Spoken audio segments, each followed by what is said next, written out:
hold on. Whoa. Hold on 1 second.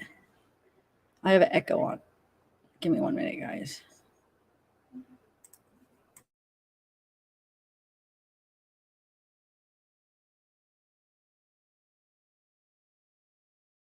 Now we're all fixed up. All right, guys, hold on 1 second. Let me get my mic. Hey, everybody, we haven't did Darlie in like, gosh, I don't even know. It's been like at least a couple weeks. So we figured we'd get a Darlie transcripts. And this was going to be a very good one, guys. We're doing, oh my God, Mod Chat, I forgot to tell you we're doing a live. Shoot, I knew I forgot something. Let me just send a text in the Mod Chat. Oh my God. Oh, I'm so horrible. I'm such a bad person here with my mods. Okay. Anyway, so I knew I was going to forget something. Oh, I got the new background. That's what happened. I started doing, flipping that around in my light. Now my light, I couldn't get my light back. I had to take my lights down. And then the one is just, it's at this angle where I can't get it. So I had to I don't know. I was just having an issue and I just forgot. Gail Gilster, what's love got to do? I can't do it. It's too long. I'll just stick with Gail Gailster. Unless if somebody comes up here and sings with me. Hold on, guys. I'll bring you up in 1 minute.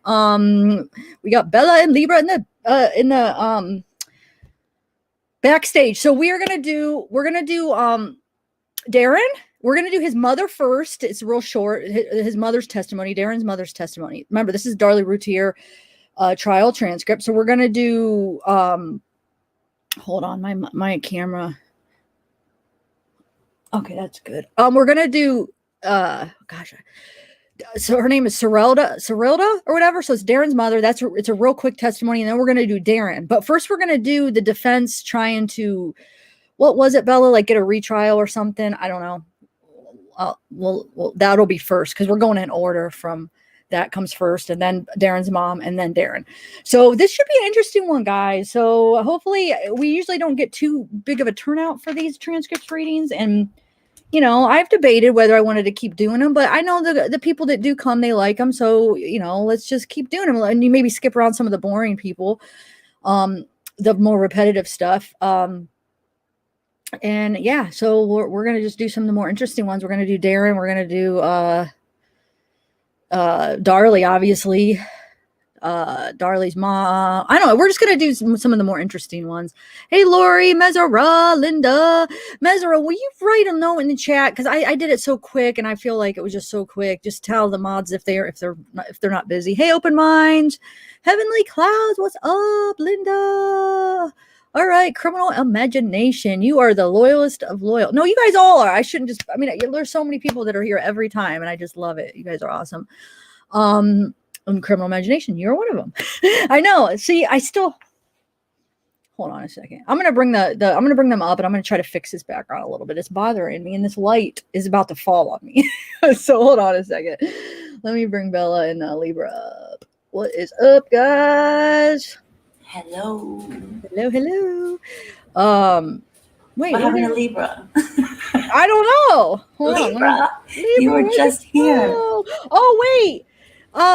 Is Soul for Music here, Stacy? I got the cup you got me. Show us. It's New Hampshire.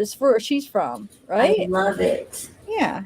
Right? Isn't it? Yeah, that's where she's from. I was gonna say, yeah. Okay. Do I need to turn off my? All right. Do you hear that weirdness? Oh, thanks, Ms. You the woman. Okay, hold on. No, I don't hear anything. What's up, Libra? I'm gonna turn off my mic cam for a minute to fix this, but you guys chat away. Hold on. I love the background. Now I can't see it. Hi, Leaves. Hey. I feel like I can. I know, and I can hear this. I'm gonna turn off my AC and hopefully live with the weather. I'm gonna be right back. Thank you guys in chat for being with us. I'll be right back. Well, I guess it's all right. I don't know. Didn't really do much. I don't know why it looks weird on there, but then when I come back, it's fine. I don't know. It's gonna have to stay, guys. And I'm not on mute, am I? All right. Nope. Oh, so you guys can hear me all breathing, fixing this. Hold on, guys. I hope you guys are chatting. Hey everybody, I hope you guys are doing well tonight. Here I am. Welcome. I guess it's good. It's all right. It looks all right, right? I don't know why I thought it needed fixing. I think it looks great. If the middle of this live, this light falls on my head, guys. Don't laugh at me. All right. Hey Libra, you think it looks good? Isn't that a cool background too? I love it. Wonderful. And it does look intricate, you guys. It's it's really cool. And I got my merch on, guys. Like I said, this logo is still available. This is not the new one, but it's my first logo actually. So all three are there. You could go to any three of them and order any of them. There's three different designs. This is my very first one. This is the one that the banner is. When I'm sending Diana, and she's gonna quilt the banner. Remember the pink banner? This is what it said. But she's gonna make it into a quilt, so I'm excited. It's old school. Nice. Yeah. Yeah. I like it. I know. I think this is one of my favorites because I like it: justice, truth, love, and equality. And then this was my old opener that I used to have. And then I took a vote on what did you wanted to say, and everybody said "Welcome to my channel." Because my old videos, I used to always say "Welcome to my channel," and so everybody's like, "Yeah." Back then, when I was taking a vote, that's what they knew me by, so that's why that's on there. But welcome to my channel. I love it. What would it be now? Hey guys. I don't know. Maybe. Wait. Okay. What was the first one, Bella, that we're gonna do? We're doing the defense's motion for a mistrial. It's only 6 pages, so it'll be really quick. And then, because it's the next interesting thing in order. And then we're doing Sarilda, which is quick. And then after that, we're doing Darin, which is not quick. Yeah, Darin, we're gonna have to probably do it in 2 parts because the first part's 90 pages, right? And I don't know in the second part. So we're probably, hey Sarah Lee, what's up? Nice to see you. Sarah Lee, Linda. What's up, Casey? Looking beyond Tennessee Vols, girl, you're here. I missed you. There's Diana. We got your quilt up. You'll be getting my banner quilt. And if you want me to pay you anything, let me know the shipping back and stuff if for your time or whatever, because I'm excited to get like a quilt of the banner. I think it'll be cool. Jeffrey Hoffman, what's up? Is Keiko in the house? Yes, Keiko. Cool. I love me some Keiko. All right, so we got Gailey Gailster. What's love got to do with it? You guys got to help me sing that part at least. No, you got to rap it. But that one's too long. I feel too nervous to try to. No, you did it good. Look at her name, Libra. It used to be like Gailey Gailster, and then it's like, what's love got to do with it? And I always want to like sing it. Like yeah. Okay. Yeah. Yeah, Libra, you sing it. Libra has a good voice. Oh, I never heard her sing. You guys have little singing karaoke parties without me? No, it's her thing, right, Leaves? Yeah, I like to sing. I love to sing. I have sang since I was younger. When I was younger, I was in choir and show choir and all different type of stuff. And so, yeah, that's kind of my thing. Wow, I'm glad I do karaoke too, actually. I know we're friends on Facebook, Tiff. If you like go back, like I think it was 2017, you can catch some of my karaoke videos actually. Oh, okay. Where I sang live karaoke. Nice. So, yeah. I'll have to check it out. Cool. I did not know that. Don't hold back. You got to sing for us now. We're not going to be going on Facebook in 2017. Oh man. Yes, well, Diana. The answer is yes to that. I love the skull. I love skulls. Like, yes. I think that would be cool. And the banner, what do you think? For the banner, she said she could stitch in them in our banner. And do you really have to ask me about skulls? Look at my face. I love them. I got obsessed with skulls because of the Grateful Dead, and they have like the steal your face. I don't know. That's what got me into skulls from that band, and like their a lot of their logos and a lot of their symbols and signs and stuff have skulls. So it kind of got me like loving skulls, and now I do. So yes, I definitely I will take a couple skulls stitches. I'll take a couple skulls, please, on the rocks. Yeah, Looking beyond said, "Can you sing 9 to 5?" Yes, I can. Are you going to sing a little bit while I get the stuff ready? You can sing. I'm nervous. I know. No, don't be nervous. Don't be I nervous. would be too, though. I mean, no, not. Where's okay? Wait, while you're getting that, okay, defense motion for mistrial. Here it is. Okay. Yeah, if you want. I mean, you don't have to sing the whole thing. Just sing the verse. 16? Well, isn't 16 like the chorus? I mean, if you want, I don't want to make her do a whole song, but like you could do like a little teaser if you want. I mean, do the chorus. Oh my goodness. That's really putting her on the spot, though. But go ahead. Look into his face. I feel bad because my face is beat red. I'm like, okay, then don't. And I feel no. bad If you now. want to, I would love to hear it, but I feel like I'm embarrassed for you because not embarrassed, but like I don't. That's not the right word. I feel like if you like, I don't want to put you on the spot. If you really don't want to do it, like then you're like, God, now I feel like I have to. But it's up to you. Like I would like to hear it though. Hey, Don Break, do you want to? I can, I guess. I mean, I just haven't. I've been sick. Okay, well, we'll do it next time. Like, I don't want to be on that spot. Well, I can warm up like next time and do it for you. I promise I will, because I've been sick with a bacterial infection in my intestine. Oh yeah, I knew that. And so the doctor gave me some medication, and she had called and said, you know, you have this bacterial infection in your intestines, so I want you to take these antibiotics for 10 days. And then I got the formal test results this morning, and I also have an ulcer. So I've just not been feeling great at all. I've just been like trying to rest and relax, and then, you know, taking care of grocery shopping, and we got a new puppy. So cute. The new puppy is, oh my gosh, he is been driving me puppies are crazy. Very time consuming.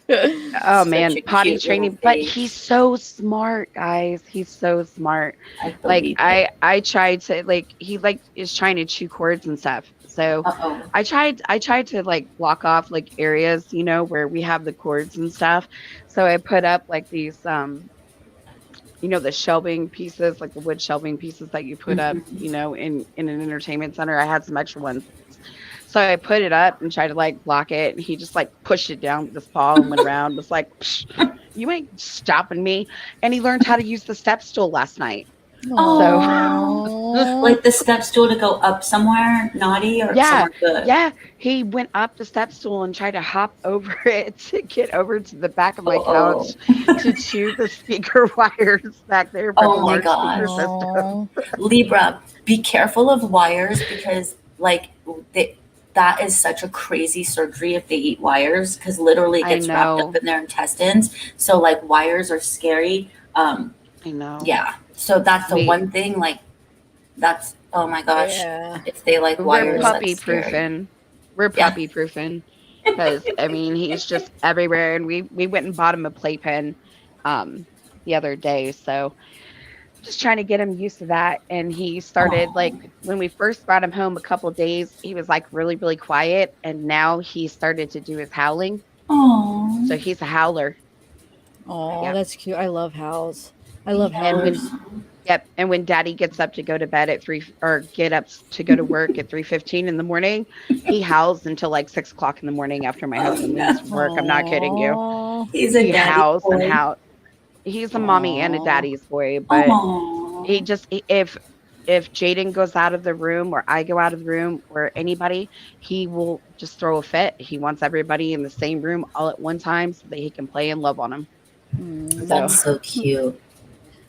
Yeah, that is cute. I'm trying to figure out what we said that it already is unsuitable. It already went into the yellow where it's saying that it's limited, like it's so stupid. Just already, I'm like, probably because you said scald or something. I'm gonna fight it, and if we're good for the rest of the time, it'll end up being okayed. But the thing is you miss all these first views until they okay it. It's stupid. So lame. I know. Why? But they're definitely okay because we're not planning on saying anything bad, and they'll review it and they'll be like, oh, it's okay.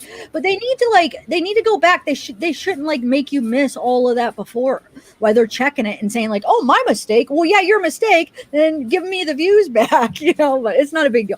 It has to be skulls or something. I don't know. But anyway, go ahead. I know. Yeah, I was just saw that. I was like, man, what are we saying? What did we do? No, you guys didn't do it. Please don't like take that as me saying you guys did something. We didn't do anything. I'm just saying. That's what I'm saying. I'm like, YouTube. What did we do? It's probably the skull, maybe. It's the only thing I could think that we said so far that could have triggered something. Skull, I said skulls, but that's not going to, once they review it, that's going to be fine. You're allowed to say skulls, but, depending on what it's the reference, we'll be fine. What, How long does it take them to it changes. Sometimes by the end, like I'll check it throughout the live sometimes, and I'll request a review as I'm doing the live. And sometimes by the end of the live, it's already okayed. But like when I did recorded videos, sometimes it could take up until a week. Sometimes it could take like 3 or 4 days. And you get most of your views in the first couple of days. So it's like, gosh, that sucks. Even if it takes 1 day, you get most of your views in the first day. But like the first 3 days, if it takes past 3 days, you barely get views after that, So it's like, oh man. But like lives, I don't know. Sometimes they're quick. Sometimes they take a while. It just depends. It might be okay by the end of it. We'll see. Fingers crossed. I'm not. Yeah. I mean, not a stress. Like I'm not like all like so depressed about it, but I'm just like do you see like what did we say? Stupid. Anyway, all right. So let's get this ready here. So Darlie Routier. Hold on, let me write this up. Thank you everybody for joining us and for taking time out of your days. And our mods are amazing like always, and they keep us here drama free every time. They are definitely. And they always have the best conversation too. Yeah. They're so interactive, and everybody's always like really, really awesome in live and just chatting, and everybody's got great points of views and just all kinds of stuff. So it's really nice to interact with people who, have like-minded views and, can have a conversation like adults. Yeah, I love it. Yeah, I know. I've been very happy with the chat. It's been really awesome. And yes, I did make a new emoji. I did a birthday emoji. I love the Minions, but then Minions, like, they didn't have like a birthday one. So I like just added, like, cut things out, and I made it like a, where did Bella go? Or where did Libra go?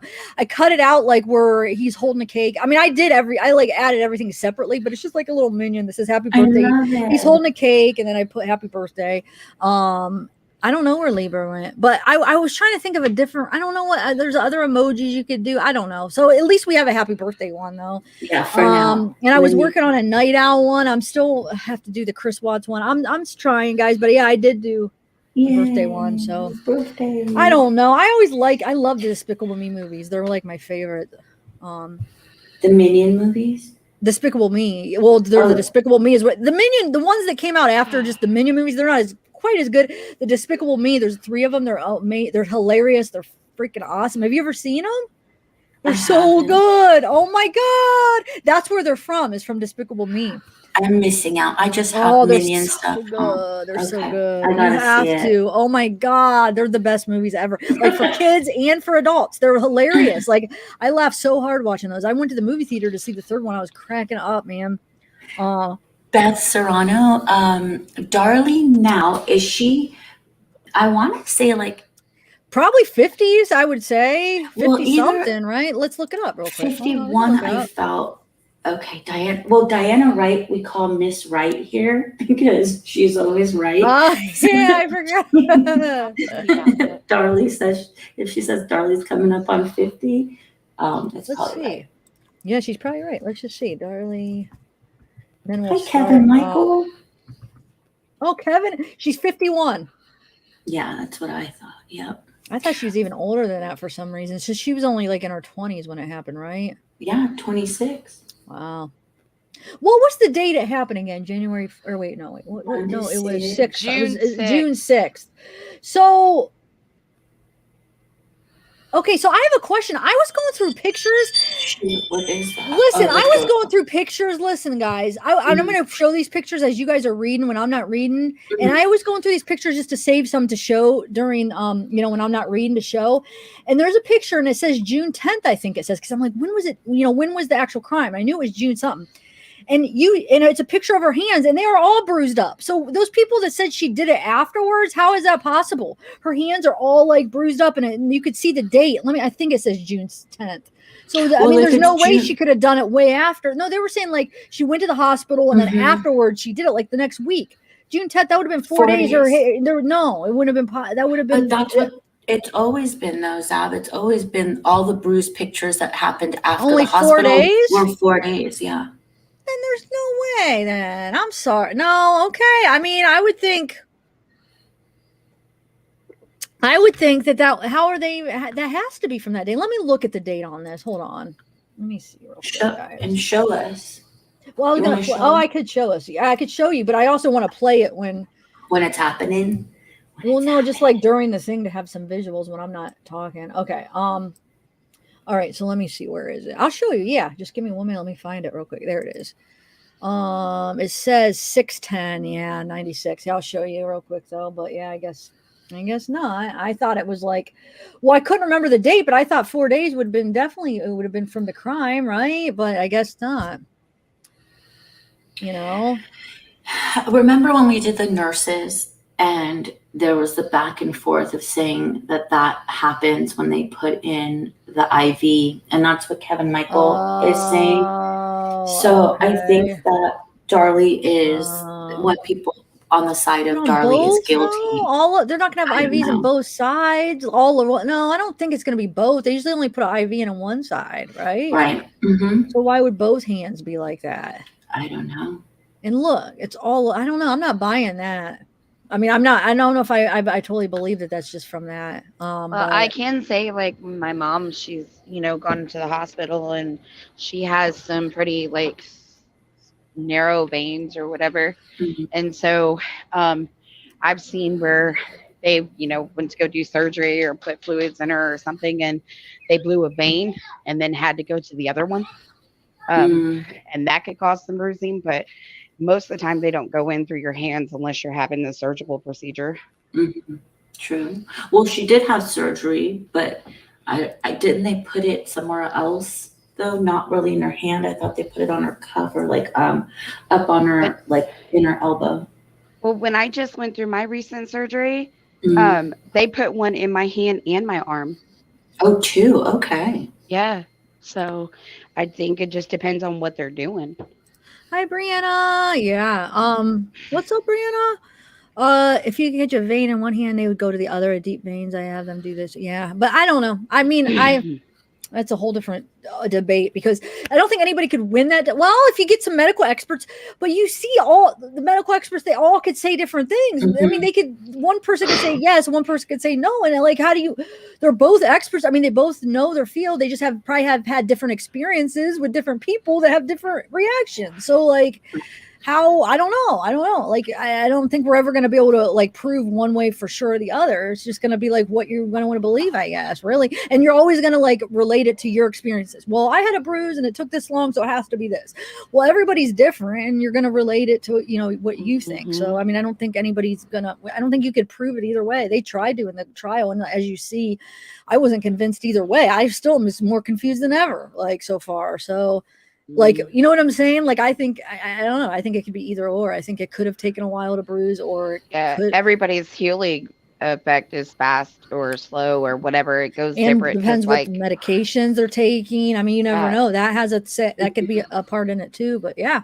Because like when we were moving into our house, we were moving in the middle of winter and there was like an ice storm outside. My husband was moving some furniture and he literally slipped on a blanket of ice.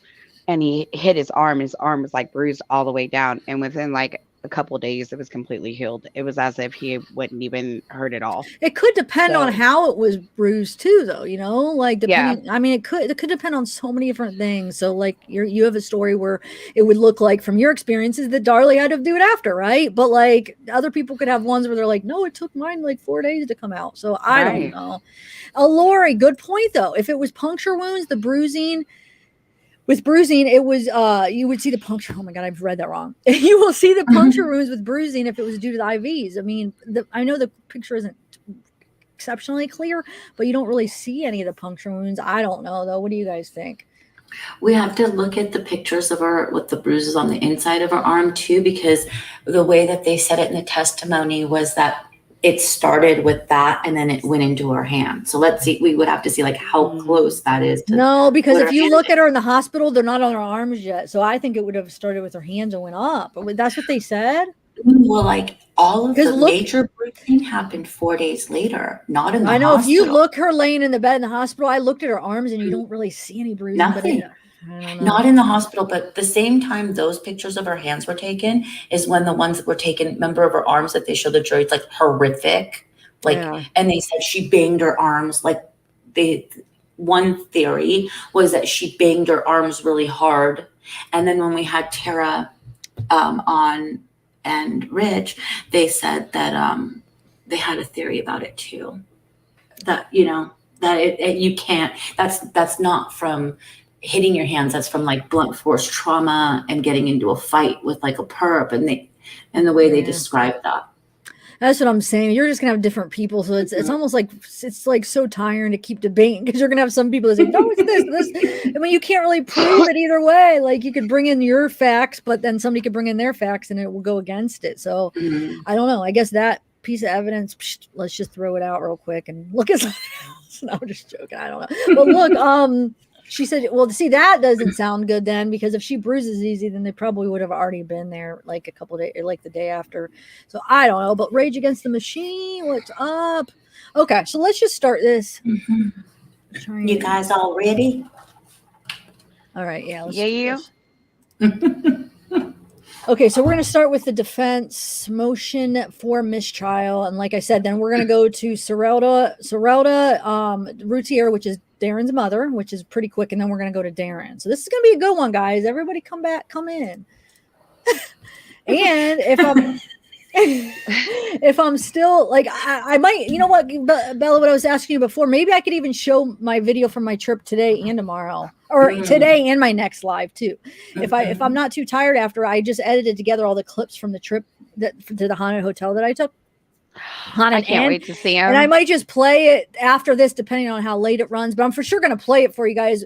I didn't really do any cool editing. I just added them all together, and then I'm going to kind of explain it as we're watching it. I did learn a lot though as watching it, like what I will not do next time, because I'm going to another haunted hotel this week, the Lafayette, this weekend.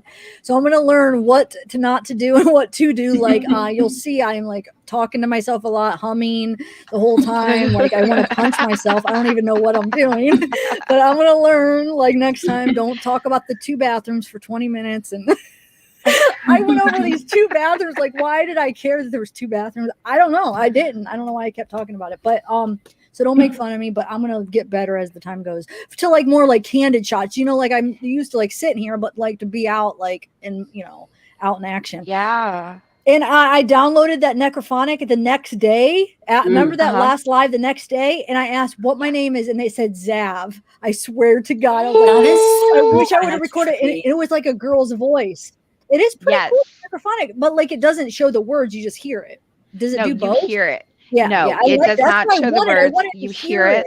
It feels more real. It feels more real than when you just look at the words. I don't know why. Yeah, and if you don't have an ear for it, the best part about it is the echo and the reverb. Yeah, I used those. When I first started using it, I was like, you know, it would go so fast because it was almost as if there was more than one spirit coming through at a time trying to talk. And so like you get different messages. And so it was like you'd hear it and you'd strain, but when you hit the echo, it repeats that word 3 times. What does the reverb do exactly, though? I couldn't tell what it was. It just pretty much kind of cuts out all of the. And what does the white noise do? The white noise is like as if you have the PSP7 running with the. So would you recommend using that or no? When you get a little bit more experienced, I would recommend using it. Okay. When you get an ear for it. Okay. So like to this weekend, since I'm new to it, you wouldn't recommend it? No, I'd recommend just using the echo and the reverb. Okay. Hey, Sherry Chipka. And it's really awesome. I mean, I just cool. Cleopatra. Hey, okay, go ahead. Sorry, I just want to say, Siri, shut up. It keeps going. Anyway, I did a session with somebody, not last week, but the week before last, and like we were using the necrophonic, and we were doing it over Zoom, and I had a brand new candle that I had just lit. Sitting on my living room table, and it literally like shattered in a piece that was in the shape of a boat, and the necrophonic app said boat. Wow. Like, oh, it was crazy. Yeah. I got asking questions about are you on a boat? Like no, we were asked. Well, the person had disappeared, and their body has not been found yet. spirits that have been gone for a long time. And so the area that they disappeared, there was like water and islands and things like that. And Wow. so it like and I can send you guys a picture of the candle. It was so crazy, but it broke in Wow. like this like perfect like it just this perfect part. I mean, and it literally went flying across the room, just that little part. And when you picked it up and turned it, and it I was using the ghost hunting tools and necrophonic, and it said Okay, turn it cool. over. And then when we turned it over, the necrophonic thing said boat. It was crazy. It was Oh crazy. my I was like, oh my gosh. gosh. Yeah, I was. Yeah, that it is. I'm glad. Hopefully it'll be worth $10. I mean, The yeah, that is. necrophonic is definitely worth it. Thank Totally you, worth it. Misty. Yeah, it said Zav. I said, "What's my name?" And it didn't say Tiffany. It said Zav, and it was like a girl's voice. It was like a creepy girl's voice, like Zav. I don't know. I hope I heard. I mean, that's what I heard. Maybe like like sometimes you'll hear what you want to hear. I mean, that's what it sounded like to me. And then one of my friends, it said her kids' names. So I don't know. I mean, I hope it's. Do you have a digital I'm gonna voice? like think that it's real. Like, I Do mean, you I'm have a gonna try digital to. voice recorder? No, that's another thing. Like, how do I? The thing is, Grab a if I digital can't just like, voice. I have to have like a wait. So because I have to, I No, want it to no. record me too. Yes, get a digital voice recorder. And so what like I picked up one off of Amazon. I think it was like 15 Digital bucks. voice recorder. And Okay. it's a digital voice recorder, and it's just like a like what something you would use to make notes with, and you just Mhm. press record, and it will record you, Okay. it will record them, and then you can play it back in here, because sometimes when the app is running, things will be going so quickly and you may not pick up everything, but when you play it back, and Yeah. you can also, like the one that I have, you can hook up to your computer and actually slow it down and find where it is, and you can remove all the like the background noise and all that other stuff with it. What do you use for your computer? I just have Well, a you said an you ins can hook it up to your computer, right? What do yeah, you mean? it has the like a USB plug-in. Like one end is a USB plug-in that goes into your computer. The other one is like it looks like a microphone jack type deal that Oh, hooks you in mean to your it. digital recorder? Yeah, your digital Oh, voice okay. recorder, and you Okay. can upload that to the computer, and Okay. you can go through it and pick out the stuff through there too. So Okay. you can re-listen to it just on the digital voice recorder, or you can upload it to your PC. Okay. Yeah, I'll have to check it out. I'll have to get one. I could probably just get one at like Walmart or something, right? Like Yeah, instead of yeah. like, since I want to make sure I have it for this weekend, instead of ordering one, maybe just go get one. I don't know. But yeah, thanks. Cause I was like, how am I gonna do that? Cause yeah, you could do like you could do things, but it doesn't record me. Like I want to I want to Yeah, be able to hear what I'm saying too. So get a yeah. digital voice recorder. Okay. Mhm. Get one of That'll those, be and good. yep. And then you can, re-listen back to it. And then if you wanted to add, like if you caught something and you wanted to add it to one of your videos while you were doing your editing, you have it right there. And you can just add it straight in. Okay. Wait, what do you mean? $2,000 for a recorder, or do you mean It's a something else? rare one. No, He's a talking rare about a one. rare The one. Panasonic. But is it just Um, a recorder? That's all it is? Mhm. no, it's a digital voice recorder that was like from was it the 90s or whatever? Like Huff Paranormal used one, and those things are so expensive.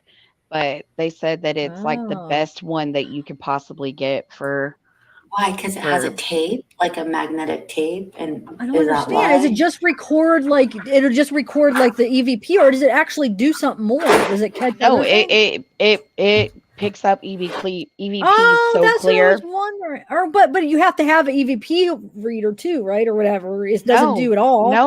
no. You can pick up EVPs with just that digital voice recorder. Even if you weren't running the Oh. necrophonic app and you go somewhere that's haunted, you can run that digital voice recorder and you can Oh, say, okay. is there I see. somebody here? If there's somebody here, can you tell me your name? And they can walk over to it and speak into it. But then you can't Okay. hear it in real time. You would not hear it until you play it back to yourself. Okay. Um, I don't know. Me and my sister always used to love haunted things, and I don't know. I just I don't know. I just like it's just neat to me, I guess. I mean, I just think it's kind of an interesting thing, and I know it's serious, so I will be careful. I think it's kind of cool to check it out.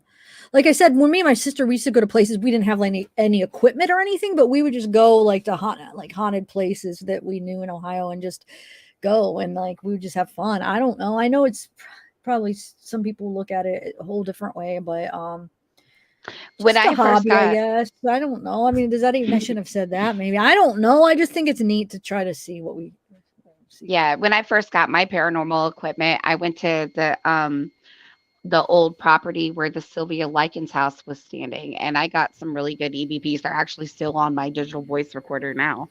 That place So gives me chills. What Like place is it?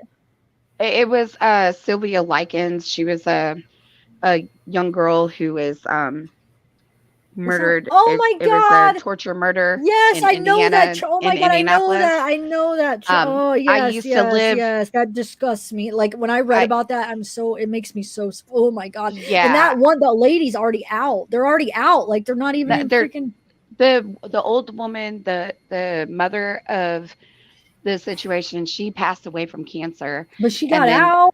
yeah, she The got out. sister She didn't passed even away from cancer, freaking. Yeah, and they. then the daughter, she got caught in, I want to say it was 2013, 2012, 2013. I want to say she was actually teaching at No, I a know. I saw it. kids This is sick. school, It's sick. and yeah, You shouldn't have been and she allowed to do got that. busted out. But yeah, but they bulldozed the house down because it was Oh, just they such a did? big stick. Yes, Oh. they bulldozed that house down, but you can still go out there to that actual Field. property. It's owned by a church now. A church actually bought the property, That was and they nice. turned part of it into a parking lot. But you can still go out there, and it's still got some activity out there. I'm sure, because it all happened in the basement, which is so close to the like floor Yeah. and subdwelling or whatever. Yeah, I read that book, like the actual book, and it freaked me out so bad. I like wrote a poem on it, everything. I was so like, it moved me so much as like a younger person. Yeah, and some people even go out to her gravesite in Lebanon, Indiana, where she's buried, and people say that they get a lot of activity out there at her gravesite as well. You should do that, Libra. Are you close to Lebanon? Jeez, I'm probably about 2.5 hours from Lebanon, I think, right now. If you ever drive that way, you should see if you could stop by there, because that would be really cool. Richard, who are you, husband? I'm her husband. Whose husband? Mine. Oh, oh my We're God! like, Wait, darling. Okay. Mine. So you're a believer now, Richard? Okay. Yeah, he said, I'm her husband, and I thought she was full of crap till I heard little girls laughing one night that were not there. We moved into this house. I swear. I told him, I was like, because it was our first house moving in together. You know what I mean? Mm-hmm. And I'm like, babe, there's something going on in this house. I promise you there's something going on in this house. I hear people talking all the time. I hear things like moving around, like Jaden will be in bed, mom will be in bed, everything. And he's like, no, you're crazy. That's not right. No. Well, we went out to run an errand after he got off work one night. It was like 2 something in the morning. And he was like, I got to go to the bathroom. And where we were going was like on the other side of town, but we had to go to the other side of town, like opposite side, to go to the first errand. And then we were going to the other place. And so he's like, I got to go to the bathroom. We got to stop at home. I got to go to the bathroom. I'm going to run in and it'll be all right. So he runs in the house and he's in the bathroom, and he like comes out of the bathroom. He's like freaked out. He was like, I heard a little girl laughing in my ear. He's like, and then I heard it go, ha, ha, ha, ha, ha. And from that moment on, like after that, he went with me to the Sylvia Likens house, but he totally didn't believe me.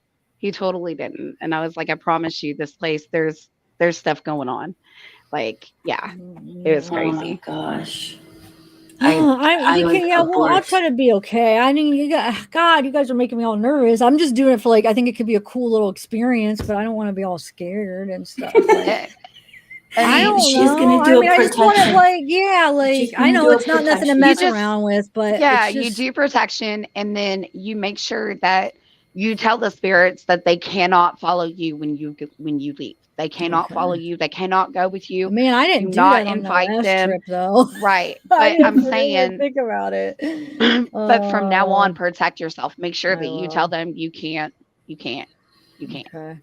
You know. And there are some places where you can pick up attachments. No, I know. So you have to be very careful too.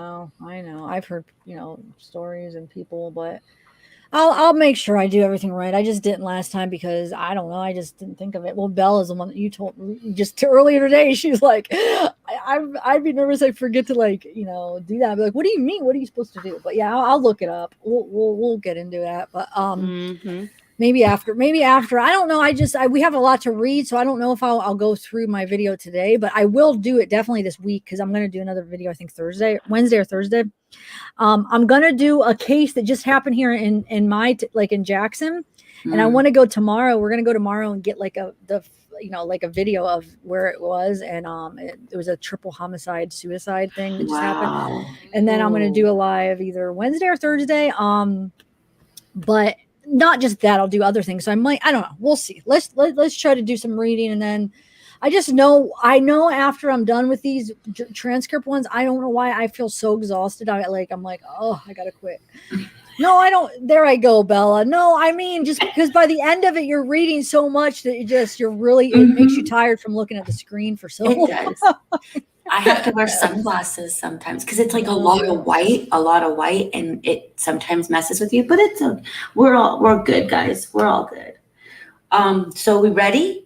Everybody, I know, Heavenly Cause. I've been trying. I've told Mexi a couple times. I would love to actually experience something like that kind of a video with him. And he did come in last week and said, but I don't know. I haven't heard from him. He was supposed to email me. Mexi, you better call. You better call Mexi. Yes. I know, Nitro, but I don't know. You guys. Okay. That's why. Let's just read this. I don't want to be all doubt myself before the trip. I want to go in with a positive attitude, because if I sit there and going open negative, mind, I just open mind, open mind, and plus I don't want to be scared where I'm closing it because I'm scared. So I just want to I'll do it right. I'll make sure nobody follows, attaches, and everything will be okay.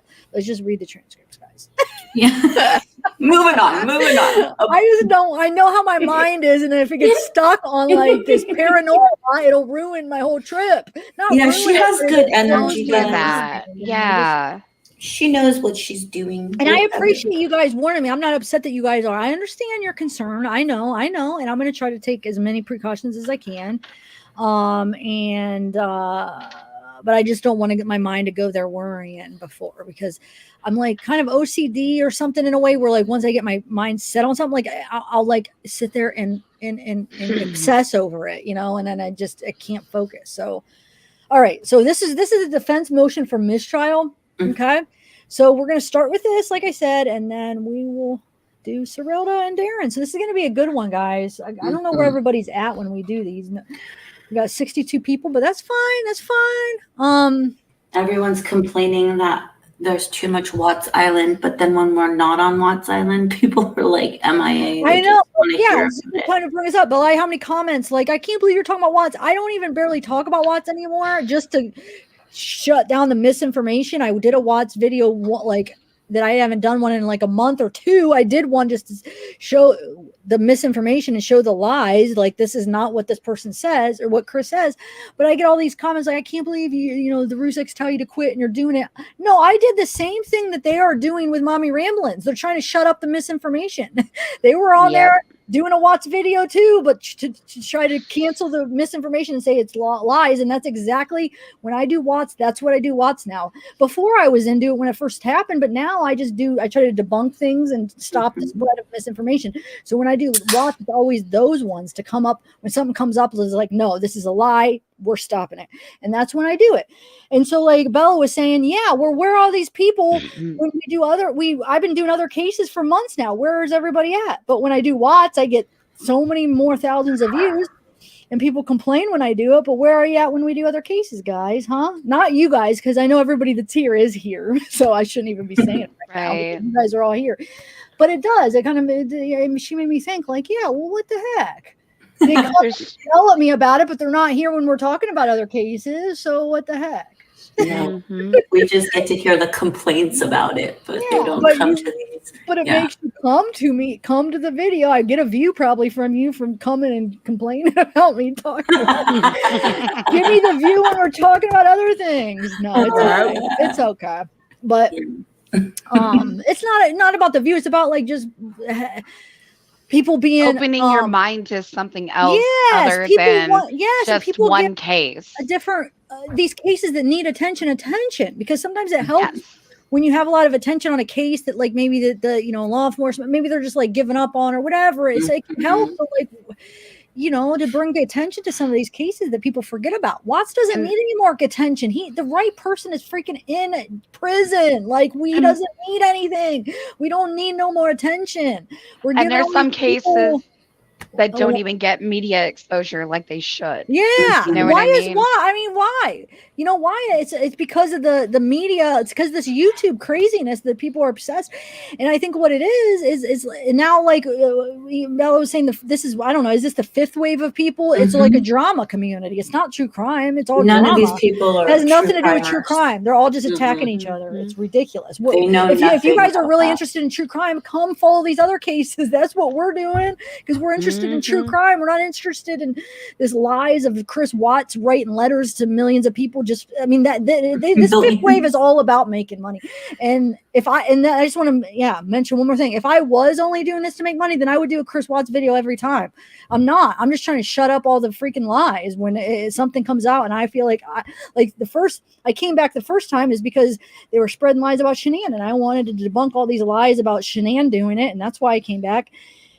And now I did this other one because that's not what Chris says. So, but like, if I really wanted, if I was only about making money, I would just always do Chris Watts videos like all these other people. But I don't, because it's about true crime, not freaking Chris Watts. Absolutely. Hallelujah. Amen. Yeah. Woo. Bella, you got me like stirred up earlier. You got me like all like thinking like, that's bull. These people. I was upset because I read like some stupid comment and I was like, where is this person when we're doing Darlie transcripts? Where is this person when we're talking about crime that's happening like in all the other videos that we've done in the past month? And it's not only that one person. There's more than one. There's a lot of comments. When I do a Chris Watts, there's way more than just one person complaining. I can't believe the Rusex didn't want you to talk about it. It's like, well, they were on Mommy Ramblings. I did the same thing that Mommy did. I just shut down some of the lies. That's what they were doing. They did the same thing. And I think they would want me to clear Shanann's name. I think they'd be happy that somebody was up there sticking up for her when everybody else was throwing her under the bus saying she killed her kids. You don't think you're going to yell at me because I was trying to say, no, Shanann didn't do it. And this is why here. This is what Kim is saying is not true. The autopsy doesn't show this and it doesn't do that. That doesn't mean anything. So if Rusex are mad because I'm trying to stick up for Shanann saying that she didn't kill her kids, then that's an issue. And I don't think they would be mad. I think they would rather have somebody up there telling the truth and putting the real truth out there than to have somebody add in all kinds of things that do not go with it, and the he said, she said, he did, they did, we did, you did drama. It's just and they're grieving, and I understand that they're grieving. They've lost a child, they lost their grandchildren, they lost a lot, and they're still having to live with that every single day. I mean, I couldn't imagine, but I don't think it's fair for other people to attack you for trying to make sure that the truth is out there, that legitimately, like, she didn't do anything to her kids. This is not going to stand, and you show your facts, you show the truth. So, I agree. Exactly. And Lori, I agree with that too, but my statement isn't to the Rusex, it's to the people saying that the Rusex would be upset. Because I'm thinking there's no way that they would be upset. Like, maybe if I just kept talking about him obsessively like all these other people, but the fact that I took like a year off, and the only reason I came back talking about him is when people started saying Shanann did it. So I had to come back and like prove them wrong and say, no. So I would hope that they would respect what I did. You know what I'm saying? Like I hope, and I think they would. I'm just telling all these other people that come on my channel and make comments that oh my God, I can't believe you. Give it up. Stop talking about Watts. And it's like, if you would go look through my videos, see how many Watts I've done. And I mean, I don't do Watts anymore. I do it once in a while now. Like, it's not, I think what they're seeing is old videos that get recommended, and they don't look at the dates that those are from like 3 years ago, guys, or 2.5 years ago. Like, I don't do that anymore, really. It was when it first happened. And then can you imagine though, there's so many people that have never heard about that case that are still finding that case today. You know what I mean? And it's mind blowing. No, there is. It's people that don't watch YouTube. They have no idea about the case. Yeah. Netflix brought a whole different wave of people, but now that that's gone, you could. I guarantee you go up to 10 people and say Chris Watts, and maybe you'd be lucky if one person even walk the street. It's only this YouTube community that's obsessed, and I was obsessed with the case. Not obsessed. I was very into like the human behavior part, because I was watching Shanann's videos, and I was like trying to study Chris, study Shanann, and just try to like learn about human behavior, learn about like, what did I miss with Chris? Like, what, you're watching it, you're like, he seems like a good dad, and then you just like you just want to like watch, and so you can learn and stuff. But like, what was the question now? I just got off track. Did somebody ask a question, or am I just rambling? I don't remember. What'd you say, Libra? Oh God. Oh, I just said that there were so many people that still haven't heard about the case. It's mind blowing about how many people are coming out of the woodworks just learning about it. You know, like you said, with the whole Netflix thing, it blew it up, and all these people started coming to learn more. And yeah, it's just crazy. Yeah. Wait, what does that say? Almost every video for that past few months has been a out the Watts case. I don't even watch this channel anymore because it's custom. This channel? Go! Are you serious? Go watch my last videos. If you're talking about my channel, go watch. The only Watts case in the last like month or two is just the other night. The one. We've been talking about other cases. And then go watch. If you start like, I did a couple months where I was doing Watts a lot when people were KK with the Shanann thing, but then go watch the year prior to that, and it was not Watts. I did the Vallow. I have over 100 videos on Vallow case. I was really into the Vallow case at the time, the Boswell case. So I think you're watching old videos. Love is gonna save us, because I covered it maybe every time for like a year. Then I took a year off, and then I started covering it again when they were trying to say Shanann killed the kids. And then in the last couple months, I've been doing other videos. So you're wrong. No, I don't rehash that. Those are old videos. Go watch. They're probably like 2 years old that you're talking about. So yeah, that's actually what we were just talking about. Yeah, you might get recommended. You might think they're new, but go look at the date, please, because I haven't done like a discovery reading of Watts and like over. Go look at it. All the other ones that are to debunk those crazy people coming out saying Nicole Atkinson had something to do with it. She was there, or like Shanann did. Though that's the only reason I came back after a year doing Watts, is because I'm like, no, we're not going to spread this. After Netflix, I'm like, we're not going to get this new wave of people having this whole new narrative of Shanann doing it and Nicole Atkinson being involved. No, we were going to set the record straight. So you are wrong. Love is going to save us. So get out of here. I'm sorry. I'm just not in the mood. I don't want you here if you're going to say that. All right, let's go. Let's do this. I'm done with this. Yes. Shake it off. Okay, so let's do defense for mistrial. Let's do it. Yes. Right. Kevin said something funny. Kevin Michael said something funny. Hey, Juicy Jules. Where? I don't see it. Where? What do you say? He thanks, said, DK. Mesra, tell Zav to stop pounding the desk before the light falls and knocks her silly. Oh, thank you, Kevin. Thank you. Because thank you. I have 3 lights. I have 2 hanging over me and then 1 up there. But yeah, this one is making me nervous right here. Thanks. Okay, let's do this. All right, so let's see. Yes, let's do this. Red tie.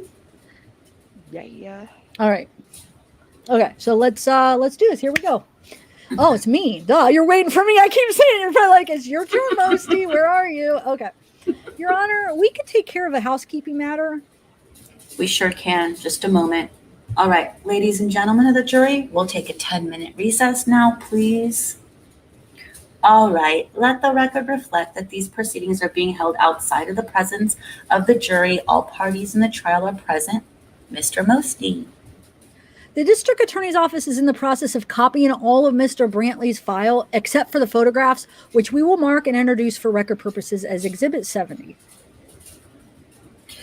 Any objection to Defendant's Exhibit 70 for record purposes? No, sir. Defendant's Exhibit 70 will be admitted for record purposes after it is prepared. All right, let me scroll down. In that regard, Your Honor, what we would have covered in particular with Mr. Brantley as part of an offer of proof or a bill of exception is that we would have gone through and listed in particular all of those things that he had in his file. The Dallas Morning News reports, at Altoona, Pennsylvania news reports, numerous summaries that I believe... Just a moment. We have to have that noise stop. All right, now go ahead. Also numerous summaries. The noise has stopped now. If you would start again, Mr. Mosty, please. This is simply with respect. Mr. Hagler will handle another matter in a second, but this is strictly in respect to the FBI agent and the proof we would offer, and of course, a lot of it will speak for itself in the record. But that he had in his file, and amongst the other things he had relied upon were news reports from Dallas, from Altoona, Pennsylvania. We had numerous summaries of witnesses who I believe were probably conducted by Bazio as summaries of testimony, many of whom have not testified, some of whom in the nurses, regarding the nurses, in my judgment, also provided exculpatory material that had never been provided to us in terms of witnesses that the state had interviewed. Mainly in September, if I recall, but the dates will speak for themselves. And there are a number of other records that have not been introduced into the records. And again, those will speak for themselves, but we would have pointed out all of those things.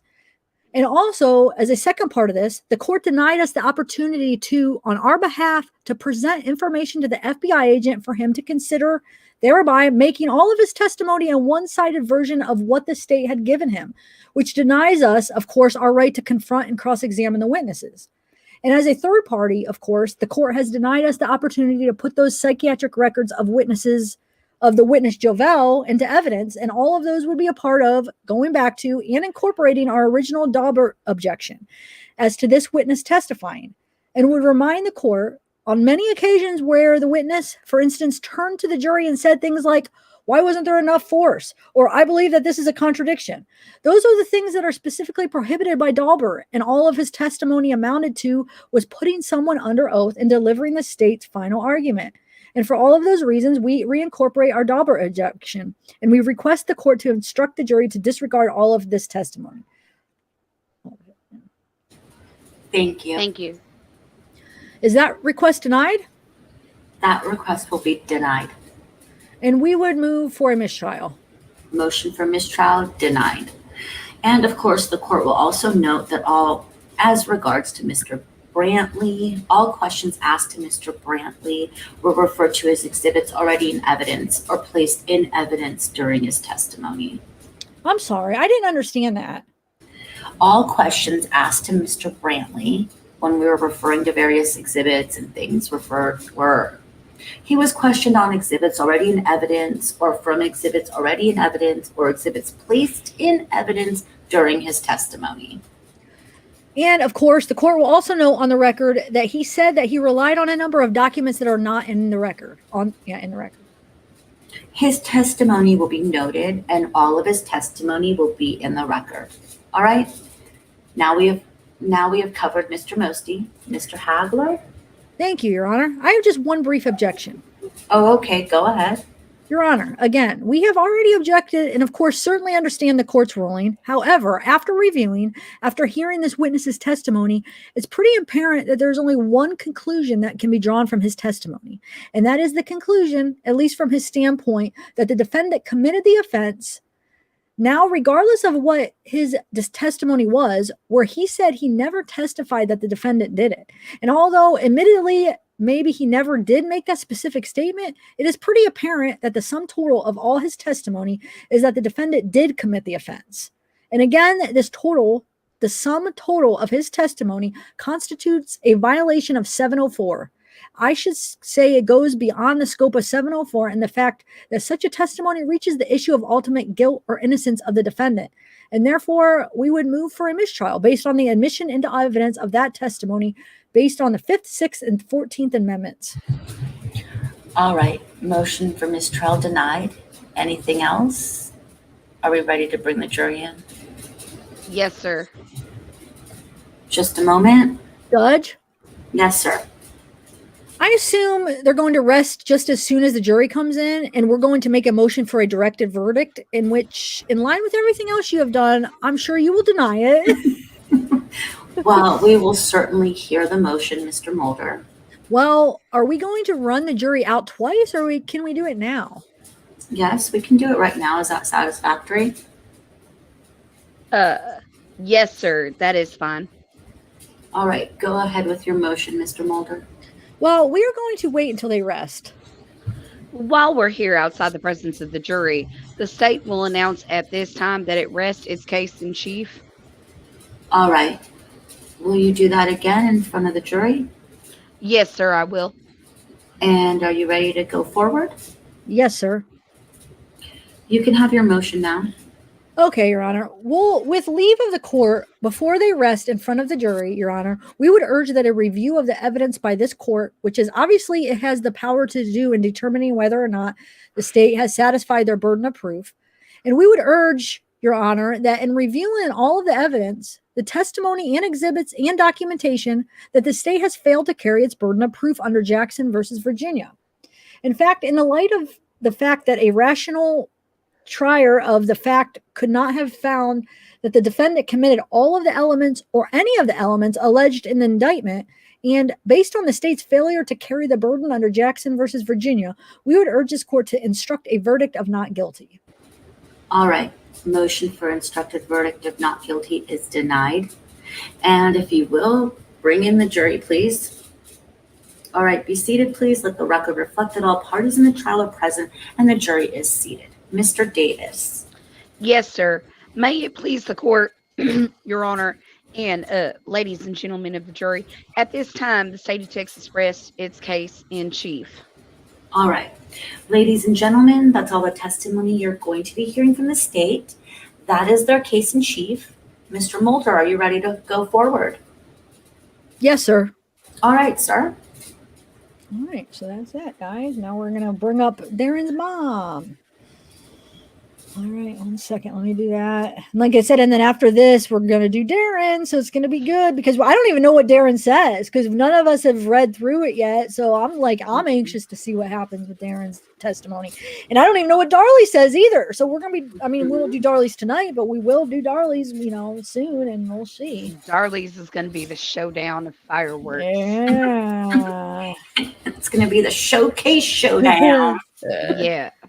Come on down, Darlie. Hey, be there or be square. Oh, you guys. All right. So let me just change this to Sarilda. Oh, wait, hold on. The banner so they know. So we're going to do testimony. I'm going to mute really quick and bring the dogs in while you do the banner. Okay. Sarilda. That's some name. I don't think I know a Sarilda. That's pretty unique. Yes, it is. Okay, we just lost somebody. I saw it out of the corner of my eye. Okay, hold on. Oh, Libra, we keep losing you. Why is that?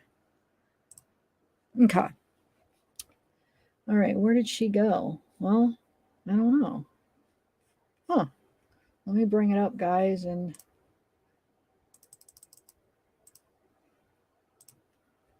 there she is.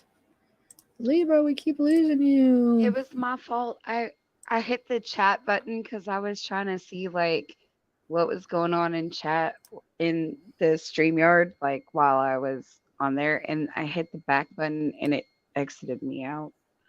I don't know why it did it on my phone, but it's just being a little butt, so I'm not going to look no more. Oh, yeah. Oh, so somebody said we should do a video, but what video would we do? Should we play? Just like I don't have any like already ready. I have some. Wait, what? Oh, Believer, are like play you one of reading the it off? interviews. Okay, we can't. Are you doing when like it's gonna be like you and Bella reading? You know, at times, do you have to look off the screen? Or are you gonna? Do you I'm have? look. I'm doing it off my laptop. Okay. I have been All for right. a minute. Okay. I just wanted to make sure.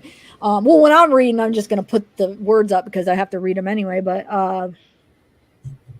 oh, thanks, Mom of 5 boys. That's a good. Oh, that's. Looking beyond. I need to move my car. Okay. Well, we'll go on to Sarilda, and then maybe but after that we could play like a video. But let's do this Sarilda real quick, and then. All right.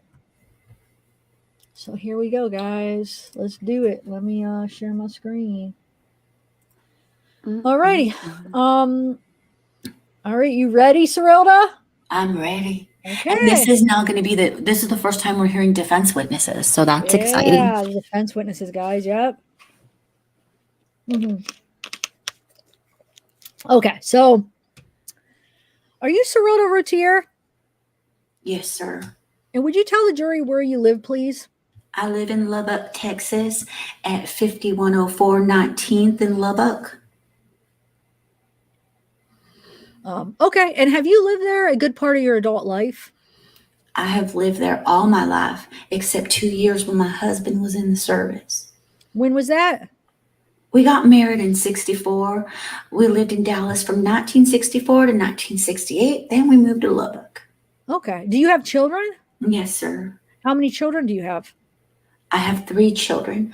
I have Darren is my oldest. He's 29. Dion, who's 27. And Orinda, who is 21. Okay. Are your children married? All of them are married now. Okay. And where do they live? Darren lives in Rolette, and Dion, he has been going through college all this time, and he just recently moved to Plano, Texas, which is in the Dallas area, and Orinda lives in Lubbock. Okay. What business are you and your husband in? We own a machine shop. It's called R&R Repair and Machine. Okay.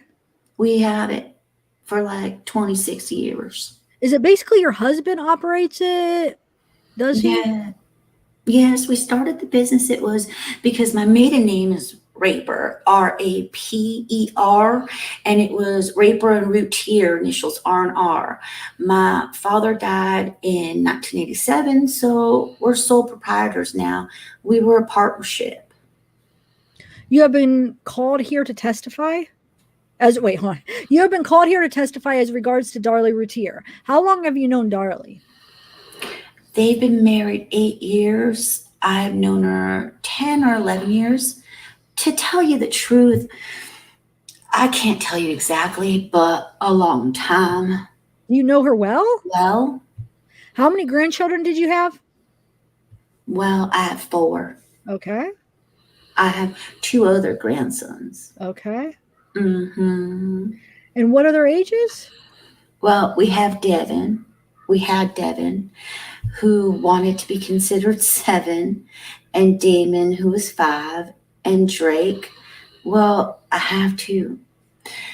Well, Dion and Dana have a little boy named Dylan. Dylan will be 3. He's 2.5. And I have Drake, who's about 15 or 16 months old. All right. So you have 2 surviving grandchildren. 2 surviving. Mm-hmm. And 1 grandchild by your son, Darren. Yes. And 1 by Dion.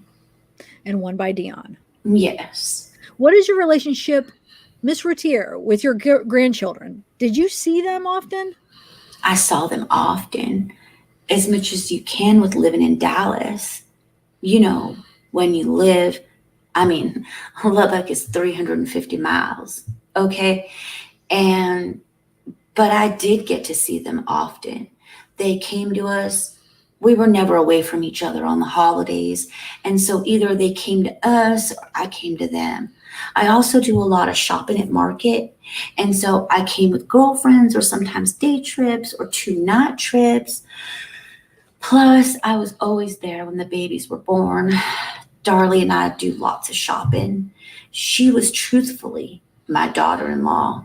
She is really a girlfriend of mine. I mean, we're real friends. So I spent a lot of time in their home. Would you talk to your daughter-in-law and your son and your grandchildren on the phone frequently? Oh, yes. We have 10, 8, 11, 10 cents a minute. And to be truthful with you, we're talking more and enjoying it lots. I talk to Darlie an hour or 2 a week and Darren. Sometimes they would say, one saying that I was doing all the talking to one, and then they would talk, and then sometimes I would speak to both of them in the same day. I hardly went a week that I didn't talk to them on the phone. Do you feel like you know your daughter-in-law well? I most certainly do. Can you tell the jury what type of mother she was to your grandchildren? Darlie is the daughter-in-law that everyone would love to have, okay? You should all get to have her. In my opinion, what do you want from a daughter-in-law? You want somebody who loves your son, who lets your son love you back, and that loves you, that gives you beautiful grandkids, that teaches them to love you. What do you want out of life? She was never jealous. Darren and I are very, very close. Darren is a very loving person. He is very affectionate. He shows his affection. He kisses me on lips. Dion doesn't do that. Dion loves me, but they're two different personalities. And she allowed it. I appreciate that. And I appreciate that. I have seen that in my friends who didn't have that. I have friends who have daughter-in-laws that are jealous of the relationship. She was never jealous of our relationship. She loved me too. And why would she be in any way jealous of Darren's relationship when she felt the same way? Okay. She has been described as selfish and materialistic, self-centered. Do you agree with that? I most certainly do not. Materialistic? Well, materialistic can mean different things to different people. Darlie likes nice things. I like nice things. Do you know anybody who doesn't? Well, I don't know. We like nice things. We buy it on sale. Okay. Well, it's the truth. Okay. Well, as far as materialistic, Darlie liked nice things and Darren liked nice things, and they bought it honestly with their own money. I don't see anything wrong with that. They worked hard, didn't they? They worked hard. They had lots of guts, and they are successful because of his guts. Darren is really a mixture of me and Daddy, of his father. He is not quite as boisterous, maybe, as I, but he is not as quiet and reserved as his father. He is a wonderful mix, and he's turned out awesome. He found a wonderful mate, and together they have worked hard and made every dime of that money themselves. Did they take good care of your grandbabies? Well, Darlie is not going to deny them anything. She's going to, if she has $1 in her pocket and they wanted a candy bar, well, now, Grandmommy thought, well, they really don't need that. But Darlie just couldn't deny them anything. And that is the truth. Tell the jury what those grandchildren meant to you. Well, I'm sure everybody has grandkids. I hope that you do. Okay? Your first grandchild is very important. Not that the others aren't, but Devin looks just like Darren. He has freckles, which I hated my freckles. I didn't particularly care for his either, but it was like a little Darren. Grandbabies, if you don't have a grandbabies are something that you didn't give birth to, but you've got that wonderful feeling. It's really neat. It's a wonderful, wonderful feeling. I don't have them anymore, and I have not really come to terms with that. I put it somewhere because when you really do think about that we don't have Devin and Damon anymore, it is so unbearable that I start to throw up. So you have to just put it somewhere. And our main emphasis right now is getting Darlie home and getting this mess straightened out. This awful mess. Did you see her at the hospital? I sure did. Did you think her grief was appropriate? I would be ashamed if I was anybody to say that wasn't appropriate. I don't know where people. Number one, I'm offended by anybody saying that it was not there. But if you saw it and you're not talking about a choice here, if somebody's saying what is appropriate and what is not appropriate, it sounds to me like from reading the papers, they're saying that it was inappropriate. I was there and it was appropriate at every step. I mean, ask me, what times are we talking about? Every time it was appropriate. I have thought back over this. I mean, this was my grandbabies. I have another grandbaby. I have Drake. I, in no way, shape, form, or fashion, intend to have Drake put in any kind of jeopardy, okay? I mean, I've seen this. I've seen all this. I mean, from what bits and pieces I got from frantic friends and neighbors, I guess you could say that is how I've gotten my information. Have you read the newspapers and kept up with the... Well, Lubbock has really been very kind toward me. This is Darren and Darlie's home, and they have kind of considered that trash that they have repeated very little. So I got the Dallas Morning News, and I have heard that it was on the front page and this and that. I'm sorry. I will object to this. This is extraneous. Sustained the objection. Sorry. Sustain the objection. Ma'am, just testify. Just listen to the question. Have you kept up with, are you aware of the evidence in this case? You have talked to me, haven't you? Yes, sir. Are you aware of the evidence in this case? Yes, I am. I'm aware of everything that I know of anyway. Do you believe that Darlie killed her sons? I'll object to that. It's not relevant. Sustain. Let's move on. Do you know who killed your grandchildren? I have no idea. Would you be here if you had any doubt in her whatsoever? I would not. We would object to that again and ask that the court instruct the jury to disregard that last comment. The jury is instructed to disregard the last comment. Wow. The freaking prosecution gets their way every time. Wow. I know. It's crazy. Okay, so is she capable of all this?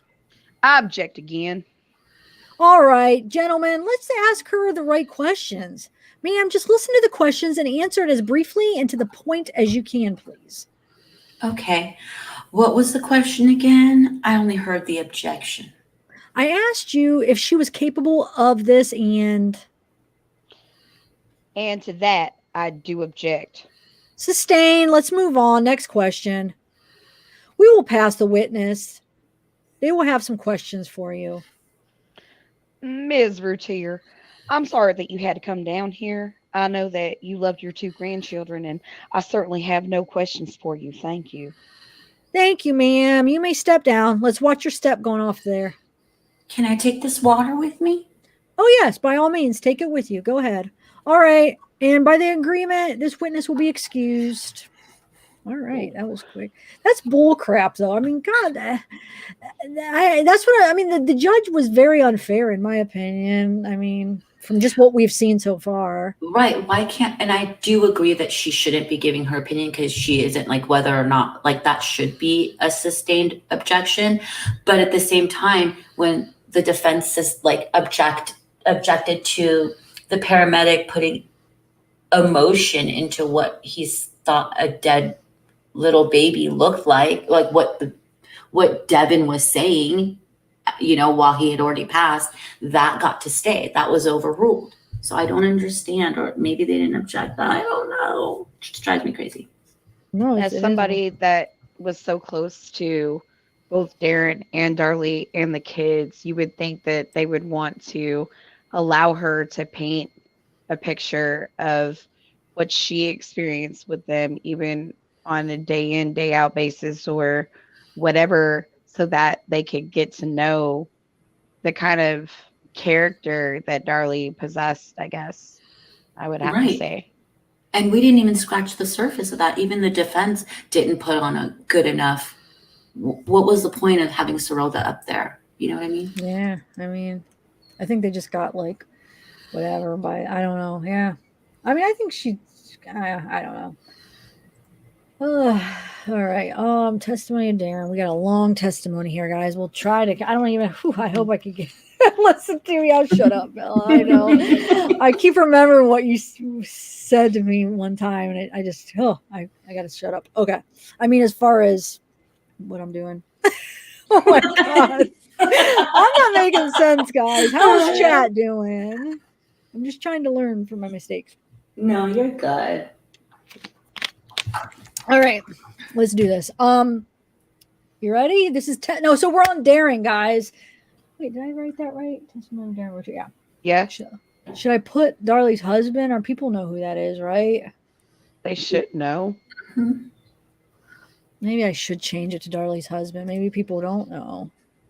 Do you think? I mean, I guess people know the case, but we've had people like come in here that don't know the case though. So let me just put it in just in case, Yeah, because we have done that, like said, like nurse practitioner and then the name. So maybe it does make sense to be like Darlie's husband. Yeah, well, because people that might not know the the case, then they'll know, okay, that's the one. Okay. I don't know. Because not everybody does. Remember, like some people come in and like, what's this case? Can you guys do a summary? So all right, so let's do this. Yes, you guys go do your thumbs up like Mez says. That would be really awesome because it tells everybody that we're live. And the first few minutes of this video was held back because we said SQLL. I just spelled that word. Oh, why was that held back? Oh, I see what you're saying. I thought you were going to say like we didn't start until like because we were just rambling on about things, but okay. So let's start this here. So, Mr. Routier, what age man are you? Why are you asking it like that? Did you guys talk that? Bella, what age woman are you? Like what? I'm going to start asking that. Oh my God. I'm older. God, you're crazy. All right. I'm 29. Were you born and raised? Where were you born and raised? Lubbock, Texas. Okay. Raised in Lubbock, Texas. Your parents. What are your parents' names? Leonard and Sarilda Routier. And where do they live at this time? They live in Lubbock, Texas. Did you grow up there? Yes, sir, I did. Okay. I left there when I was 18. Pardon? I left there when I was 18. Okay. You graduated from high school there? Yes, sir. Okay. And what high school did you attend, Darren? Lubbock and Cooper. Did you play any sports? Yes, sir. What sports did you play? Football, basketball, track. Okay. Weightlifting. Did you work while you were in school? Yes, sir. I've been working since I was 14. Okay. Tell the jury what sort of work you did when you were 14. Well, I started out as a dishwasher, and when I left Western Sizzler in Lubbock, I was the manager of the restaurant. Okay. And how old were you at that time? I was 18. Okay. And I'll ask you if in the course of your years there in Lubbock, you had occasion to meet Darlie, your wife. Yes, sir. I met her on Mother's Day 12 years ago. Okay. And what were the circumstances under which you met her? Her mother worked with me at the restaurant. She was a witness, and I was a fry cooker and assistant manager. And she kept telling me how beautiful her daughter was. And I was like, yeah. Every mother's daughter is beautiful. And she came in on Mother's Day and just blew me away. Okay. Y'all began to date, I guess. Yes, sir, we did. All right. And after you graduated at age 18, you moved, did you? Yes, sir, I moved to Dallas. Okay. And what was your purpose in moving to Dallas? To get a higher education, I went to technical school called Video Technical Institute. I took electronics. Okay. And how long did that take you to matriculate there?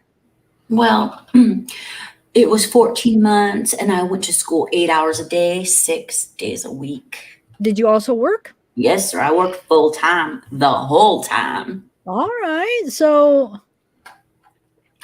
I took a job making $4 an hour so I could finish school. We started out with 112 people in my class, and 12 of us graduated. okay. What did you do when you graduated? I got my first job working at a company called Cuplex in Garland, Texas. What size business is that? They have about 400 employees, and they do roughly about $72 million a year manufacturing printed circuit boards. Manufacturing what? Printed circuit boards. Okay. Now, about what year is that you went to work for Qplex? I believe it was around 87. And had you and Darlie continued your relationship? Yes, sir. We got married in 89. And what were the circumstances? Do you remember when you got engaged? Yes, we got engaged actually my senior year in high school, and we got engaged in Purgatory. Is that right? And we got engaged in Purgatory, Colorado, and out there on a ski trip? Yes, sir, with the whole family. Okay. In March. Are you talking about your family? Yes, sir. You have a brother and a sister? Yes, sir. I have a brother that has moved to Plano, and he's in telecommunications, and also a poli-sci major from Texas Tech University in Lubbock. And my sister is a home nurse. All right. She's 21. Okay. And when did you and Darlie get married? August 27th. Of what year? 89. Were you working at that time? Yes, sir. I've always worked. Okay. Where were you working at that time? We were both working at Cuplex. Okay. And what were your duties and responsibilities there at Qplex? I was a test engineer. I worked in the electrical test department. And actually, they pretty much let me do whatever I wanted to do because I loved being there. And so I would put in between 75 to 80 hours a week. Okay. Now, where were you and Darlie living while you were working? While you were both working at Qplex? We were living off of Chaha Road, which is real near Rolette. It's actually in Garland, but it's in a little peninsula right off the lake. We were living in a little 1-bedroom apartment. Okay. And I'll ask you if a year or so after you were married, if you had a child. Yes, sir, we did. We had Devin. Okay. And do you recall when he was born? June 14th. Where were you living at that time? Well, we were living in an apartment, and we had started looking for houses. And the apartment complexes were around $750 to $800 a month. And we had decided that even though we were young, that we could buy our first home. So we were looking, and Devin was born actually 2 days after we'd closed on our first home. Okay. And when Darlie came home from the hospital, did you move into your new house, or did you have a short delay? We had a delay because we were painting the house, trying to get it ready to bring Darlie and the baby home. And, we didn't want either one of them to be exposed to any of the fumes or anything in the house. So we had a little bit of a delay, probably about 4 or 5 days all. Okay. Where was that first house located, Darren? It was on Bond Street in Rolette. Okay. About 2.5 miles from the house that we... Now, while you were working for Qplex, did you have an occasion to go into business for yourself? Actually, I didn't want to be self-employed. My parents and grandparents and everyone in my family had been self-employed without retirement. And I wanted to go work for a company and work, 25, 30 years, or, the American dream of being able to retire at 55. Me and Darlie have both always done everything very young and always very high achievers. but I knew that I could never make the kind of money that I really felt like I deserved unless I did become self-employed. Okay. Did you start your own business? Yes, sir, I did. Okay. And what business were you in? Well, basically the same thing I was doing at Kuplex, except for I was doing it for myself and I was doing it for other printed circuit board shops around the United States. Okay.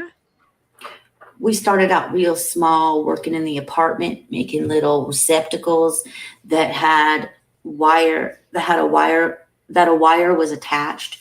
We would hand crimp, these little parts together, and we were making a pretty good profit doing it that way. And even when Darlie was pregnant with Devin, we would sit there on the couch and watch TV, and we would crimp these little parts. Okay. Were you doing that in competition with Kuplex, or did you do that with? No, I was selling them to Kuplex. So while I was still working there, I was still able to start a business, and they were very encouraging. They're both from Lubbock, Texas. They encouraged me to kind of go out on my own, but they knew that I had a family that I had built and that I needed the benefits of having the insurance and the benefits of working for a larger company. Okay. So you were encouraged by the owners of Kuplex? Yes, sir, I was. Okay. And that is a privately owned business, is it not? Kuplex? Yes, sir. Okay. You said that they are from Lubbock, the principals in that business? Yes, sir. Mr. Jeff Rieno and Ron Rieno. They're both from Lubbock, and they both graduated from Texas Tech University. They both had kids at Texas Tech University, and they also both work at TI until it shut down, and then they went off on their own business. Okay. And how long did you continue working your business out of your house? The business that you started and working for Kuplex? About a year and a half. I continued to work for them for a while. I continued to work for them while I had my own business. I started my business in December of 89, and I guess it was about 91 whenever we decided to go ahead and that I was making enough money to be able to not have to worry about Kuplex as a backup. Okay. So you left Kuplex at that time? Yes, sir. And had Darlie left sometime before that? Actually, Darlie fell while she was at Kuplex. They have a lot of chemicals and a lot of things on the floor, and she had slipped, and they gave her about 3 months leave of absence prior to that. Okay. So she didn't have to work. And then she worked for me from then on. Okay. We worked together. Okay. When was it that your business had grown to the extent that you were able to move your business out of your home? About 4 years ago, probably the end of 92, 93. Why would that be after your second child was born? Or would that be after your second child was born? Yes, sir. Okay. And when was your second child, Damon, born? He was born in 91, February. Okay. And where did you move your business when you moved it out of your residence? I moved it off Main Street right there. There's a main street that goes right downtown Rolette, and we had our own little building, and we'd purchased a lot of equipment to go in that. Prior to that, all we had basically was a lot of hand tools and a lot of things in the garage. Okay. So that is kind of where we started. And then we got into purchasing some large equipment. And did you, in fact, purchase some large equipment? Yes, I did. Okay. Did you move it into your business? Yes, sir. Okay. Did your business grow and continue to prosper? Yes, sir. It always has. Okay. You started out with how many customers? We started out with one. All right. And it grew to how many? I have got over 20 now. Okay. Can you give the jury some idea of how much money you were taking in 1995? What was my next number? 77. Wait, who's Preston Douglas? I don't know. He's answered. He's a lawyer, but I don't remember for who. But I'm confused. What is Mulder talking about? What was my next number? I don't know. I think he's talking about exhibits. Oh, okay. Well, isn't Mulder the one that was talking this whole time? I'm so confused. Okay. I don't know why they're doing that in the middle of this.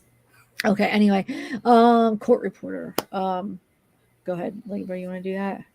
We already have a 77. I don't see number 77. I think we have a 76A. I'll just go ahead and mark it 77. Let me hand you what has been marked for identification and record purposes as defendant's exhibit number 77. And I'll ask you to look that over and tell me whether or not that is a copy of your 1995 federal tax return. Yes, sir. This is the short version. Okay, well, it doesn't have all of the depreciations and things like that in it, but it's just right. It gives the basic amounts, does it not? Right. The gross income was $264,022. Okay, that is a good year. Okay. That is a good year. Okay, in 1995, is that correct? Yes, sir. And do you know how much your expenses were? Well, I know my profit range is roughly 40%. All right. So out of 260,000, you would net for yourself 100,000 or something like that? Yeah, somewhere around $100,000 a year. Does this show federal adjusted tax and adjusted gross income of $95,234? Yes, sir. Well, we will offer into evidence what's been marked and identified as defendant's exhibit number 77. No objection. Okay, defendant's exhibit number 77 is admitted. Now, Darren, by 1995, did you have the majority of your equipment paid for in your business? Yes, sir. Okay. In the year of 1995, did you add equipment? Did you add, for example, a laptop computer? Yes, sir. All right. Did you add $4,400 of miscellaneous equipment and some proto-line software in the amount of $500 and computer and printer to the tune of $4,736, making a total of equipment that you added of 1995 of $11,136? Yes, sir. That is correct. Okay. And that equipment is listed in defendant's exhibit 77A, which shows all of your depreciation schedules and things of that nature, doesn't it? Yes, sir. It's just the long version of 77. Yes, sir. Okay. Now you had how many employees in your business? I have one full-time, myself, Darlie, and then I would add on some contract laborers as I needed them, depending on how the flow was coming through. All right. Who is your full-time employee? Barbara Jovel. Is she the one also known as Basia? I don't know how to say that. Basia? Basia, yes, sir. Okay. And how Basha, sorry. It's Basha. It's been a couple minutes since we've said her name. Sorry. Yeah. Okay. And how long has she worked for you? 4 years. All right. Where had you met her? At Keyplex. Okay. And how long had she worked at Keyplex? She was there for 12 to 14 years before me, so. All right. Had she been terminated at Keyplex? Yes, sir. All right. And after she had left Keyplex, had she been terminated at her next place of employment? Yes, sir. She didn't get along with people very well. All right. She got along with you? Yes, sir. Okay. You were in the office and she did a lot of the testing. Yes, sir. She did. And you did testing as well? Yes, sir. And Darlie did? Yes, sir. And you didn't depend on Miss Javel to sell your services to other companies? No, sir. That's my job. All right. And you didn't depend on Miss Javel to do your books or handle your accounts receivable or... Your Honor, I'm going to object to this as being leading. If the witness could please just testify. Did you... Sustained. Please rephrase your question. Yes, sir. Did you count on Miss Javel to do your accounting and to keep your books and... No, sir. She doesn't know. She didn't write or read very well. Okay. She is from Poland, isn't she? Yes, sir. Okay. But I don't hold that against her. Well, I hope not. Jesus. What a gentleman. I know. Wow. Well, she was a good worker, I assume. She was a very good worker. And you got along with her? Yes, sir. I tried. Were you about the only one that could? At times, yes. Okay. She's very demanding. I'll ask you if, as you progressed in business and your business prospered, if she became somewhat jealous of Darlie. Well, I think the fact that because Darlie had a new baby and, we were mainly taking up the slack and I was taking over a lot of things that Darlie was doing at the shop because she was spending time with the baby. I think she was a little bit jealous because of that fact that, of course, my income went up and I was trying to balance things out to where I think she felt a lot of times that she deserved to be making as much money as I did. And I can kind of understand that. But at the same time, I'm the one who's taking all the financial risks. And it's kind of hard to understand unless you're self-employed to understand how it all works. But I did pay her $10 an hour. And I thought at that point that was fair. Well, that was a raise for her from what she had been making, wasn't it? Yes, sir. That is the highest pay she has ever got. Okay. During the year of 1995, you had acquired you bought a boat, did you? Yes, I did. All right. And did you have to pay anything down on the boat? Nope. Just signed a note? Yeah, I just signed the note. Okay. And do you recall approximately how much that was per month? It was about $342 or something like that. Okay. I'm not exactly sure, but it was in the rough range of $340 to $350. Okay. And you had bought a car that you drove, a Jaguar, had you not? Yes, sir. I had an 86 Jaguar. All right. And how were you paying for that? No, I paid cash for that. All right.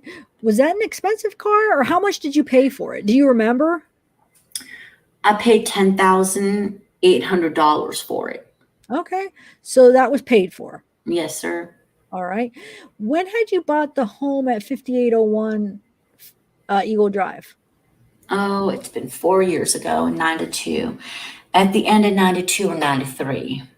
Okay. Do you remember approximately how much you paid for that home? Well, with upgrades and everything, it was roughly around $131,000. Okay. And had you put some money into it? Oh, yes, sir. Okay. Had you done a lot of work on it yourself? I redid the stairs.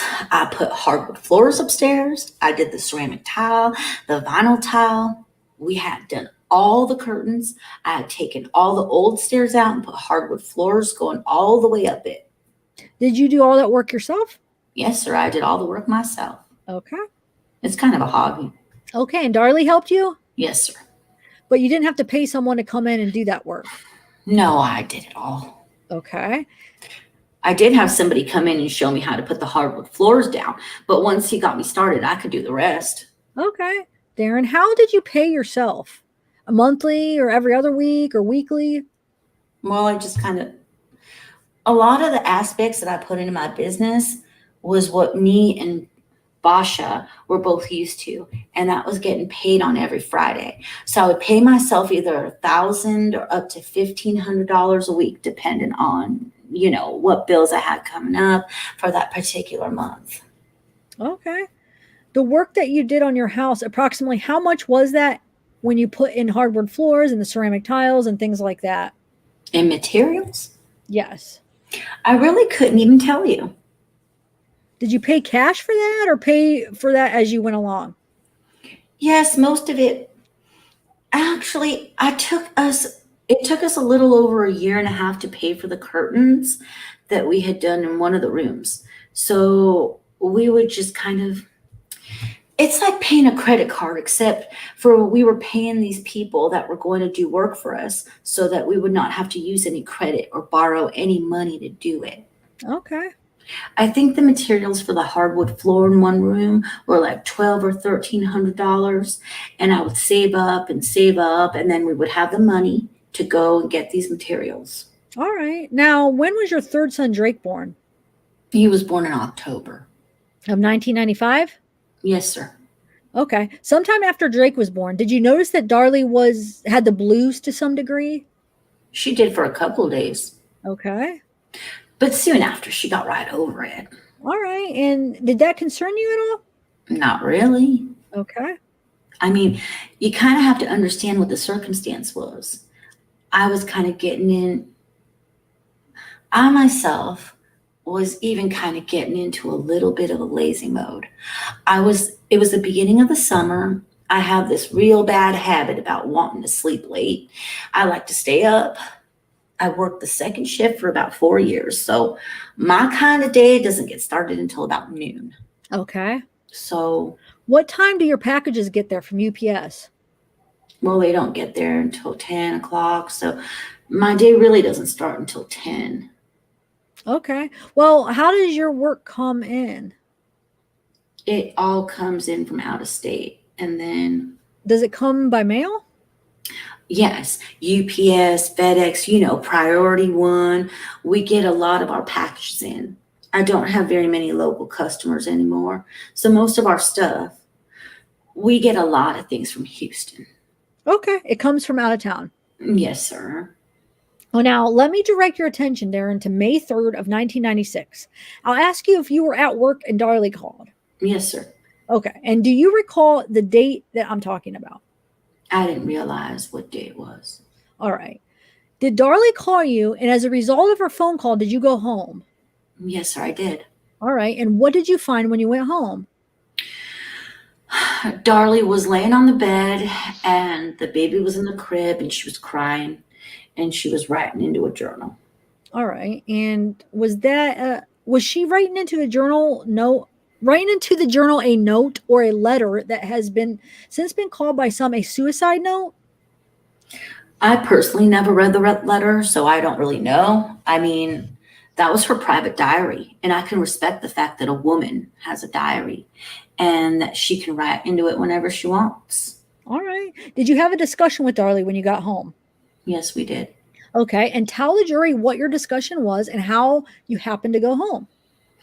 Well, she called me at work, and she called me at about 2:30 or 3 o'clock, and I was really busy at work, and she said that. Could you tell from the tone of her voice that she was blue? All right.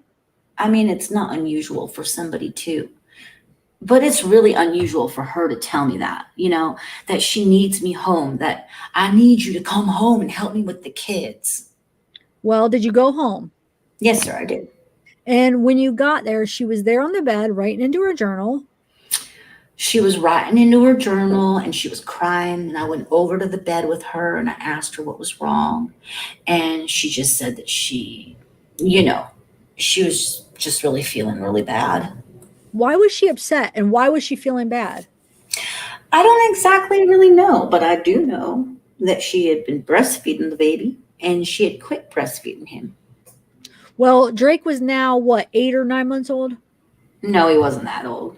She quit breastfeeding Drake when he was about 4 months old. So I don't know. It was just kind of one of those situations where a husband knows when his wife is telling him that, I need you to come home. And I said, baby, I'll see you when I get there at 5 o'clock. And she said, you'll see me. And it just hit me where I need to go home. I need to go home because something is either wrong or she needs some help. And so I went straight home. And when I got there, she was laying on the bed, writing in her journal, and she was crying. And we talked about it for a little while. And then. What was said? That was it. What do y'all talk about?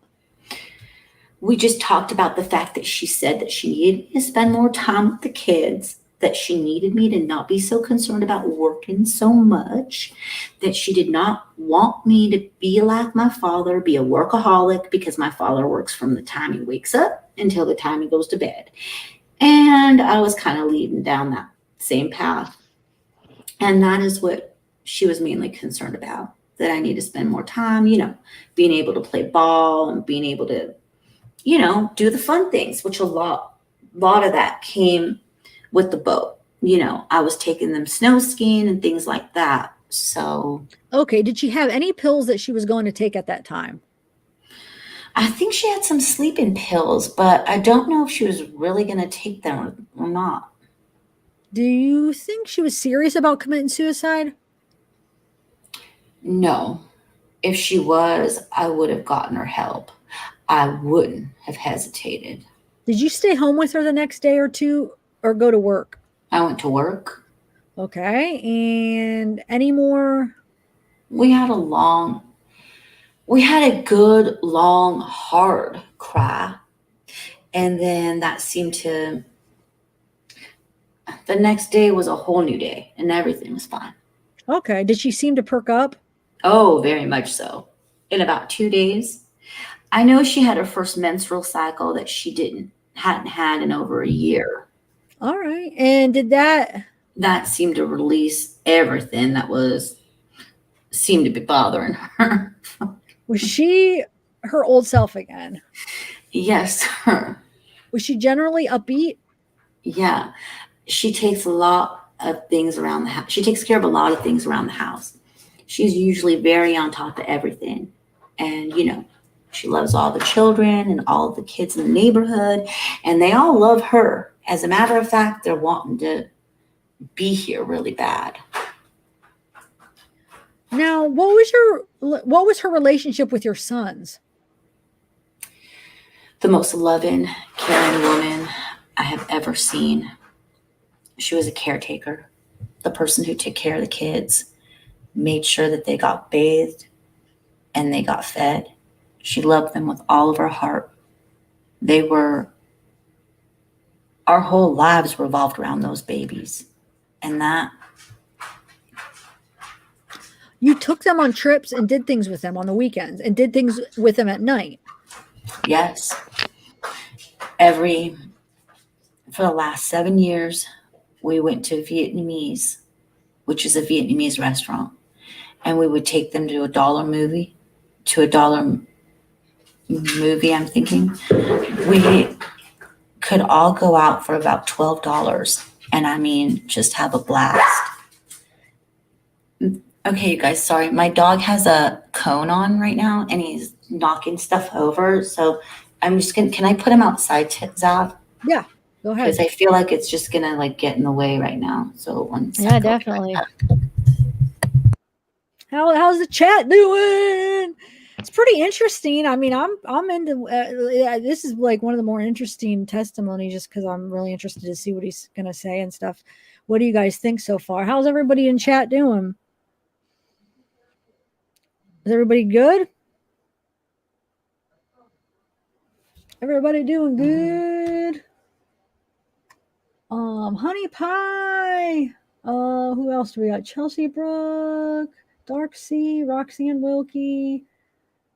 Criminal. We got Criminal. I love the Criminal Imagination. Cleopatra at night. Hope you feel better. Oh, Cement Shoes. You going to bed, Cement? Okay. New medication on a growing wages. Oh, okay, Cement Shoes. Hope you feel better. Sorry. Hey, High Priestess. Yeah, I don't know. I'm conflicted on this too, on what I feel. All right. So how's your doggy doing? He's doing good. He's just, makes me feel guilty because he's wearing a cone and then he's over here knocking stuff over and I feel like it's really loud. Yeah, I heard. I was wondering. I heard like a like it must be like a rubbed up. I don't even know. I don't know how to describe it, but I did hear like a zipper. Yeah. Yeah, zipper. Yeah. What was that all about? I don't know. He's going around like angry, like rubbing his, his big cone on everything. Earlier, he knocked over the fan.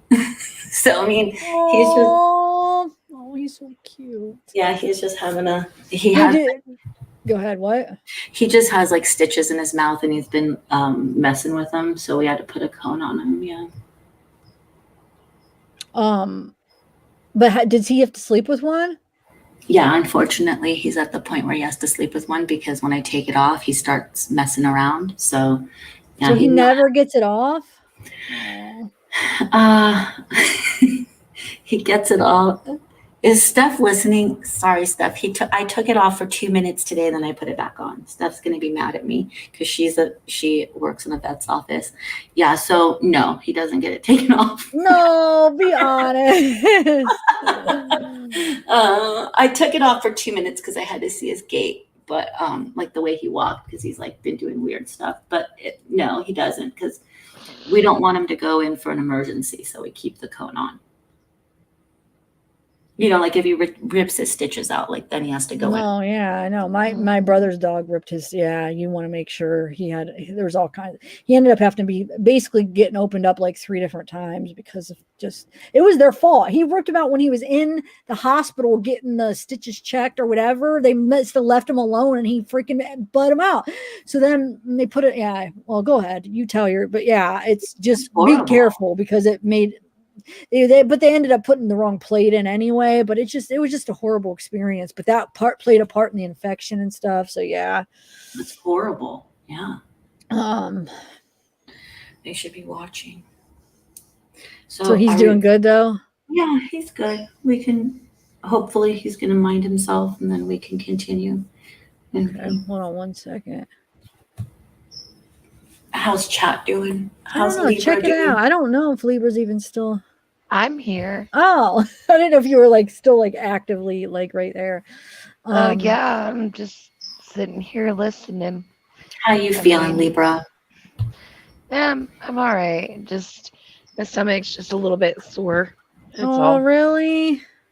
Yeah, and it's nothing. It's going to be like that until the regimen of the antibiotics and stuff go through, and the acid starts to clear up out of there, and all that stuff. So I mean, I've got like 7 more days of antibiotics left. Mm-hmm. I hope it kicks in like soon. Like I hope. What day are you on of the antibiotics? 3. I hope it kicks in like a couple of days so you get some relief. Yeah, because one of the antibiotics I have to take twice a day. The other one I take 4 times a day. Oh my gosh. And then I have to take the mistrial too. So it's a lot. I'm just like, yeah, I'm just kind of like sitting here like listening to y'all, and then Tiff was like, how's chat doing? I hope everything's okay. And then she was like talking, and I was like, okay, I'm just chilling. I'm chilling. I hope you feel better. Linda says to eat yogurt. Linda I started eating the Activia with the probiotics in it, and it's definitely different.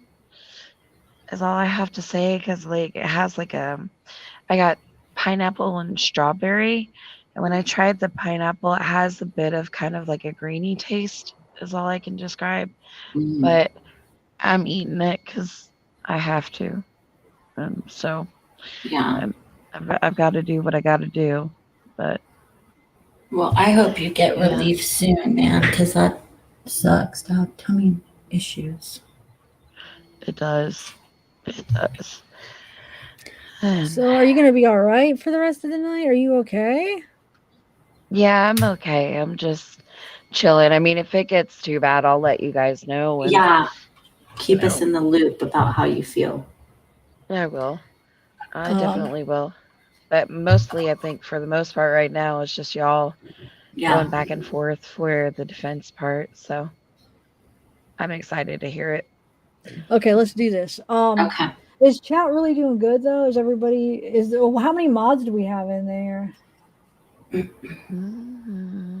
Nancy, do you need help? Oh, Tian's here.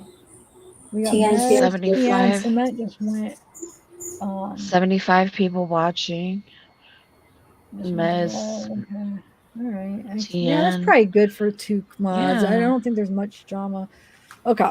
So where do we take off? So I was in the middle of reading this, I guess, so I'll just go back to. Okay. So we could all go out for about $12, and I mean, just have a blast.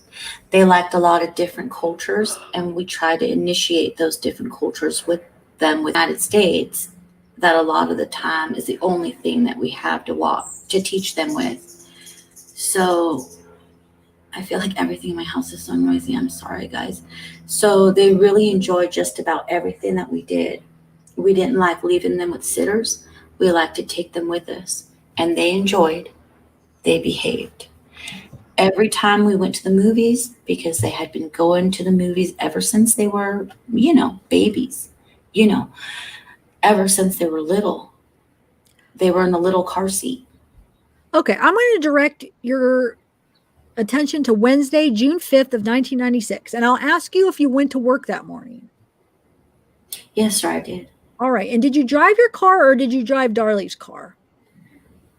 My car was in the shop. My Jaguar had broken down the day before. All right, what happened to the Jaguar? Oh, something was wrong with the transmission. It ended up being a little $3 hose. Okay, and so you left her home that morning and you went to work in her Nissan Pathfinder? Yes, sir. Okay, and you worked all day, did you? Yes, sir, I did. Okay, about what time did you finish work? Right around 5:30. All right, and did you come directly home or did you go somewhere or what? No, actually, Dina was with me, Darlie's sister, and we came straight home. I was bringing her home because she didn't have a car yet. Okay, had Basha left her before you did? Left, is that how you say it, Basha? How do you say it? Had Basha left before you did? Left work before you did? Yes, sir. She leaves at 5 o'clock, right on the dot. Okay, and was her mother working there at y'all's house? Yes, sir. Helping Darlie out?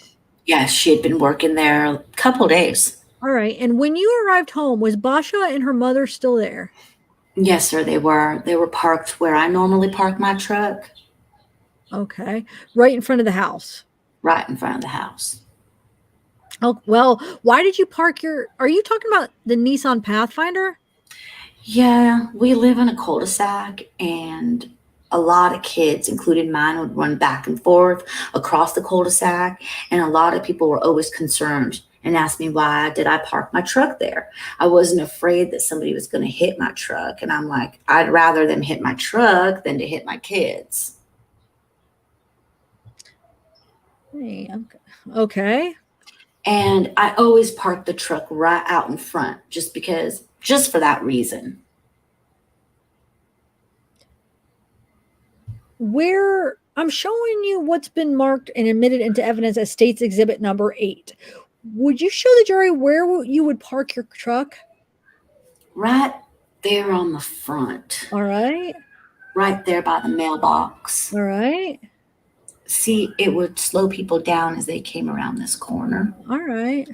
Sometimes people were going around this corner going 40 miles an hour because that was a wide turn. Okay. And that is the reason that you parked there? Yes, sir. Okay. You said Basha was there?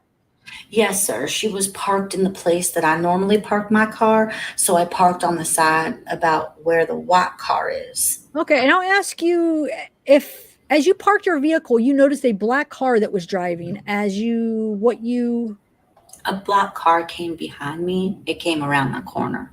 At an excessive rate? Yes, sir. Probably 30 to 35 miles an hour. Okay. And you thought that was too fast for the circumstances?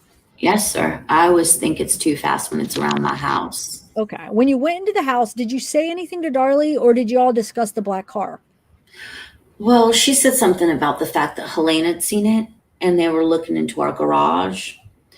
And I heard it, but I didn't really listen to it. You know, just kind of might have been either into a hectic moment or I just really didn't think twice about it. Okay. Had you talked to a neighbor approximately 1 week earlier about a black car that was parked in that turn where they were surveilling your house? Yes, sir. Karen across the street told me that the car was...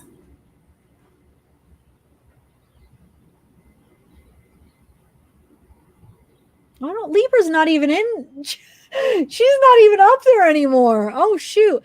I'm going to object to that as being hearsay. Sustained, sir. Just testify what you actually know. You can't testify as to what Karen... Just a minute. Not what anyone else said. Is that clear? Okay. Hold on, let me add her real quick. Wait, where is she? No, she's gone again. Oh, no. I don't know. Where are we here? You can't. Okay. All right, go ahead. Did you talk to the Karen about a black car? Yes, sir, I did. Okay. Now, what was the approximately 7 or 8 days? Oh, was it approximately 7 or 8 days before June the 6th? Yes, sir. Okay. Now, when you arrived home, where were the boys? They were outside playing, riding their bikes, out on the street. Okay. And on the sidewalk. They were not allowed to ride their bikes on the street. Okay. And were they called in, or what did you do in preparation for supper that evening? We called them in and they both put their bikes back up in the garage, and we came in and we ate chicken noodle soup, and Darlie had made homemade bread. When Helena was there, and Helena was going to go teach Darlie some new dishes from Poland. Okay. Basha and Helena had gone. Had they not? Yes, they had left as soon as I drove up. Okay. So who was there to eat supper with y'all? Me and Darlie and both the boys and the baby and Dana, Darlie's sister. Okay. What happened after y'all finished supper that evening? Well, I went outside. We were talking about, see, we have this little Pomeranian dog, and we had bred him the day before, and he was really pretty hyper. And she had asked me to go out and asked me if I would fix the fence because the kids were going in and out of it, and it was real hard to kick, and it was dragging up the sidewalk. So I went out and I got all my tools out of my shed, and I cut it and I shaved it off a little bit so that I could make the fence fit the latch better. Prior to that, we'd always just had like a big old bag of mulch just thrown up against the side of it to keep the dogs from being able to go. But a little dog like that, he can get through a hole this big. Okay. So I was trying to get the backyard ready and to be able to put the dog back there. Okay. All right. And what did you do after? Were you successful in getting the gate fixed? Yes, sir. I got the latch all lined back up, and I got it to where the gate would swing back and forth without dragging. Okay. It would swing back and forth so that you wouldn't have to push it with your foot. Yes, sir. Okay. What did you do next? Well, I came inside and we played around on the floor a little bit, and I played with the baby. The reason why, like I was saying before, the hardwood floors upstairs and the tile floors, when you have a 6-month-old baby, you can't have a baby running around on a hard floor when he's crawling. So all of a sudden, this room that we had downstairs, we call it the Roman room. And that was kind of a place where the baby could crawl around on the carpet and the boys could lay out on the floor. And it wasn't kind of, it wasn't hard. And you didn't have to sit up on the furniture or anything. So that is kind of the main reason why we were using that room so much. Okay. Played with the baby for a while? Played with the baby for a little while. Okay. And we just kind of talked, kind of visited a little bit, and then I took Dana home about 9:30. Did you have an occasion to work in the garage at all? Yeah, we had been talking, I guess, after supper about the fact that we were probably going to have a garage sale, and but we weren't but we were not sure if we were going to have it before we went to Pennsylvania, because we were supposed to go to Pennsylvania on the 14th. So we were out in the garage and we had been separating it. We had a lot of stuff to sell. We had a lot of junk. We had a lot of stuff that we wanted to keep. And we wanted to be able to separate what we were going to keep and what we wanted to try to sell. And Darlie was working on trying to get the tags and everything made up so that we could kind of get rid of some of that stuff. All right. How are you arranging the stuff in the garage? Well, we were just putting what we wanted to keep on one side and what we wanted to get rid of on the other. Okay. Was the garage door up or down?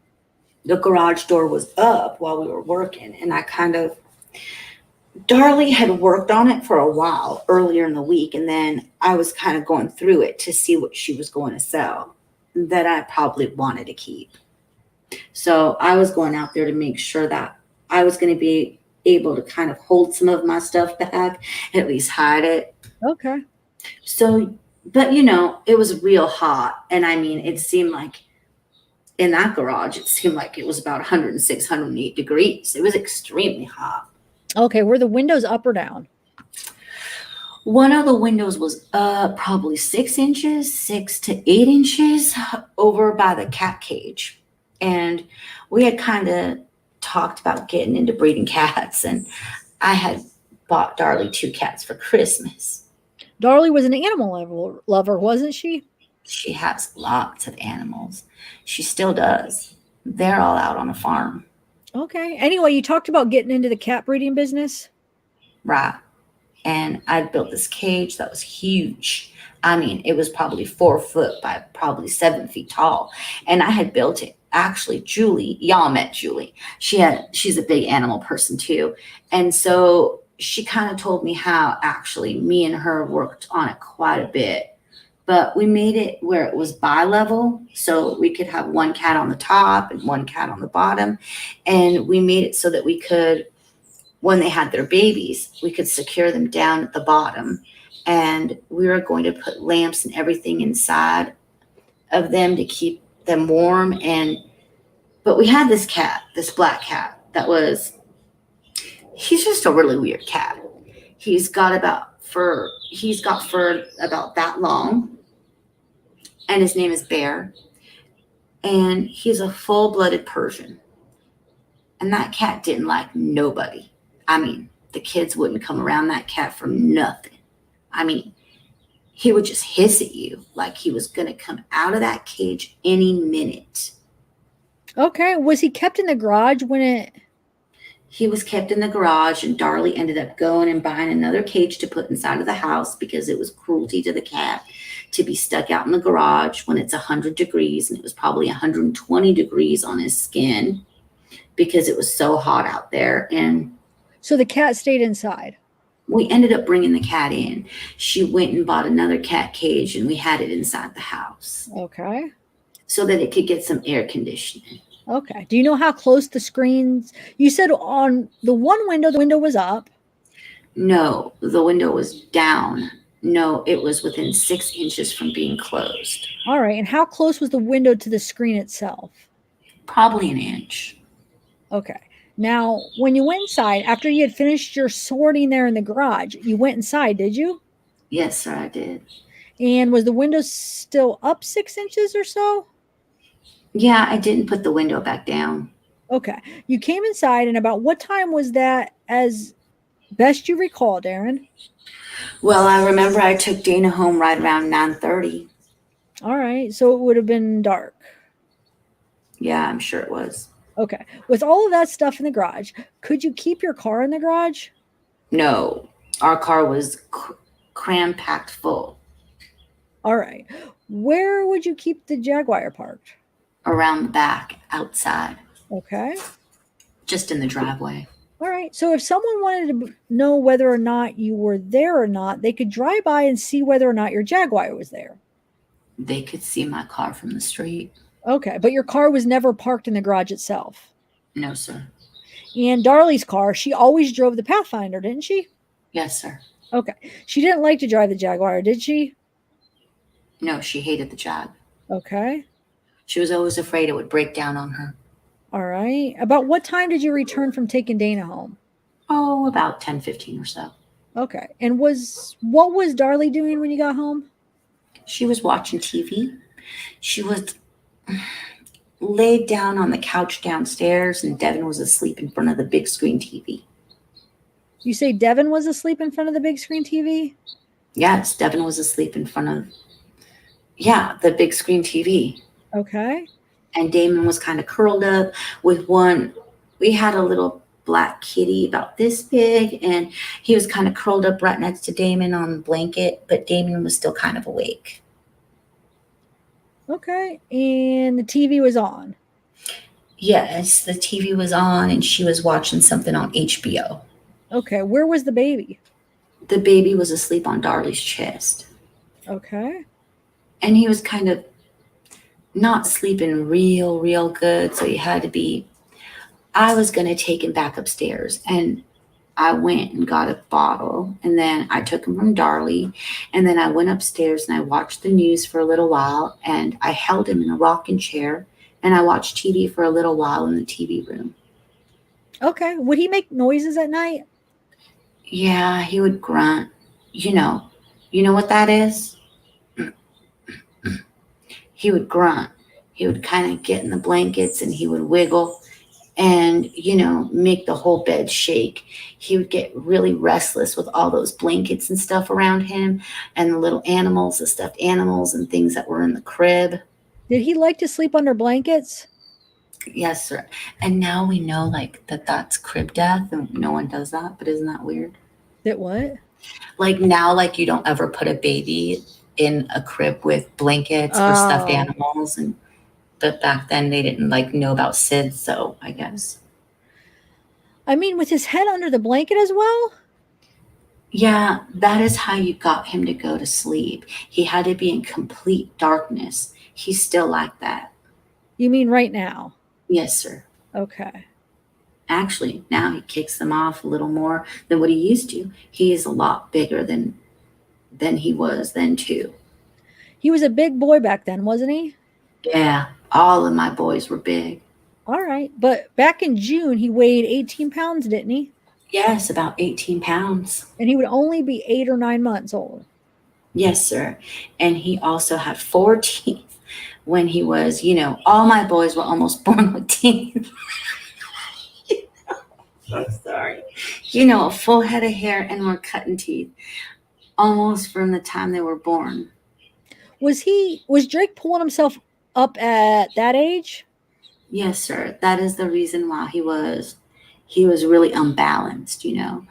You watch a little kid, especially going through that time, he would very easily grab a hold of something and pull himself up. We always were kind of told by some of the doctors, well, see, my oldest son, Devin, he started walking at 6 months, and that's really early. That is way too early. And they were afraid that his feet would start to turn in or out, and he walked before he could crawl. And so they told us to put some shoes on him and to get him to where he would stay on the floor. And so we were kind of afraid of that. Drake was going to be that way too, because he is very strong. Okay. Stronger than he probably should be. All right. How long did it take you once you got him upstairs and put him in his crib and gave him his bottle, how long did it take you to get him down and asleep? Probably 30 minutes or so. I watched the news. Darlie doesn't like to watch the news. So I watched the news up there with him for a little while, and I finally got him to sleep. But I put him in his crib and put his blankets on him, and he finally went to sleep. And then I went back downstairs. All right. And I talked to Darlie for a little while. Okay. Were the boys asleep by that time? Yes, Damon had fallen asleep. They had played pretty hard all day. Okay. Riding their bikes and rollerblading and all of that. Okay. Everybody knows who has kids knows that the garage is kind of a toy box for kids. I mean, you raise the garage door up in the morning, and that's where all of their toys are.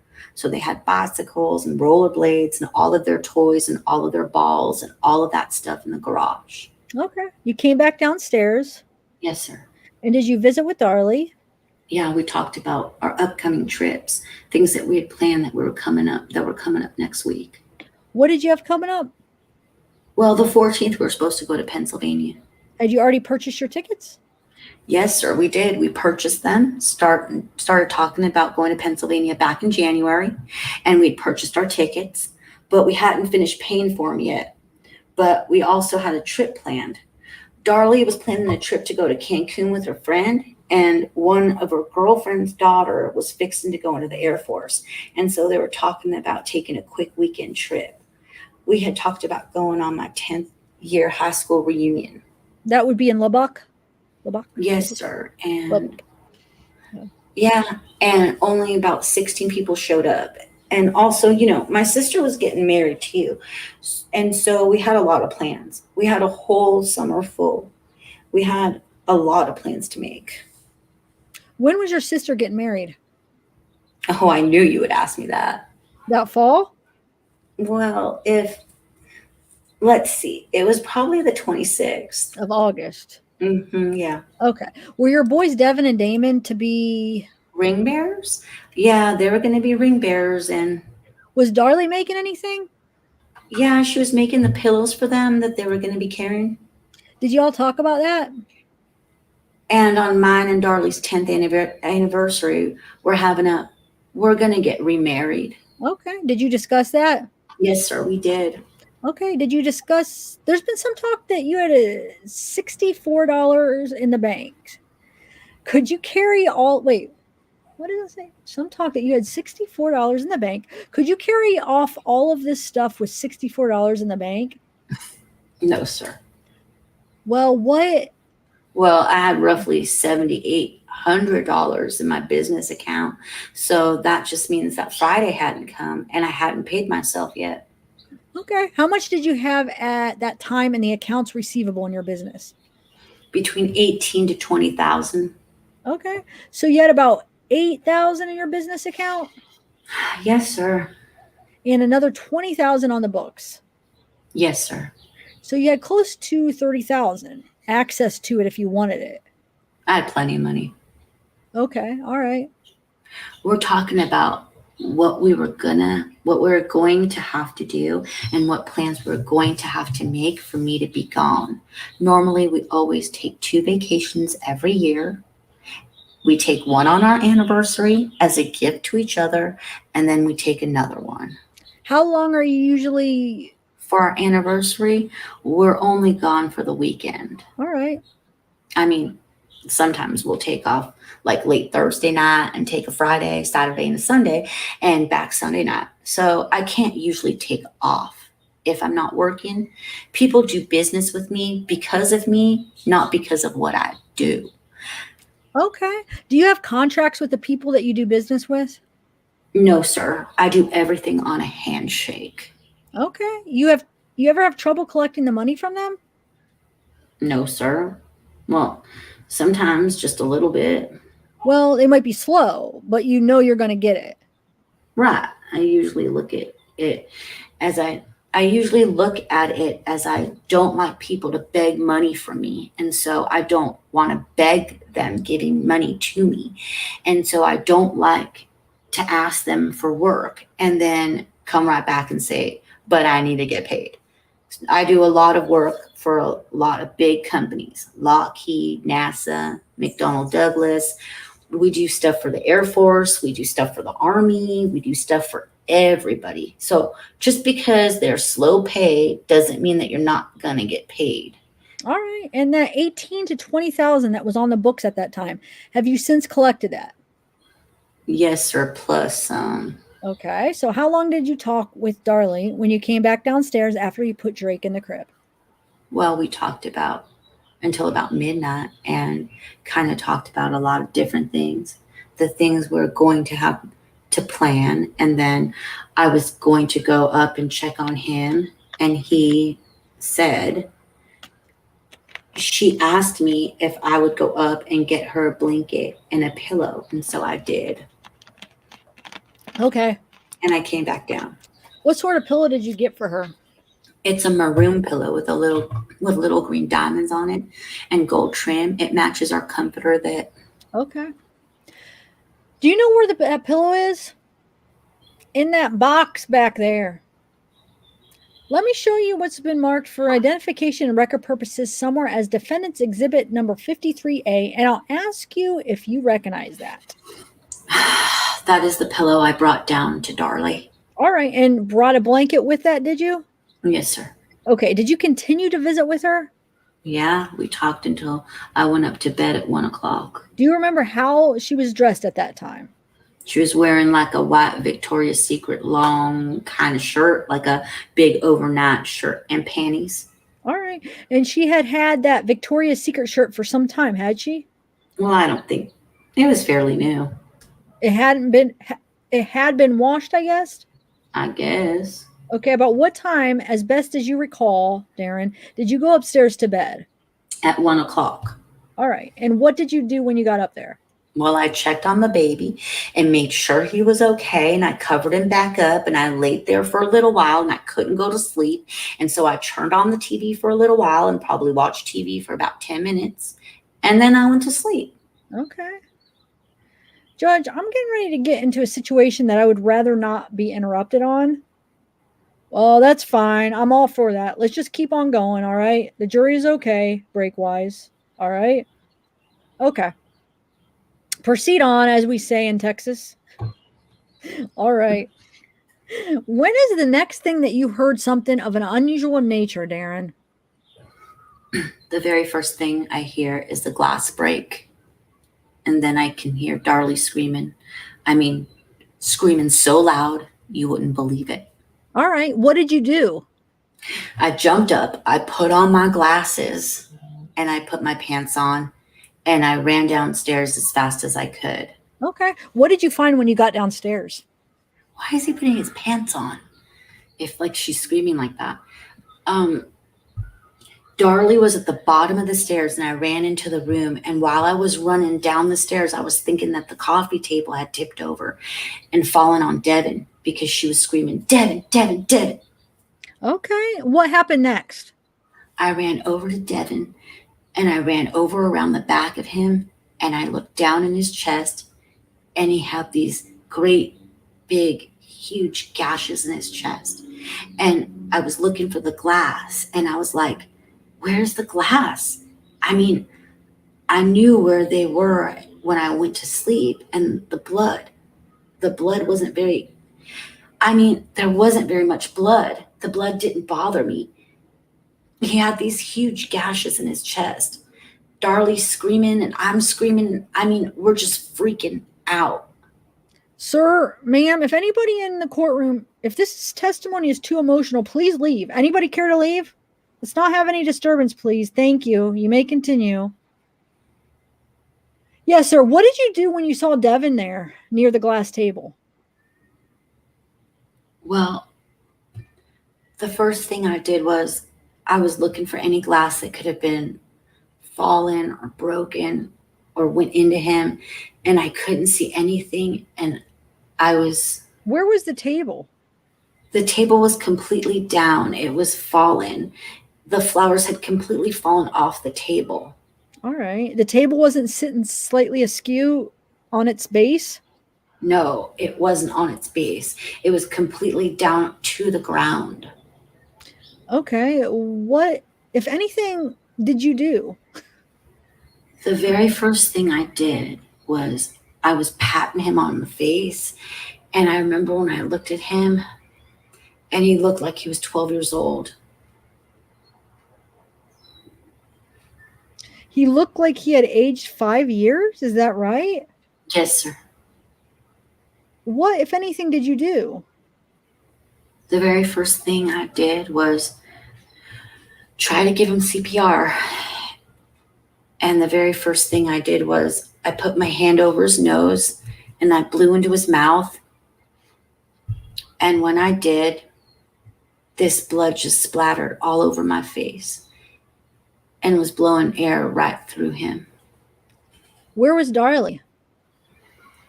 Darlie was running back and forth from the kitchen over to Damon.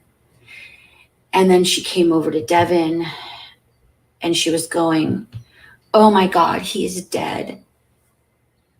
What was she doing in the kitchen? Getting towels. Wet towels? Mm-hmm. Brought them to you? Yes, sir. Where? How many times did you blow into Devin's mouth?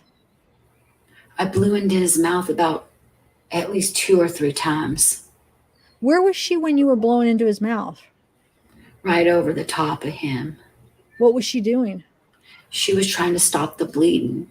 She was trying to hold his chest together. Have you had courses in CPR? I have had 7 years. So you know what you're doing? Yes, sir.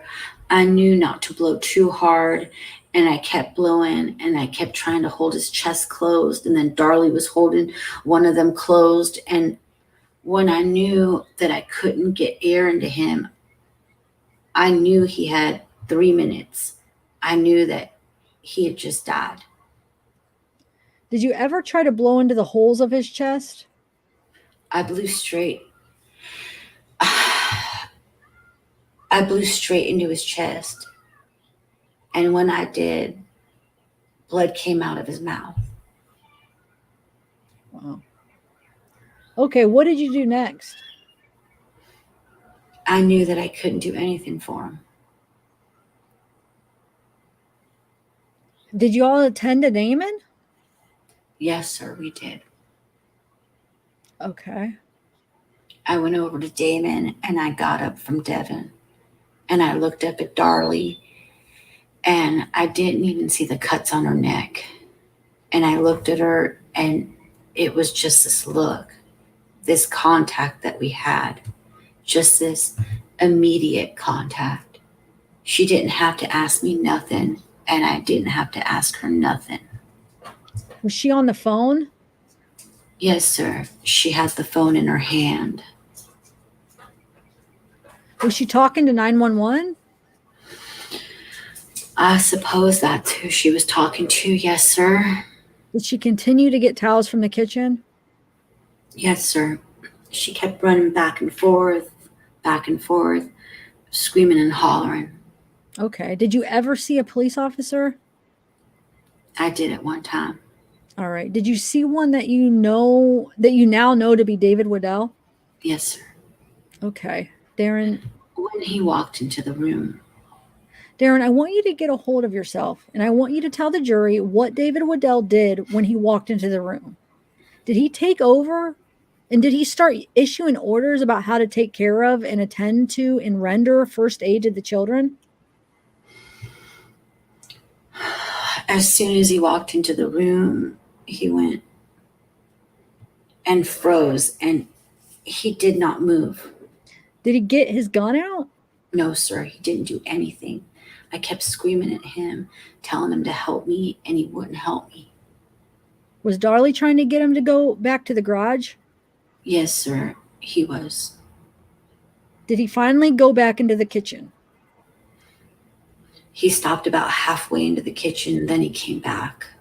Would he go back to the garage? No, sir. He just stood there like... Did he get his gun out? No, sir. Okay. I never saw a gun. Were all three of you in shock? Yes, sir. The police officer included? Yes, sir. Did another police officer arrive on the scene?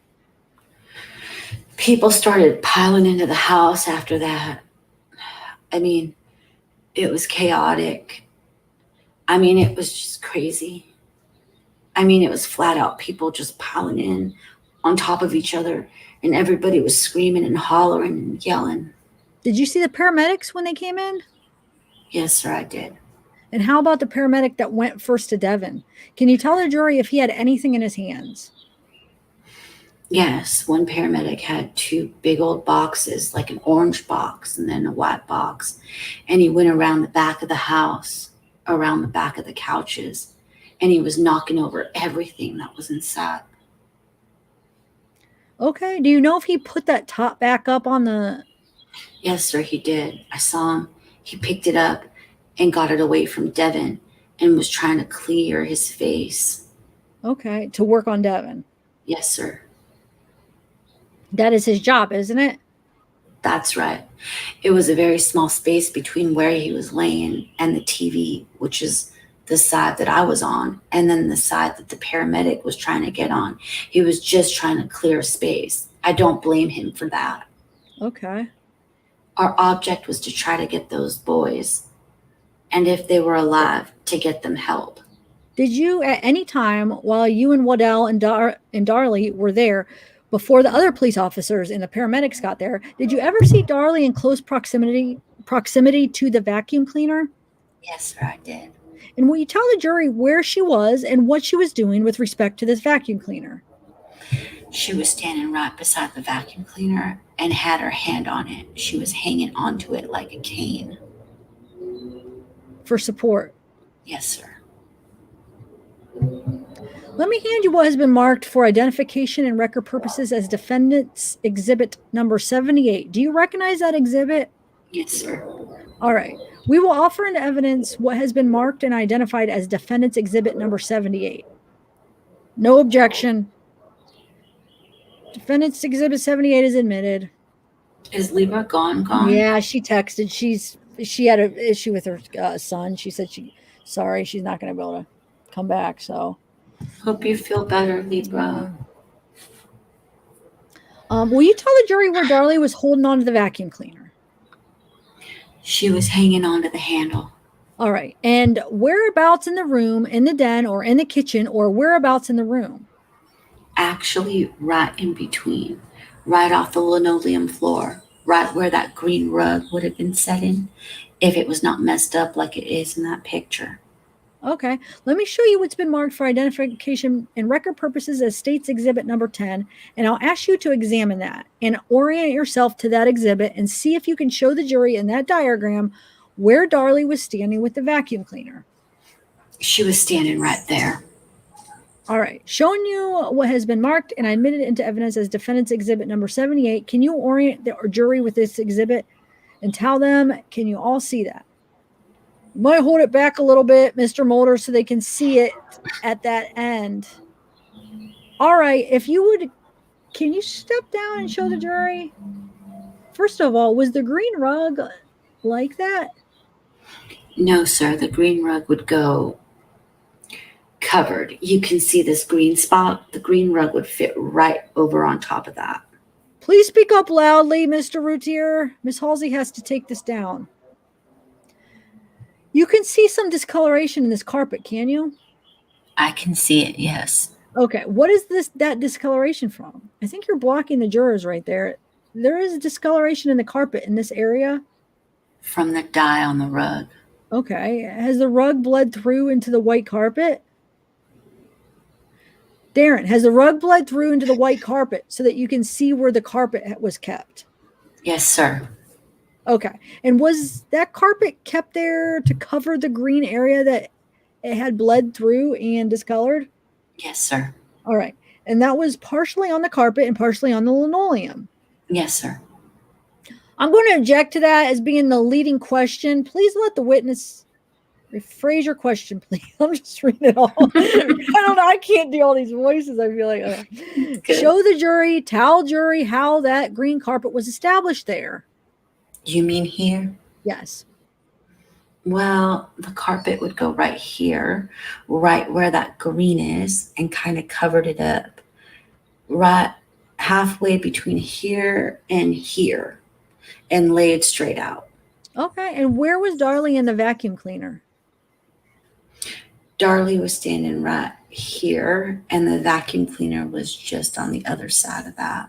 Okay. Did you later on see that vacuum cleaner turn down either this way or the other way, but laying down? Yes, sir, I did. Okay. And did you ever see the vacuum cleaner off in the kitchen? No, sir.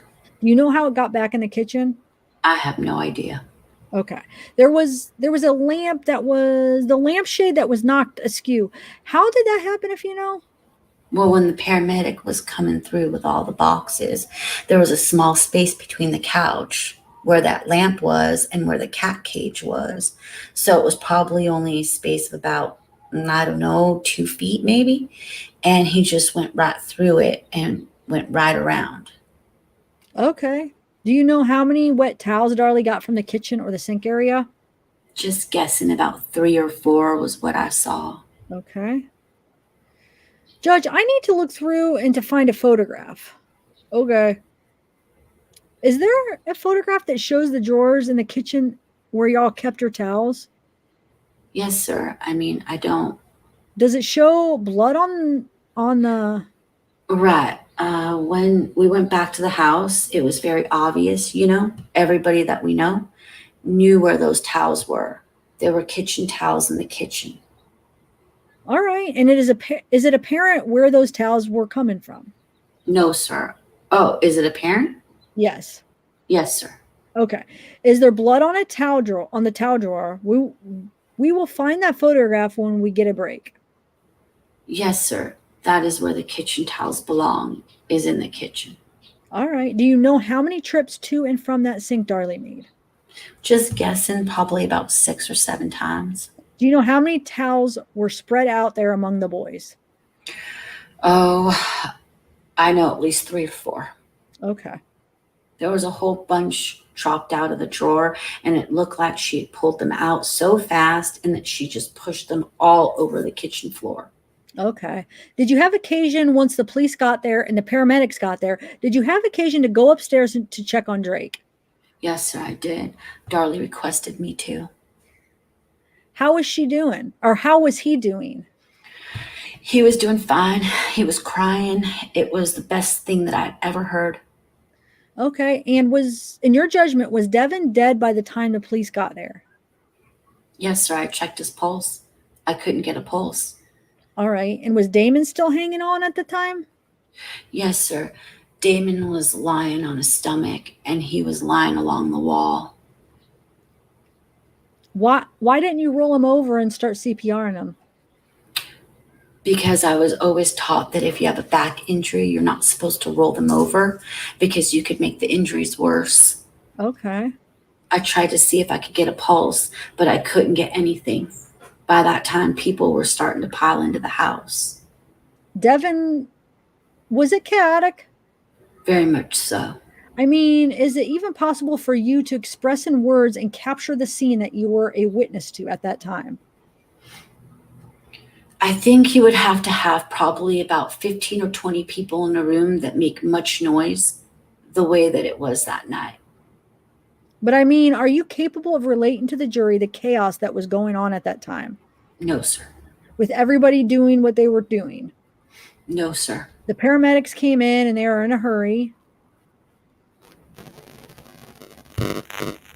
Everybody was in a hurry. A lot of people there? But it seemed like everybody was moving in slow motion. Did you have occasion to go across the street to the Neal's house? Yes, sir, I did. What was your purpose in going to the Neal's house? To get help.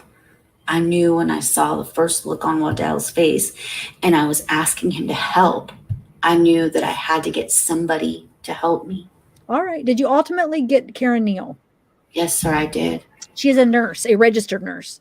Yes, sir. And you knew that? Yes, sir. Okay.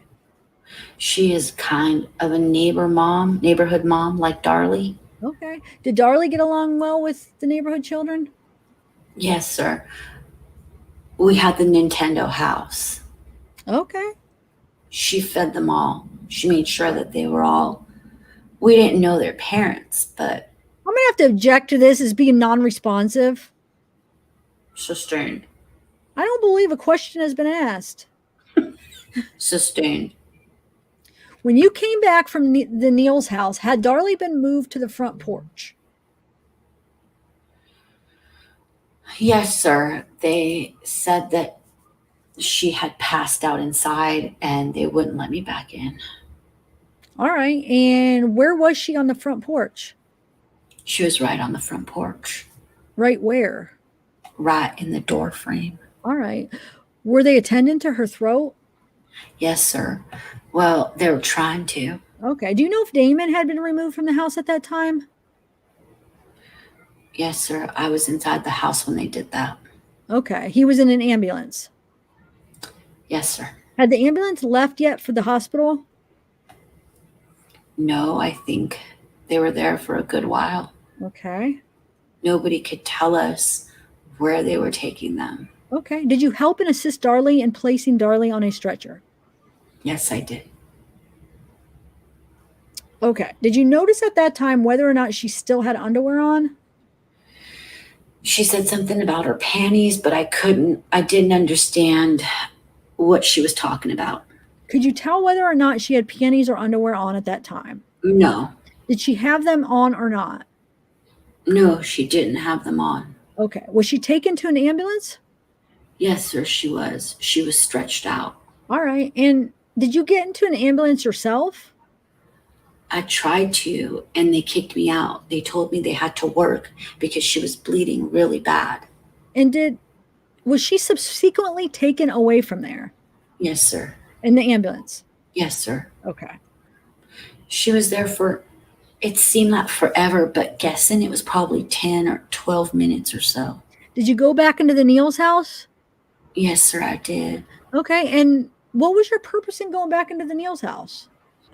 Well, I needed a ride, first of all, to the hospital, and we didn't know where we were going. And how were you dressed when you went back in the house? All I had on was a pair of pants. That's all the clothes I had on. My glasses and a pair of pants, and I was cold. All right. What did you do in the Neal's house? Terry, he went and got me a t-shirt, and I went into the bathroom, and I thought I was going to throw up. Why is that?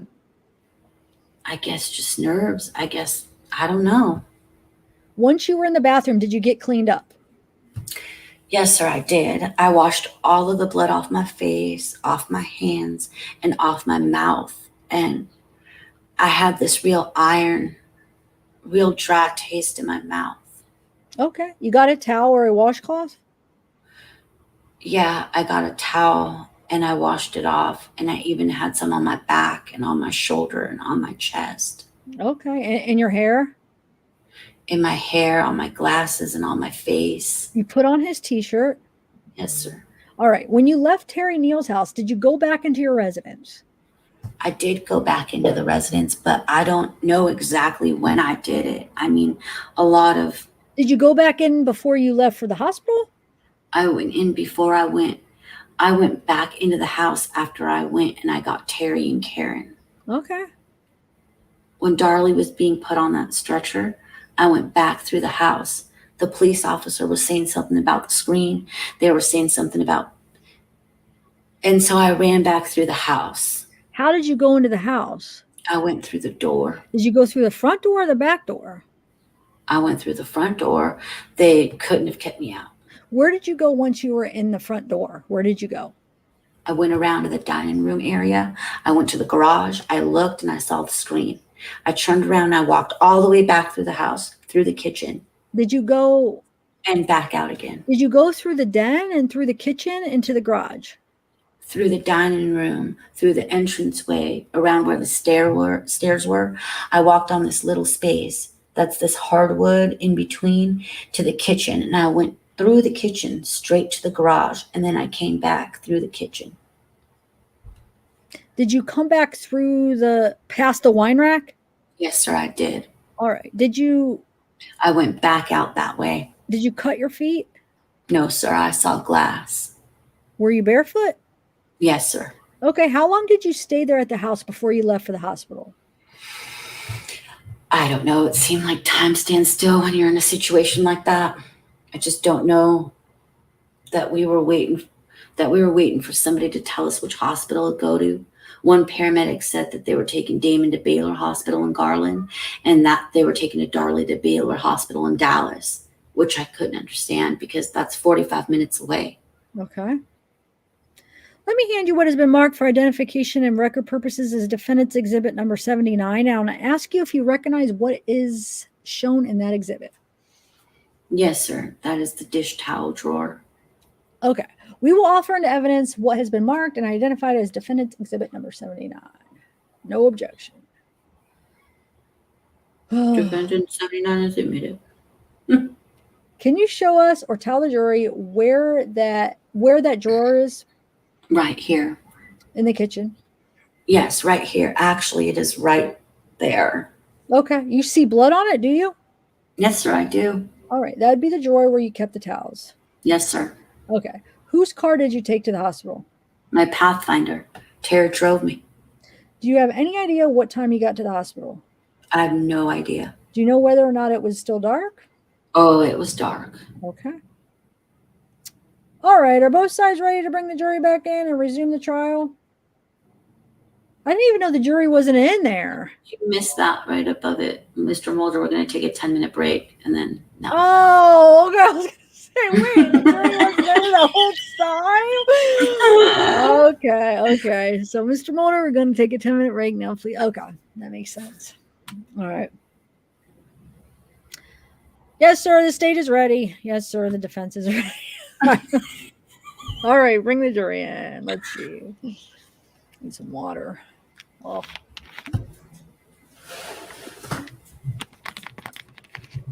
All right. Let the record reflect that all parties in the trial are present and the jury is seated. Mr. Mulder. Yes, sir. When you got to Baylor, did you go directly to see Darlie? No, sir. She was in surgery, and they took me to the room. Okay. And did you remain in that room? Yes, sir, I did. And were you alone or were you with someone? Chris Frosch was coming in and out, and Terry came in and out. Who had taken me to the hospital, and then Patterson showed up later. Okay. And he was going in and out. Okay. Detective Chris Frosh, did he question you about what you knew? Yes, sir, he did. All right. Did you cooperate with him? Yes, sir. Did Patterson subsequently question you about the events of that evening? Yes, sir, he did. And did you cooperate with him? Yes, sir. Okay. Were you later on permitted to see Darlie? Yes, sir, I was. And do you recall about what time that was? Sometime that early morning. All right. By that time, he photographed you? Yes, sir, they did. Did they take your clothes? Yes, sir. And photograph you naked or stripped down without your jeans on and without your shirt on? Yes, sir, they did. Okay. And I guess you were provided with other clothes, were you? Medical clothes. All right. When you saw Darlie, would you tell the jury her emotional state?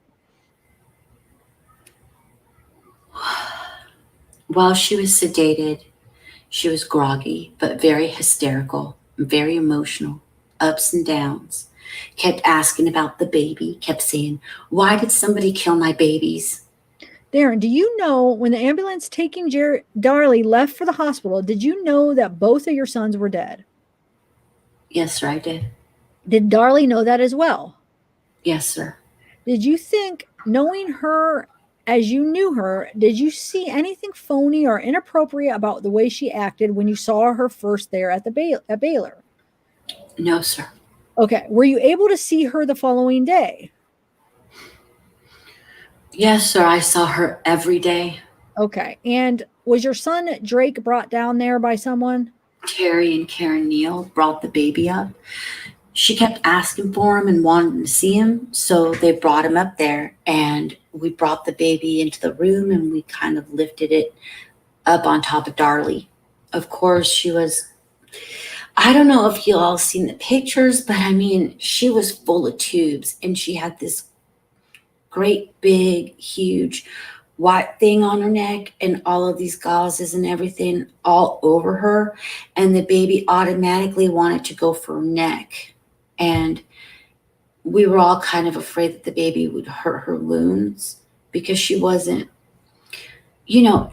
capable of being able to hold him and use her arm strength to be able to hold him. He squirms really a lot. Did she ultimately hold the baby on her chest? Yes, she held him by his fingers. Wait.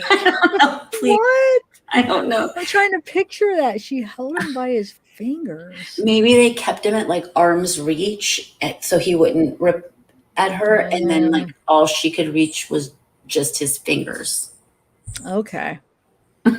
I don't know. That's how I see it. No, yeah. I'm just responding like to okay.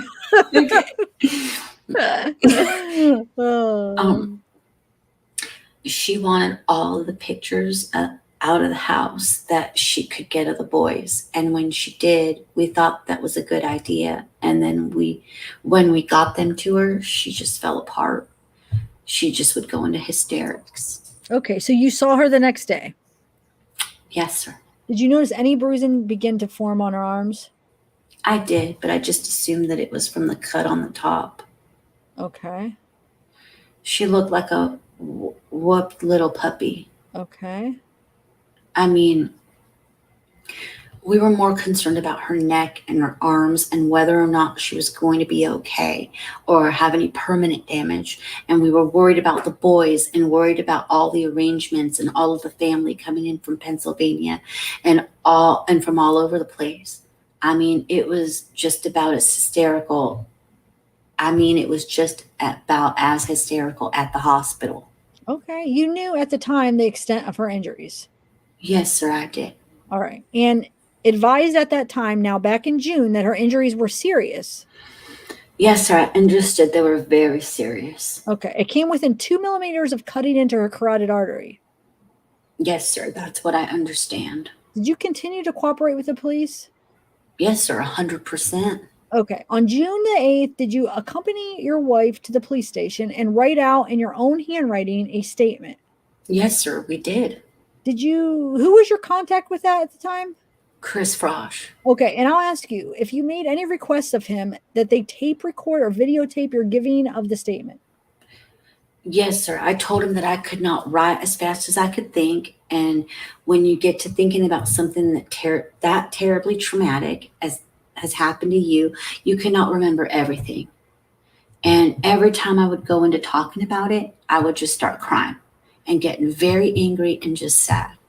And just all at the same time. All right. They had asked you for your permission to occupy and search your house, hadn't they? Yes, sir, they did. And that was, I believe, on the 6th, and you had cooperated. Yes, sir. I gave them the keys to the house, to the boat, to the sheds, to the business, everything. I had nothing to hide. Okay, you gave them the keys to everything. Yes, sir. All right. When they would call you, would you go down to the police station and drop everything that you had and go down there? Yes, sir. Whatever plans we had made, we dropped those plans and went to the police station because we felt that the closer and the more information we got, the closer we would get to finding the killer. Where am I here? 15. Were you told that they had leads that they were following and that they were working hard on it? And yes, sir. They said that they were working night and day for days and days and days, and they were telling us the things that they were missing out on as far as their kids' baseball practices and games. But had a lot of leads that they were following. Hundreds of leads, they said. And you believed them at that time? Yes, sir. Do you feel like you have been betrayed? Yes, sir. Very much so. You feel like they lied to you? Yes, sir. There's no question about that. That is an understatement.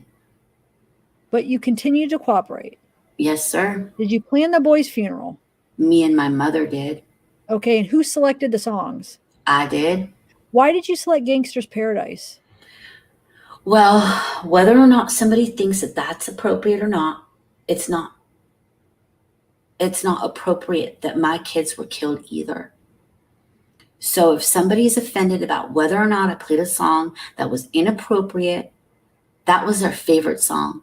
Every time that song came on the radio, they would say, "Daddy, crank it up."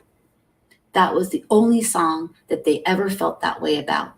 When you have children, you do things for your kids, not for anyone else's approval. And if they didn't like it, that's too bad, because this was my two boys, and that was their favorite song. And we played their favorite song at the funeral. What were the other songs that were played at the funeral?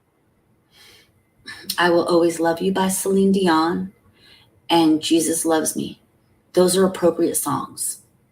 By Whitney Houston? Yes, by Whitney Houston. Yes.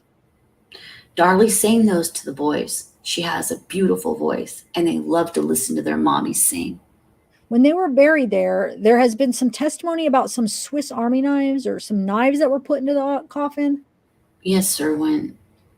Were they buried together? Yes, sir. They were buried in the same coffin. They died together, and they went to heaven together, and they loved each other.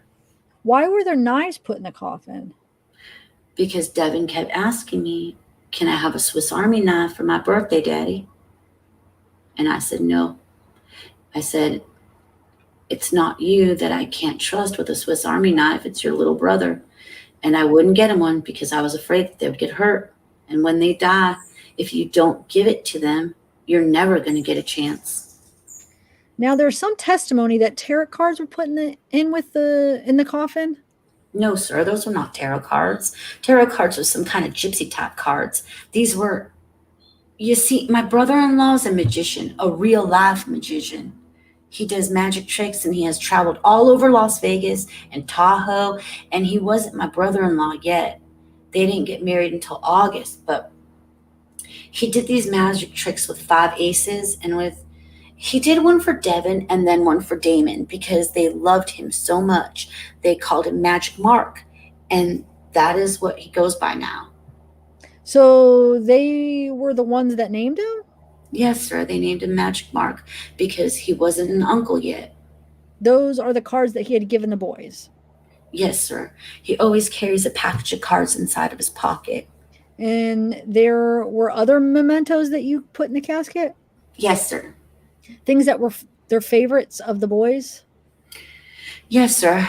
There were letters from all the kids in the neighborhood that came to the funeral. There were stuffed animals and flowers. and Basha and David put silver coins in there. When the residence was held by the police for a number of days. Yes, 13 days. 13 days. All right. When the residence was released back to you, did you have the occasion to walk through the residence? Yes, sir, we did.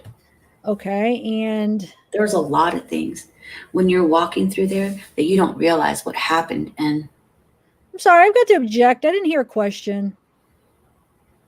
Sustained, Mr. Routier. Just answer the question. Yes, sir. All right. Did you see the wine rack? Yes, sir, I did. Okay. Do you recall whether or not you saw glass on the shelf of the wine rack? It was on the shelf. And then as we were getting the house ready to try to sell some of the stuff, there were shards of glass down inside of the bucket. What bucket? It was an ice bucket that was sitting right on top of the wine rack. Is that clearly visible in the photographs? Yes, sir. You say there were glass shards on top of the ice bucket? In the lid, yes, sir. Okay. Did you ever fail to cooperate with the police about anything?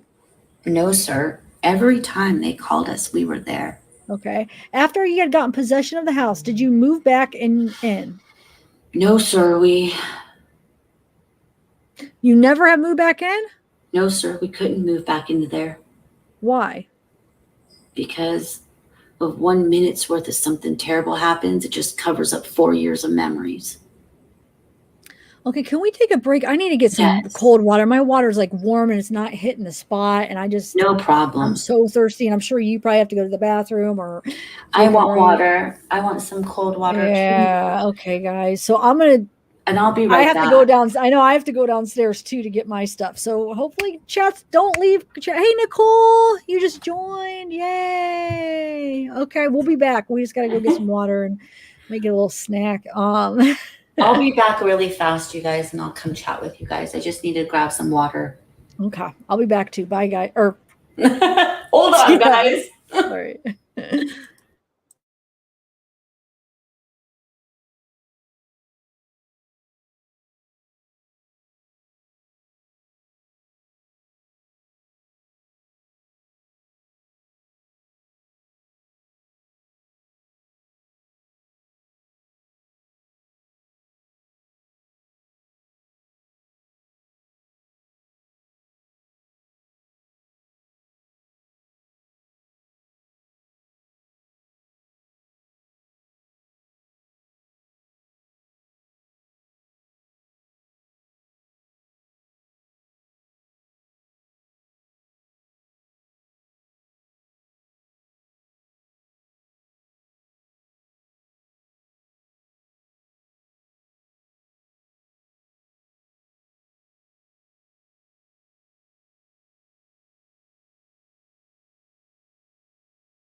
Hi, guys. I'm back.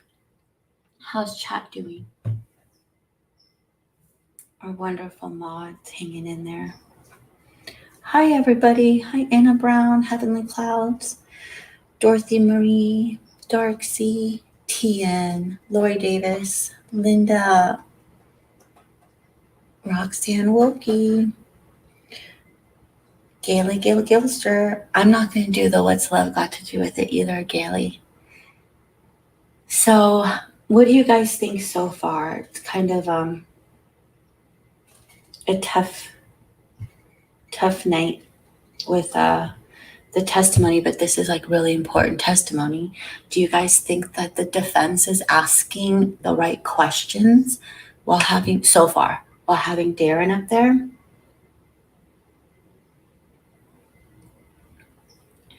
Yeah, gone prime time. You know what, you guys, we try to say this every time. We haven't read this stuff prior to, this is our first reading of it. So we do stumble a little bit, but it kind of like, we want to find out at the same time you guys find out. And also, we don't have a bunch of hours in a day to devote to reading this stuff before we get up here. So yeah, and it is tough reading material. So sometimes we have to like make up the emotion on the spot, and sometimes we mess up, but you know. What do you guys think? Tian, you think he's just rambling? He like says some really, not about explaining the scene, but like I feel like he has to save his wife. His wife's about to go on death row, right? Like that's why he's testifying. Am I being really judgmental when I say I feel like he's not, I don't know how to put it. Like I feel like he's not going there.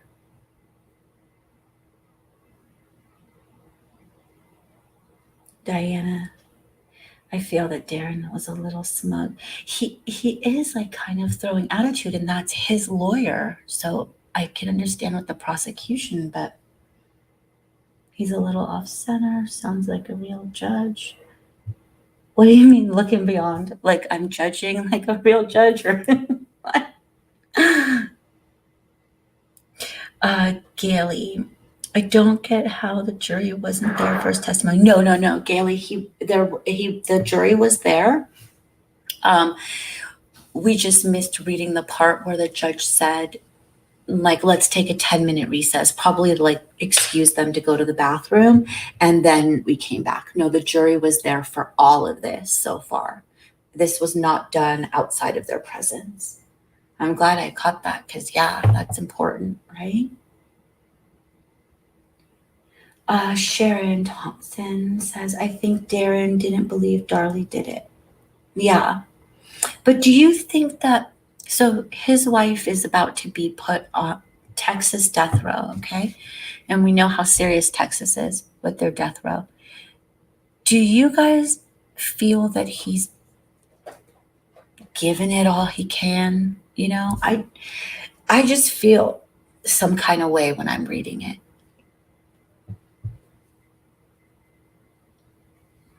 Heavenly Clouds, I wish they'd do a drug test on Darren. Right, and then, so Darren has blood on, okay, so they made much to do about Darlie having blood on her back, and that was because a knife went back, and, you know, but even Darren says he has blood on his back. So did they bother like collecting the blood from his hair? Did they bother? I don't even think they did any of that. Dude's walking around, he's a full crime scene walking around, right? He did the mouth-to-mouth CPR on Devin, and he got a lot of blood everywhere. I do wish that they did the blood test too. I agree with you. Hi, Monica. Okay, take your time. We'll still be here. Anna, it's getting late here. I'll probably replay later. Okay, Anna, we'll miss you. Thank you for joining us. Debbie Darren is lazy.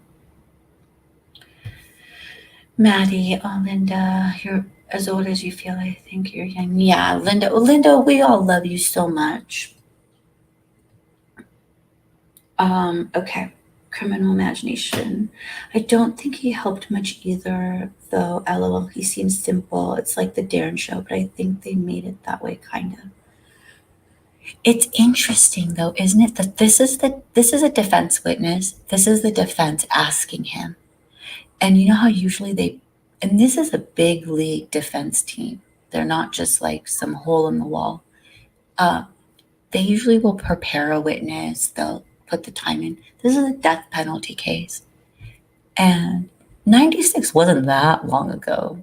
I mean, we had modern stuff like TVs. We had jury experts. It's so weird, right, guys?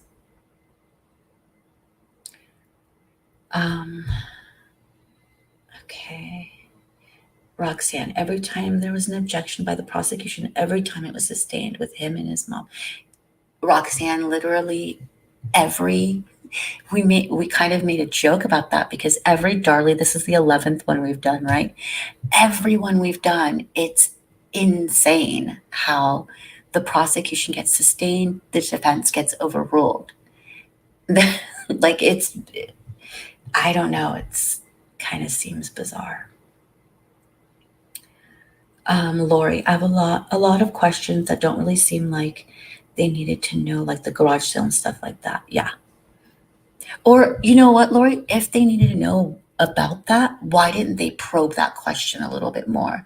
Like, so did you go to sleep and the garage door was left open? Or when you were doing the garage sale or when you were looking in your garage, did you notice a car outside? So they didn't really like hammer points of why they were asking certain questions. It feels like. It just feels like nobody's on Darlie's side. And I'm not saying she's innocent. I don't know if she is, but it's just weird. Like you think, I don't know, maybe I'm genuinely biased or something against Darren. And I feel this way. But do you guys see it too? It's not just me, right, guys? It's called railroading, yeah. Sharon, you don't think that Darren had anything to do with it? Yeah. It's such a crazy case because she's sitting on death row, right? On her last appeal. But when we're reading these transcripts or listening to certain things, it really does seem like her trial wasn't fair. And I don't know, it's just bizarre. I would like to know more about her injuries, why they think it was self-inflicted, and what were sleeping pills was she on. Lori, so we covered a lot of that. I don't know which episode. I want to say like the 3rd episode that we did. It's the one with the nurses. We kind of went over that a lot.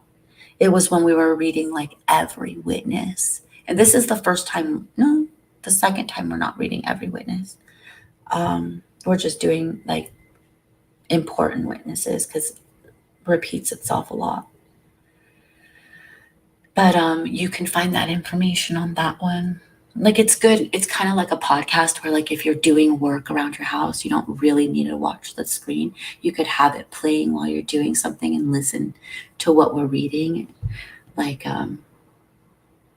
I like to do that with podcasts, but I find myself like I wish I had Darlie transcripts to listen to myself while I was like doing something around the house. Diana, right? They don't interject any doubt into Darren's testimony. The time would have been then. Yeah, very true. Dark Sea, only her mother-in-law was on her side. And you'll also hear, I'm sure, because we're going to do Darlie Key's testimony, which is Darlie's mother. You'll also get to hear her testimony, and I believe that she's like a real lion of a woman. She's really, really fights for her daughter. So that'll be really interesting testimony as well. Yeah. I do believe that, Linda. It is unsettling. Darren is shady. He got away with it, in my opinion. I know, allegedly, in my opinion. I think Darren might have been a little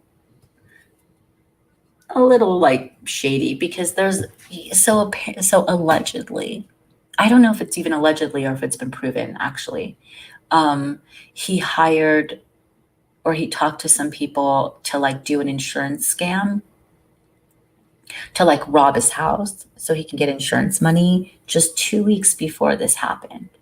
So it's kind of like, and none of this is going to be brought up because, and there's a big conflict of interest here because the lawyer Mulder, who is Darlie's attorney, hired attorney, not states, you know, like not the, what is it called? Court appointed. He is Darren's attorney for another case.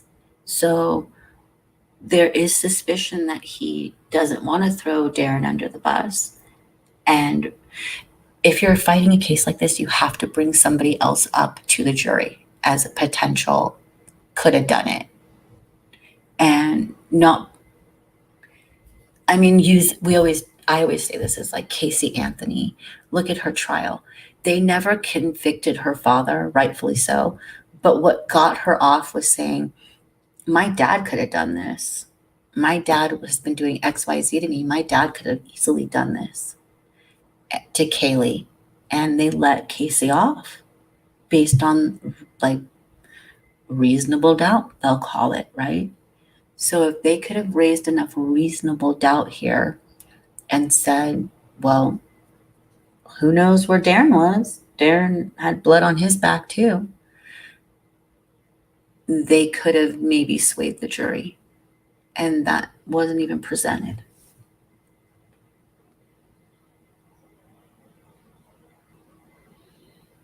Hi, Bathsheba. Has the IP submitted their appeal brief yet? And how do we get a copy of it? Bathsheba, if I haven't checked since, I think the first week of May, on Darlie's case, but you submit her case number, to the Dallas court's website, and it'll tell you anything new that's come up on her case. And so if they have, it will be in there. But as of the 1st of May, the last thing that was done on her case is Innocence Project lawyer number 2 was brought on to the case. So she has 2 lawyers that represent that from the Innocence Project. Casey, so he was never a suspect. Not in terms of the law. So what happened was when they brought Detective Crone on, who was retired, but he, you know, he was with Dallas, so he knew a lot more than the cops that were from Roulette. He said that in 20 minutes of surveilling the scene, he knew Darlie had done it.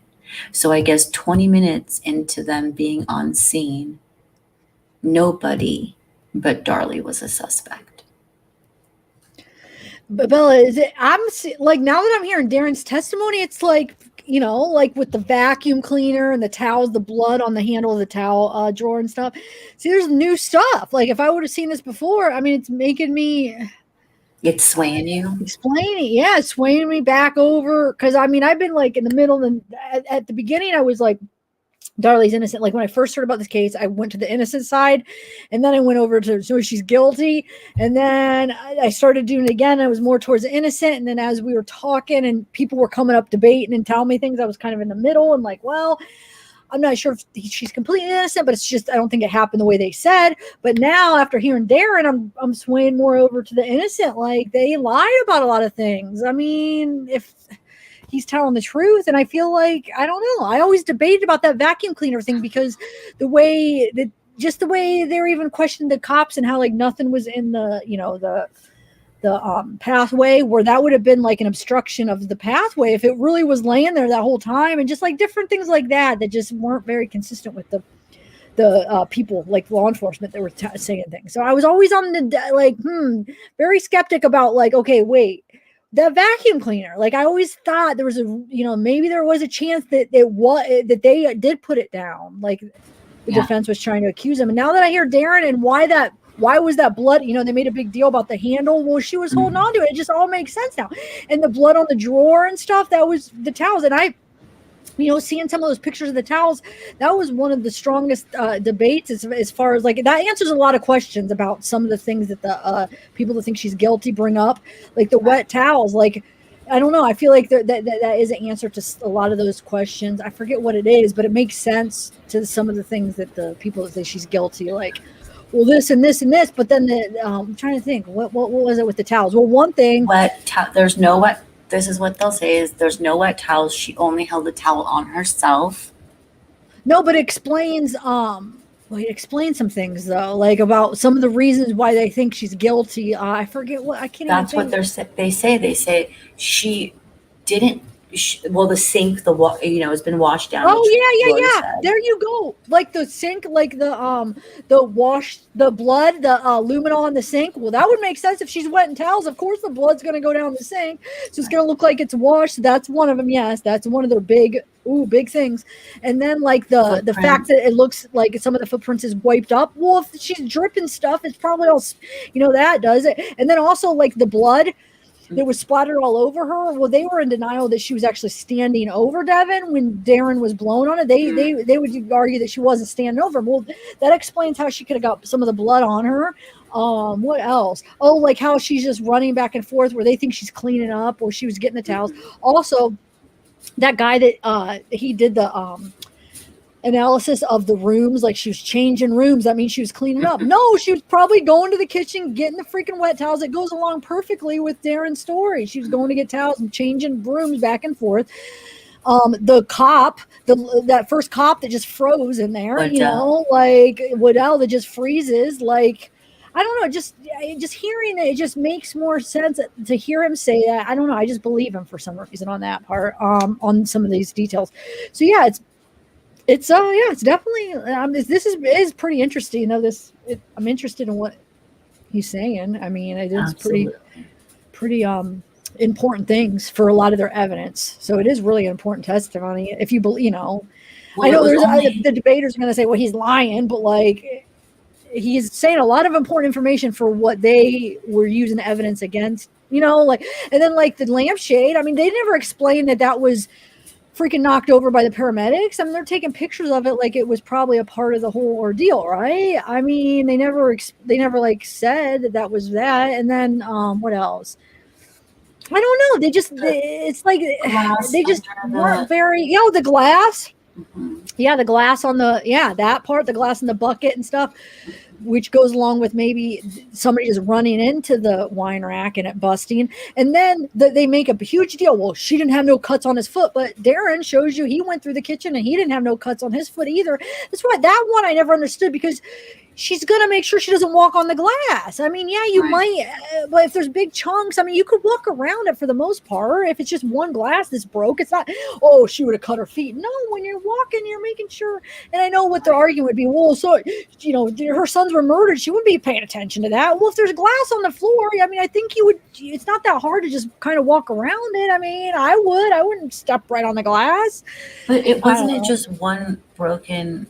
That's what I'm saying. Glass. Yeah. And a lot of it ended up in the bucket because it broke, allegedly it broke on the rack. Yeah, so there's not that much glass. That's what I'm saying. You can walk around. That's what I'm saying. It would be not that much glass to walk around anyway. Right. So like, and they're making it like a lot of our people argue, oh, she didn't have no cuts on her feet. Well, yeah. And then like the blood that was dripping straight down. Well, a lot of the time she was just standing right there, probably on the phone, holding up on there would be blood drops. They're not going to all be, I don't know. I'm getting a whole different picture. Well, I'm getting the picture where I was wondering, but like now that he's just confirming everything for me, I feel like, if you believe what he says.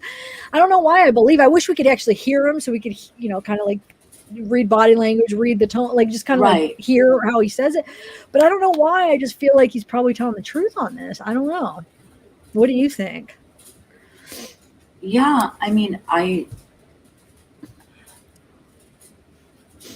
do think he's telling like the truth because it matches the evidence, and I don't think he's that savvy, and it doesn't like to like not do, to like match the evidence with his testimony. But also I almost seems like they didn't prepare him Like I would expect the, like, I don't know. I just feel like he says some stuff that like, it's like, wait, what? Did the lawyers not prepare you very well? You know, like, I don't know. Like what? Like there's just a couple of things that he was like saying that just seems like they don't really hammer some things home. Like I would think there's only two people, well, two adults that are at that house when that happens, besides the, you know, if there's a separate perpetrator, right? So Darren is pivotal to getting up on that stand and saying what happened that night. And I just feel like, so far, I feel, yeah, we're kind of told and it's run through, but I don't know, like, there's something missing for me. I don't know how else to explain it. Like, I just feel like he's not like going. We're not done though. We're not done. We have so much more. Well, I don't know. Not that like we're halfway through with the defense, but go ahead. What? Well, no, because he does it another day too. Like he's but that's probably the prosecution the next day. I'm guessing. I don't know. It depends on how much the prosecution asks. But I don't know. You don't get that impression that like maybe like he's not saying everything. Like he's not going like full like to like, you know. I think he just because I think he's just telling the truth. So he's just telling what he remembers and everything. You know, everything probably happened so quick, and he's probably just trying to say what he remembers. So it's not going to be like. I'm glad it's not like full like where it's like, is he lying? They really freaking trained him what to say and practice. I'm glad it just comes out as like a natural story of what happened, because if not, it's like, okay, then do we believe him? I feel like that's maybe why I believe him, because it's not anything too extreme. It's just basically what he remembers, in my opinion.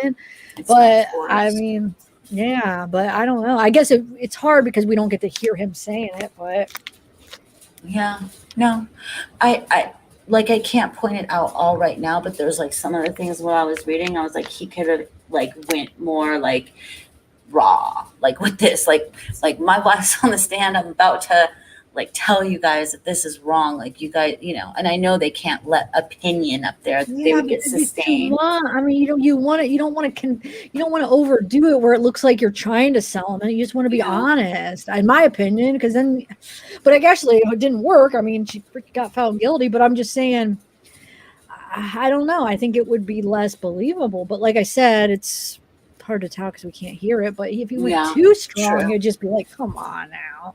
Like if you just preach like how great your wife is and how much is, then it's just like, it's too much. Like just give what happened, and then it seems more honest. That's just my opinion. I mean, I see what you're saying, but I mean, I think it's perfectly done so far for like believing that he's being honest. It's like not over much. It's not too much. It's not. I do. I mean, I do because I believe it. I feel like I don't doubt what he's saying at all. I feel like I'm believing everything he's saying because it's not overdone. It's just the facts, you know? Yeah, just the facts, man.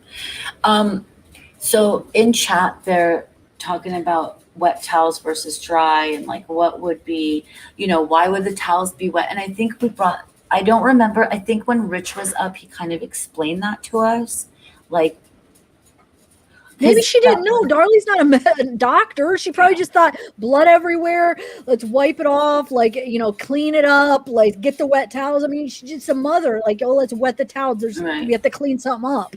It has nothing to do with what would be medically right, because she's not a freaking doctor. She has no idea. She's just trying to wipe up the blood, in my opinion. And that her first instinct is when there's a mess with the kids, there's a cut, you wet it, and that's probably what she's done. So she's just trying to wet the blood to get it off. She's probably thinking dry, it wouldn't, whether that, you know, whatever the medical opinion would be, but like, she's not a freaking doctor. She's just a mom. Like, she's I mean, just so a 26-year-old mom. Yeah.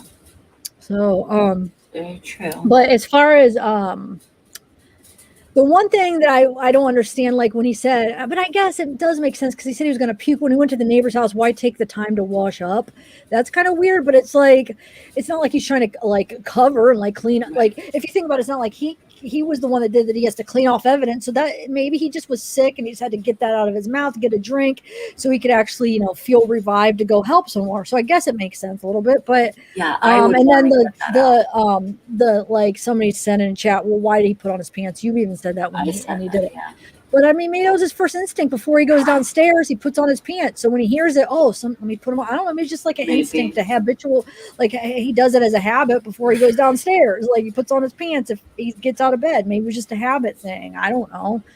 Because like, have you like when I run out of bed, like if something's like panicked, like okay, so there's earthquakes in California, and a lot of times they happen like at 3 a.m. I'm not putting pants. I wish I could put pants on sometimes when I find myself out there in like undies, but like I'm not putting pants on. Like I'm out there like holding onto a door frame in undies. I'm just hoping nothing falls on my head so they don't find me like that. But everybody's different. That's what I'm saying. True. I mean, not because you do that doesn't mean that's what he would do. I mean, not necessarily. That's true. And people are saying your instinct is to stop the bleeding, but not really, because she's a mom and maybe she stopped the bleeding, but she wanted to wet it too, to like, I don't know. She just could have just been her first thing. Why couldn't, in her head, why can't you stop the bleeding with a wet towel? She wouldn't know. She probably just wanted to like, maybe like keep it clean because the infection, when you like get a cut, like infection, we got to clean it off. She might've been thinking that.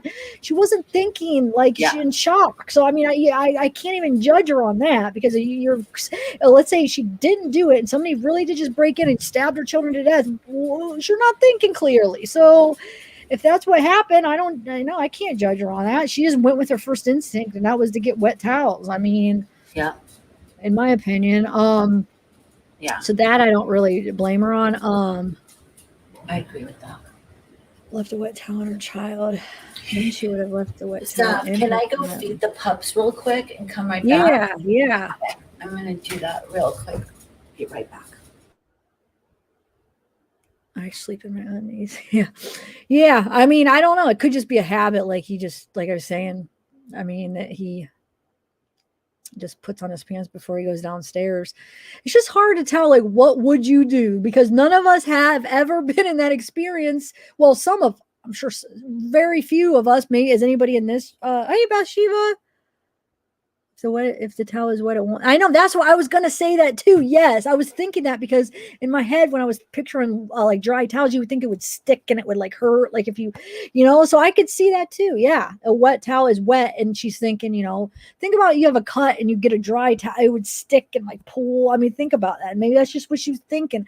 I know some of you guys are going to say, well, they're like cuts, like it's different. Well, if she's never been around somebody that's been stabbed, how would she even know? She just thinks cut, wet. I don't know. I'm just saying, it was a quick thought, I'm sure. And she was talking on the phone, 911. She's, I don't know. I mean, I can't say for sure that she's innocent, but I'm just saying, like, those facts. I mean, can anybody say what you would do? You can't, because you've never been in that situation. Most of us have never been in that situation where your two kids are stabbed to death and you have to think quick. I mean, or like where Darren, his wife's screaming. I mean, he probably doesn't. I mean, he doesn't know. Like he said, he thought maybe the table fell on him. I know should he have taken the time to put on his pants? And no, it wasn't probably an ideal move, but like it was probably just a habit. I don't know though, guys. I still think there's something to Darren though, that he could be a part. I don't know how I feel. I'm just saying, I feel like listening to him, it's like, it's just swaying me a little bit farther over to the innocent side. Yeah, that's kind of how I am in emergencies. Like I might freeze at first, but that, I don't know. I feel like, who knows though, when it comes to your kids, seeing your kids like basically dead on the floor, like cut, like stabbed. I mean, I can't even say what I would do, because I don't know. But in emergency in general, I think I probably am more like that, heavenly. Like I freeze for a minute and then act. But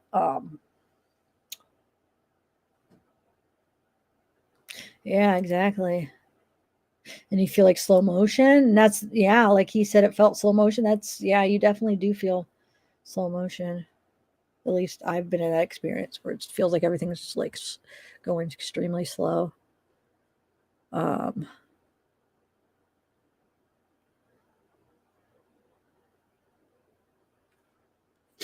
man, my nose is running. Okay, first thought is, okay, let's see. I know a lot of you guys are I say it was probably like a half and half chat. Like a lot of you guys, not a lot, half of you guys think, the other way. Habit breaks if your wife is screaming. Yeah, but how do you know? I mean, you would like to think that, but it's not like, you can't guarantee that everybody's the same and everybody's habit's gonna break when they hear their wife screaming. It's not necessarily a for sure thing for everybody. Like, oh, that's a guarantee. Your wife Your wife screams, everybody's habits break. No, I can't say that that's 100%. I would say 50-50. Maybe 50% of people would habits break, 50 wouldn't. I mean, I wouldn't even say it's like a higher percentage. I think it just depends on the person. I think some people do, some people don't.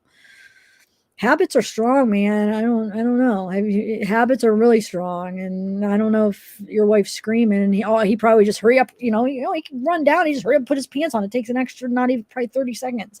It's not like it's like I'm gonna eat dinner first. You know what I'm saying? I could see like, oh, your habit, like if you're gonna stop and eat dinner on your way, like something that's gonna take but it's something that's gonna take like 30 seconds, 20 seconds to throw on a pair of pants. No, I mean, I think Bella said in an earthquake, she would just run out. I think I would actually put on a pair of pants. If I was like naked in bed, I would put on clothes.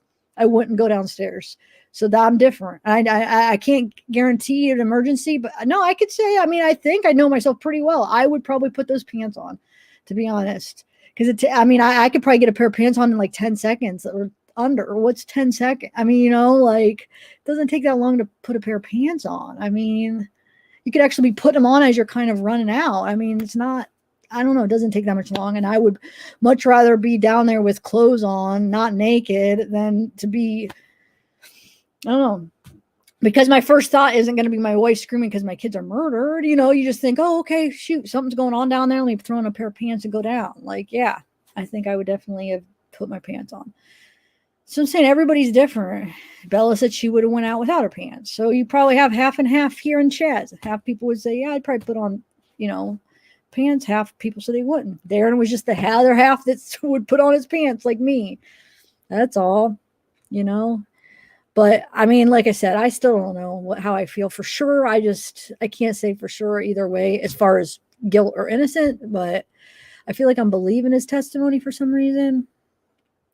Oh, Mesra, you're going to bed?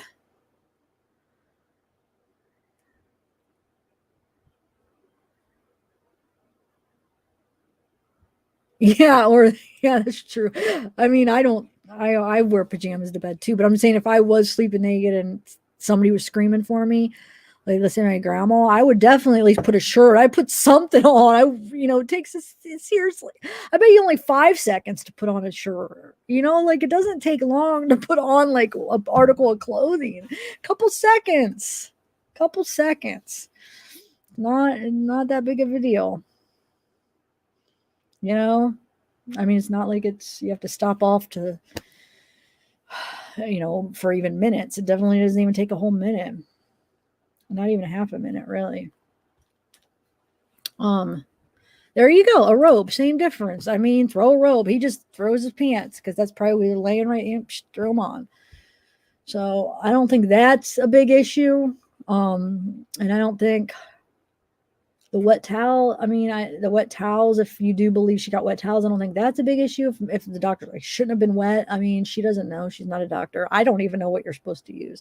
I would guess wet. I'd be more prone to get a wet towel than a dry towel because I would think the dry towel would just be or it would hurt, it would just stick to the blood. I don't know. That would be my thought, wet too. But I'm not a doctor, so I don't know. Tell me. It's not supposed to be wet. Is that what you're saying? I don't know. I guess that's what people were saying, but I don't know why. I'm not sure. Anyway, so yeah, we're gonna finish reading it. Hopefully, it won't take too much longer because I got an appointment in the morning.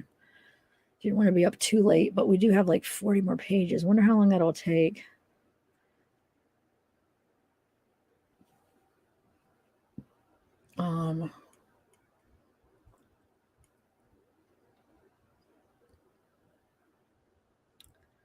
So yeah, we got a half people here. I feel like I like having people of wait, blown in the chest wound was wait, what? Yeah, that part. But he said he's been trained 7 years in CPR. Maybe that's something that you're supposed to do with a chest wound. I don't know. Does anybody know that? To blow in the chest? Is that a common thing you do for CPR if there's a cut and you're not getting air? Is that common?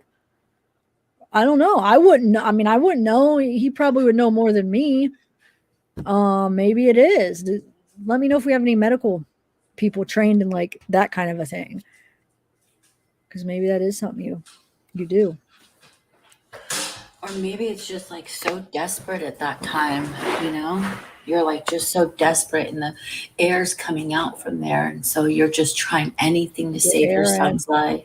I know. And see, that shows more that he's trying to save his son's life any way. Like, so I mean, that to me, that doesn't show like, oh, he's just no, it's like, oh, he wants to save his kid's life. He's trying anything. But so you do think that is a medical, that you don't think that that's what they teach him at all? Oh, I have no idea. I don't know. He would know. Like if anyone is trained, I mean, that's such a weird, who would even say, well, unless you're in the army and you're trained in CPR in the army, because when else are you ever going to encounter a time like that where Gail is. So she said, yeah, I've heard that. I don't know. Yeah. Okay. Let's do this. Yeah, let's do it. How much longer do you think it'll take to read the rest of this? Honestly. What was it? 25 for 1 hour? Yeah, about 35 more pages. Well, okay. What time do you want to be done by? Like an hour and a half, probably, because I gotta get up early. You think we'll be done by an hour and a half? Well, it doesn't matter. Wherever we are in an hour and a half max, we'll stop. All right. Okay. So where do we leave off at? I don't remember. Probably at the top. No, after you've gotten. Okay. Yeah, go ahead.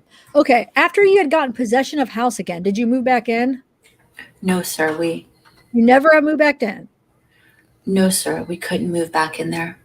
Why? We read this. Because a minute's worth of something terrible happens, it just covers up for 4 years of memories. So you never intended to move back into the house? No, sir. I just wanted to sell it. After you had gotten the house back, did they run a search warrant on the house and kick the door down? Yes, sir. Okay. They had an emergency search warrant for the black cap. And they had the house for what, 13 days?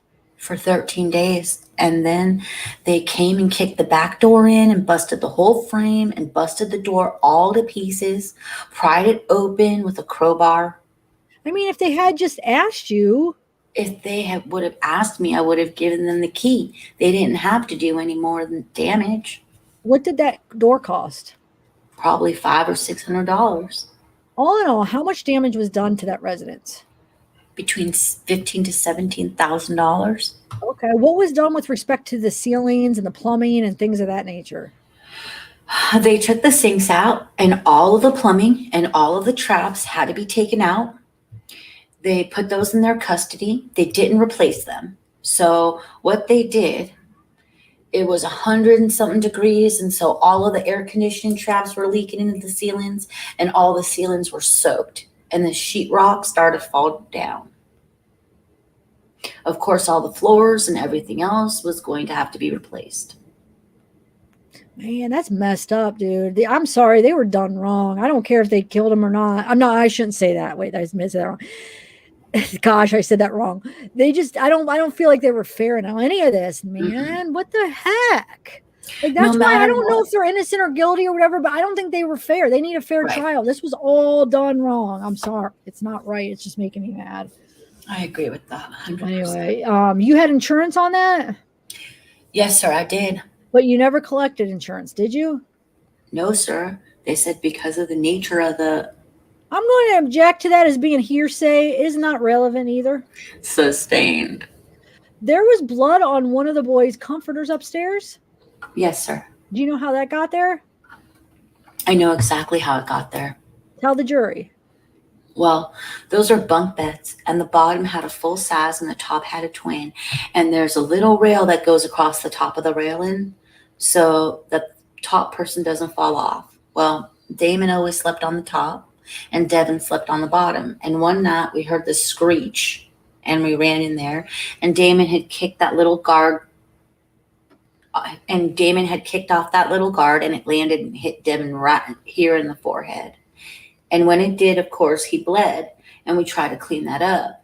And we tried to get him comforted, and we got him some Band-Aids, and that was probably 2 years ago. And that comforter that had been cleaned a couple of times since then. Okay. Is Darlie right-handed or left-handed? She's right-handed. Okay.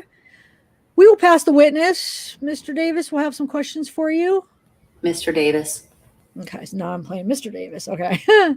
Mr. Routier, you and I have met before, haven't we? Yes, sir, we have. Actually, we have met twice before, haven't we? I believe so. On July 1st, we met? Yes, sir. In the courtroom, correct? Yes, sir. And September 12th, we met again, did we not? Yes, sir. Okay. You didn't look quite the same in September as you look now, did you? Probably not. Sir? Probably not. I don't know how I looked. Well, I mean, you have changed your appearance dramatically today, as opposed to the way you looked back in September, haven't you? All I did was shave my beard. Well, shave your beard, cut your hair. Really, you don't look anything like you used to look, do you? Mr. Davis, you know.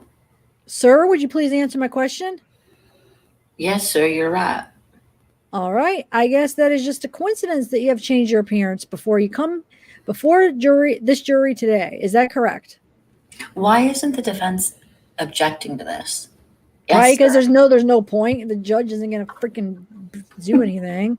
They probably just gave up every time they object. I know they shouldn't be that way. They need to defend the person no matter what. I mean, they should be, but like, I don't know why. Yeah. But I'm sure the judge wouldn't freaking do anything. Ugh. Anyway, I don't suppose that you have given Mr. Mulder or Mr. Mosty, any of these other attorneys, a written statement, have you? No, sir, I have not. So as we have heard before, I don't have any way of knowing whether or not the story you are telling this jury this afternoon is the story that you came up with yesterday or the day before or the first day of the trial. I don't have any way of knowing that, do I? Excuse me, Judge. He gave a written statement to the police. No, sir. I'm talking about the one Mr. Mulder since the trial has begun. I'll sustain the objection. Answer the question. So the answer is you have not given a written statement to Mr. Mulder or Mr. Mosty or any other attorney representing your wife, have you? Talking about, don't we? I'm talking about the sock that the police found down the alley, okay? Yes, sir. If we're in agreement on that sock, that is the one I'm talking about. That is your sock, the one the police found down the alley. How do you know it's my sock? Well, because you told Corrine Wells back in December the 3rd of 1996 it was yours, didn't you? I said I wouldn't be surprised if it wasn't mine. No. You remember Corrine Wells, don't you? Who? Corrine Wells. No, sir. Well, maybe let's take you back. You know the house that you lived in on Bond Street, don't you? Yes, sir. Okay. Matter of fact, you went there on December 3rd of 96, didn't you? Yes, sir, I did. Yeah, she caught you out there looking at the window screens at the house at about 5:20 in the afternoon, didn't she? Yes, sir, she did. And then she started talking with you, and you went inside and talked with her. What, about an hour and a half to 2 hours, didn't you? Yes, sir, we had a good talk. And among the other things that you said was that your sock that had come from your utility room inside your house, correct? Yes, sir. And you also told her that if Darlie wanted to take that sock and put it down the alley, it would take her only 27 seconds to do that, didn't you? No, sir, I didn't say that. That is something you didn't tell her? No, sir. The screen that was out there in the garage when you were out there on June 5th of 96 for the inventory of the garage sale, do you remember that time? Yes, sir. The screen wasn't cut then, was it? No, it wasn't. Matter of fact, the last time that you saw that screen that evening, everything was just fine on it, wasn't it? Yes, sir. And yet, when you went over there to Corrine Wells on December 3rd, 1996, you went there for the purpose of seeing whether you had cut screens on your old house there at Bond, didn't you? Yes, sir, I did. So you're trying at that time, weren't you, Mr. Routier, to come up with some feasible story to tell this jury as to how that window screen got cut that evening, weren't you? No, sir, I was just very interested. You were just curious? I was very curious. Very curious about whether the screens were cut over there at Bond Street? Yes, sir. The house that you haven't lived in 3 years? Yes, sir. Just a moment ago, when Mr. Mulder was questioning you, he started asking you about your wife's emotional state back in 95. And I wrote down that you said that she had the blues a couple of days and that didn't concern you. Is that right? Yes, sir, it didn't. Okay. What was your testimony just a few minutes ago? Yes, sir. Matter of fact, isn't it true, Mr. Routier, that there was a lot of things that were troubling your wife back then? No. You know who Jamie Johnson is, Mr. Routier? CPS? Yes, sir. Do you remember talking with Jamie Johnson? Yeah, I do. You had to. Good, long conversation with her, didn't you? Too long. Too good, long. Huh? Oh, I thought you were correct. I was like, did I read that wrong? Oh my God. Do you remember that you and Jamie Johnson discussed your wife's emotional state and, among other things, that you told her that your wife was depressed, tired, and was not herself? Do you remember making that statement to Jamie Johnson? Yes, sir. On those 2 days. Just 2 days. A few days. Okay. Well, 2 days or a few days? What do you mean by a few days? 3, 4, 5? Give me a number. 2 to 3, probably. 2 to 3. Okay. And do you remember when you talked with Jamie Johnson that you told her that your wife said to you, I'm sick of everything. I'm having a hard time getting the house cleaned. Do you remember that? It's a big house. Oh, sorry, I just want to make sure. Well, I didn't ask you how big your house was. Did I say that? Yes, sir. I don't know. I don't have that in front of me. So you don't know whether you said that to her. And do you remember also when you discussed this with Jamie Johnson that the kids came up during that discussion, didn't they? Yes, sir, they did. The problems that the kids were causing your wife back in that time period. Those kids didn't cause us any problems at all, Mr. Davis. Let me ask you again. Did the kids come up in your conversation that you had with Jamie Johnson? Well, I don't have that information. I don't know what I said to Jamie Johnson. You just don't remember the conversation then? Sir, she was prying into my business. I didn't ask you that. I said, do you remember the conversation that you had with the CPS worker? Not all of it. Well, let me give you a statement then. Do you remember telling Jamie Johnson that your wife wanted everything perfect in that house? That she was a cleanaholic? It's kind of an obsession. She would clean and clean, but the kids would be right behind her making bigger messes. You made that statement to Jamie Johnson, didn't you? I doubt it. You doubt it? Can I take that as a no then, Mr. Routier, that you didn't make the statement? I probably said some of it. She's a very clean person. Okay. I don't think that is. All right. Let me just take it then. And what part of it did you say? Did you say the word cleanaholic? Probably. Okay. Yes to cleanaholic. Next statement. It's kind of an obsession. Did you say that? No. That is a no. She will clean and clean. Did you say that? Yes, sir. Yes. But the kids would be right behind her making bigger messes. Did you say that? No, sir. Okay. So no to that. And in that same discussion, do you remember discussing with her the disappointment that your wife felt when Drake turned out to be a boy instead of a girl? Do you remember that? No. In fact, your wife was very disappointed that she didn't have a girl when Drake was born, didn't she? She was very disappointed. No, she wasn't. Well, in that conversation with Jamie Johnson, you all discussed that, didn't you? And didn't you make... We were both disappointed a little bit whenever we had whenever we had the sonogram. We knew way before Drake was born that he was going to be a boy, and we were very proud of having another boy. Okay, so the disappointment didn't come at the time he was born. It came when you found out that you were going to have a boy. Is that right? It was a one day, gee, we wish we could have had a girl. Well, a blue period for one day this time. This wasn't a blue period. Well, what shade would you call it? What can you do? God gave us a boy. Would you say disappointed, right? Not disappointed. Because you told Jamie Johnson, didn't you? Of course we wanted a little girl. We still do. You told Jamie Johnson that during that interview, didn't you? I did. Well, that is my question to you. Did you or not? I don't remember. So that is a maybe. Mr. Davis, I don't know exactly what all happened in that conversation with her. Okay. Would it be fair to say that you just don't remember whether or not you said that, right? Well, wouldn't that information be given in a civil case? Sir, would you please answer my question? My question to you is, do you remember making that statement to Jamie Johnson?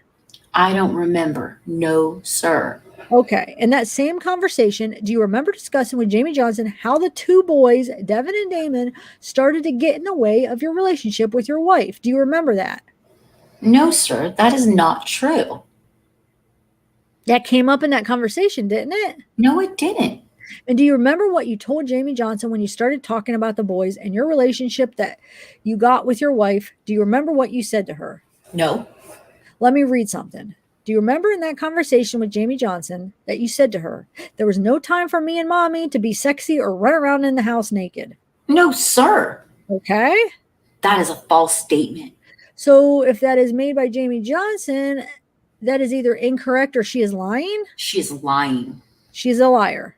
No, lying, not a liar. Okay, well, she is lying about that statement there. Yes, sir. Okay, and you also remember, don't you? Your wife really took a lot of pride in her appearance, didn't she? She still does, doesn't she? It depends on how you look at it. Well, she likes to look nice. Okay. She's a very beautiful girl. Okay. Matter of fact, when Drake was born, she had a lot of trouble losing weight, didn't she? Not a lot of trouble. Okay. She used to be size 4 and she went to size 8, didn't she? 6. Okay. Do you remember telling Jamie Johnson about that? And you told Jamie Johnson that she went from a size 8 or 4 to an 8. You said that to her, didn't you? Well, I don't believe so. So that is a no to that one. And then it is a fact, isn't it, that your wife was concerned enough about her appearance that she started taking diet pills, didn't she? Yes, sir, she did. She really wanted to go back to looking the way she had before Drake was born, didn't she? She only had 10 or 12 pounds to lose. I mean, after all, what 2 or 3 years earlier, y'all had spent $5,000 for her breast implants, hadn't you? Yes, sir, we did. So appearance was very, very important to your wife, wasn't it? Do you want an explanation for that? No, sir. I want you to answer my question, please. Her appearance was very important to her, wasn't it? Yes, it was. And it was very important to you too, sir. Yes, sir, but it wasn't everything. And as a result of the weight gain with the baby, do you remember telling Jamie Johnson that she went into postpartum depression that was somewhat aggravated by her weight? That was part of her problem, wasn't it? No, sir. That was not it. Okay, so do I understand your answer to be that you did not tell Jamie Johnson that your wife was suffering from postpartum depression, somewhat aggravated by her weight? You didn't make that statement to her. No, sir. Well, it was serious enough at that time that she began taking diet pills, didn't she? Serious? 10 to 12 pounds serious? I don't think so. Well, she was taking diet pills, wasn't she? Yes, sir, she was. Well, obviously, she thought it was important enough to her at that time to start voluntarily taking medication to get her weight down, didn't she? Yes, sir, just like her mother. What does her mother take diet pills to? And my mother. Okay. And her sister. And my sister. So you really weren't concerned when she went to the doctor and started taking diet pills, even though she had 10 to 12 pounds. Well, I don't guess that concerned you either, did it? No, sir. And when you came home that afternoon in May, on May the 3rd, and you found your wife upstairs on the bed writing that suicide note in her journal, did I understand your testimony to be that you just had a good cry with her and you woke up the next day and everything was fine? Yes, sir. So when you went off to work that next day, you left convinced that even though your wife had been in the process of writing a suicide note the day before, that everything is hunky-dory and Darren just goes off to work and Darlie is left there at home. That is what happened, isn't it?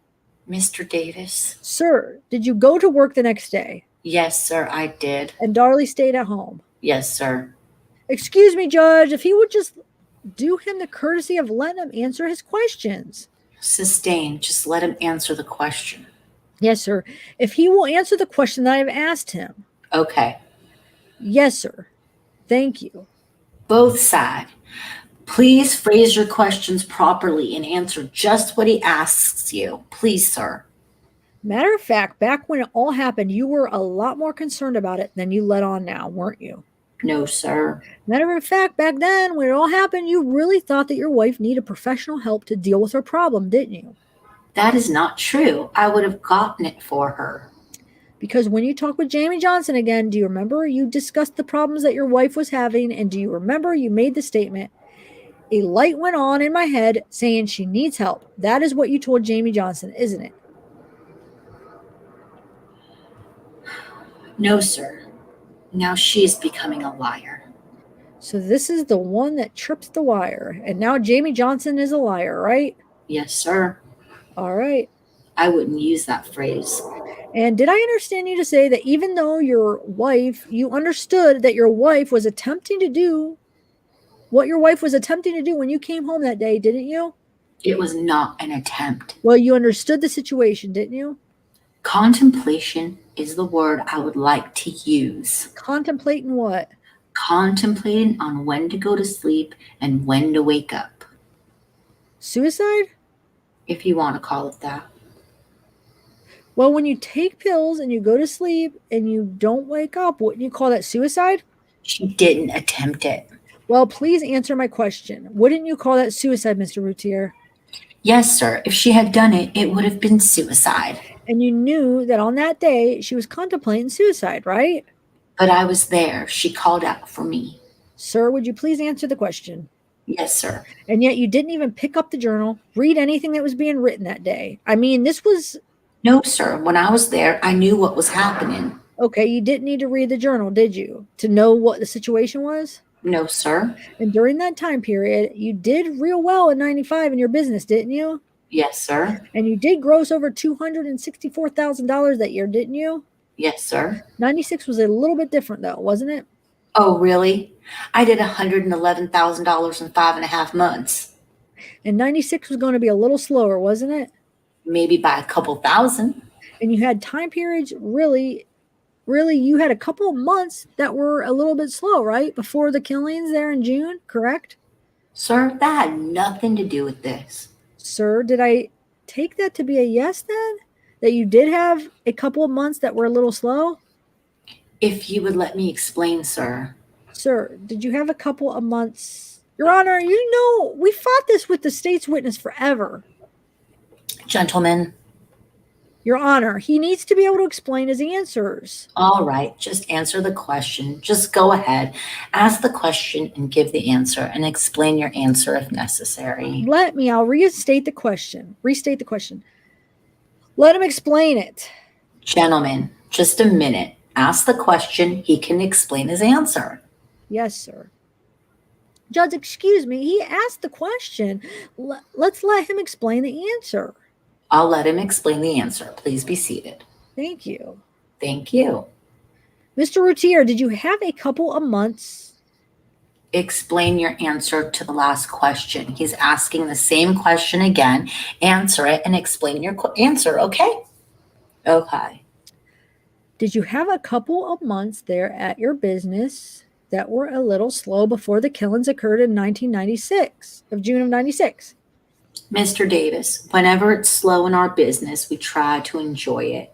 And knowing that the hump is fixing to come back up and we're fixing to get blasted with work. So, sir, I don't know that I understood. Was that a yes? Yes, it was slow. Thank you. Comfortably slow. Comfortably slow? Yes, sir. Well, when things got comfortably slow there at your business, Mr. Routier, things got a little bit uncomfortable with your personal finances, didn't they? Not really. I just asked you, would you consider being 2 months in arrears in your mortgage, comfortable or uncomfortable? Well, it would be uncomfortable if it was true, but it's not true. I'll show you, Mr. Routier, a letter that is State's Exhibit 83B. It's addressed to you and your wife from Mellon Mortgage Company. You remember that letter, don't you? I had already made that payment. Sir, do you recognize that? I don't remember ever seeing it, no. Addressed to you? It's addressed to me. And your wife? Yes, sir. Correct? Yes, sir. Matter of fact, this came out of your Pathfinder. You know that, don't you? No, I didn't know that is where it came from. So now your testimony is that even though the letter is dated May the 8th of 96 and addressed to you at your home address of 5801 Eagle Drive, now you're saying that you don't recognize this letter. It doesn't mean I opened it. So again, your answer is you don't recognize it? I don't recognize it, no. Well, let me show you another letter then. This will be State's Exhibit 83A. This is from American Express, dated May the 9th, about a balance of $954 due.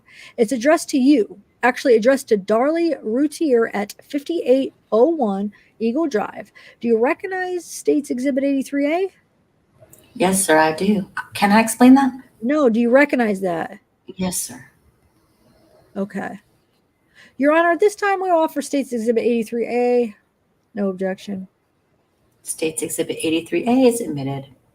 Your Honor, may I briefly publish this to the jury? You may.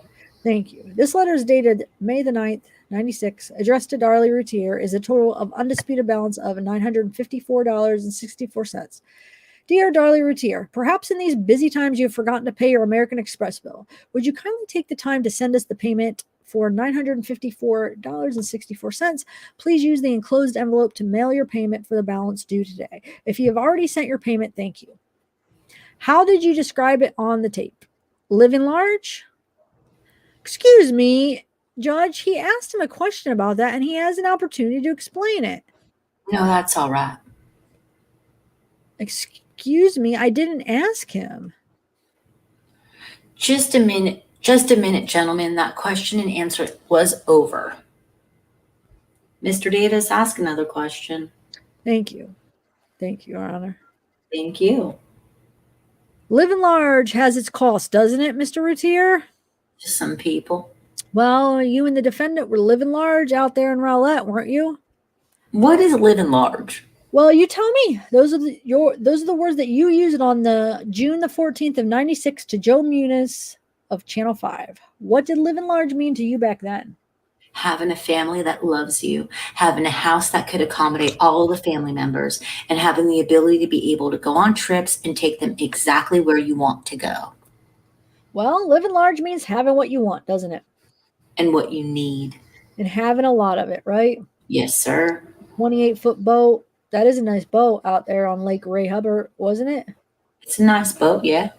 A redwood spa that was brand new, put in your backyard in 95. Yes, sir. Okay, a new two-door Jaguar that was a nice car to drive. It was not new in 86. Sir, is that a two-door Jag that y'all got? Yes, sir, it was. That is just part of a living large, isn't it? In 1996? No. Sir, is that part of living large? Your Honor, let him answer the question. Mr. Mosty, Pete, please. He's explaining his answer.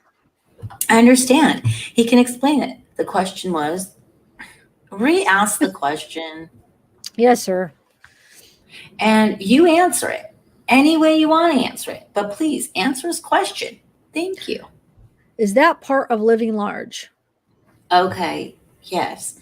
That is part of living large, I guess. Matter of fact, during that time period, it would be fair to say, wouldn't it, Mr. Routier, that you and your wife really got into kind of a situation where you got caught up in the material side of life, didn't you? The materialistic part of life had nothing to do with that. That was what the fruits of your labor. That was the fruits of your labor. When you bust your butt and you make a good living, that is what you deserve. Sir, did you and your wife get caught up on the material side of life during 1996? Somewhat. Matter of fact, isn't it true that it got to the situation where it was a little bit like a materialistic tornado for the two of y'all out there on 5801 Eagle Drive? No, sir. You know that phrase, don't you? No, sir, I don't. You remember speaking with a Rick Roberts of KRLD Radio on November the 19th, 1996? Yes, sir, I do. Remember stating to Rick Roberts, I think we're so trapped up in our careers, we're trapped up as human beings, especially in a large city, that you get tied up in this materialistic whirlwind, this tornado. You remember saying that to Rick Roberts, don't you? Yes, sir. And I was trying to explain to people exactly how materialistic we all become and how we need to really change our lives. That the most important thing in life is our children and our family. That's right. That is something that you all forgot in 96, isn't it? You and the defendant, you got off track. You got on the material side of life, and you lost sight of your two children for a while, didn't you? No, sir, we did not. Mr. Davis, we had everything we wanted. Sir? Just answer the question. Go ahead. Thank you. I mean, you had a lot of expenses coming in that you had to deal with, didn't you? And also, I was making a lot of money. Well, not enough to pay all your taxes for 95, did you? Well, I have always been behind on my taxes for the last 4 years. You were behind to the tune of $10,000 in your 95 taxes, weren't you? Yes, sir, I was. You had about $12,000 in credit card debt, correct? I'll take your word for it. Well, you don't have to take any of my word for it. Do you remember on July 1st, I asked about your debt situation? At the bond trial? When I asked you about your bills and you said the credit card debt of $12,000, do you remember that? Mr. Davis, when you make 1,000 to 2,000, Sir? Yes, sir. Okay, thank you. The Jaguar had been broken down, and then it would be fixed, and then it would be broken down, and you would have to fix it again. That was a kind of a long-standing problem with the Jag, wasn't it? Not really. It cost me $3 to get it fixed. Okay. I usually always fixed it myself. Okay. Do you remember July the 1st? I asked you about the Jaguar. You said that your Jaguar was broken right now. How long has it been broken? Off and on, probably for the last 2 months. Is that what you said?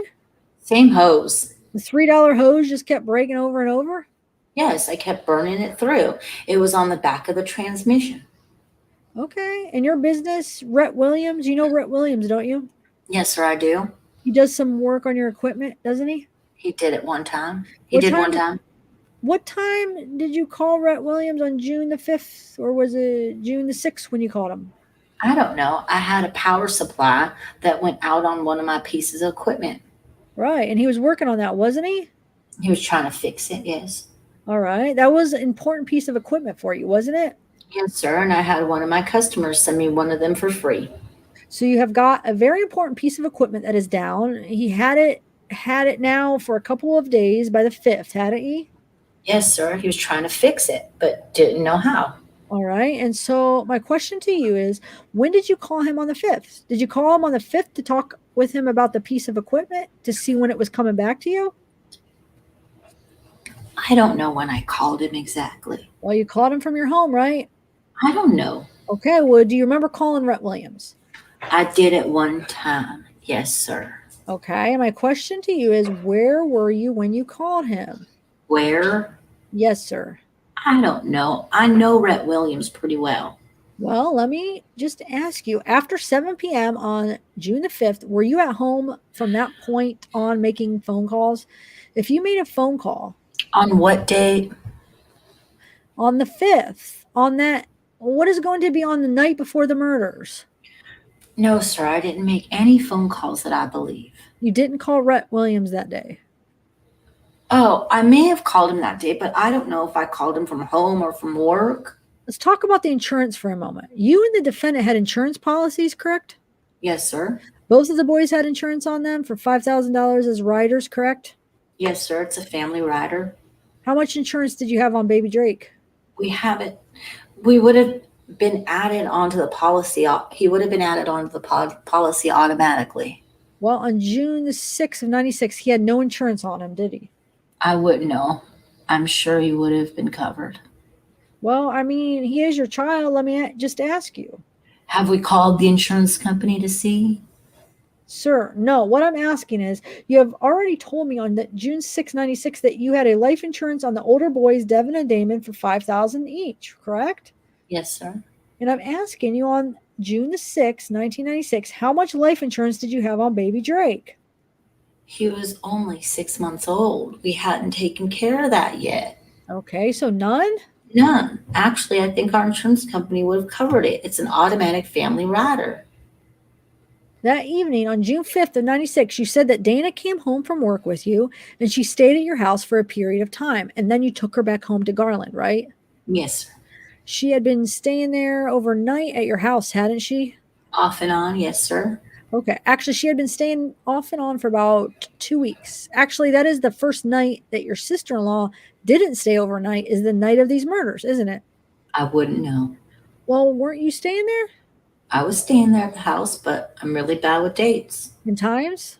A lot of times, yeah. Mm-hmm. Just not very good on details? No, I can remember details. I'm just not really good with dates.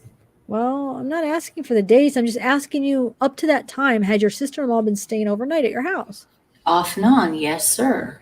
She didn't stay overnight that night, did she? No, sir. And when you talk about your wife sleeping downstairs, I mean, the reason that she was sleeping downstairs is because she's a very light sleeper, isn't she? No.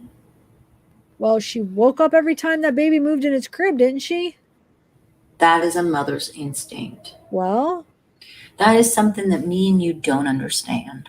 Well, I think I understand it, okay? I'm asking you right now, wouldn't you consider that to be a light sleeper? Someone that is a light sleeper can't sleep with the TV on. Yeah, I was getting to that point. Your wife was sleeping down there with the TV on that night, wasn't she? Yes, sir, and that's how I sleep too. Well, that didn't keep her from sleeping, right? Right. Slept down in the same room where Damon was sleeping right next to her. That didn't keep her from sleeping either, did it? Well, the boys had decided that they were going to sleep in that room that night, and they had already went and gotten their pillows and their blankets. All right. Well, my question again, did Damon keep her up that night, or was she able to sleep with him in the same room? Damon. Damon, your younger child, your middle child, Damon. Did he keep her awake? Yes, sir. No. How about Devin?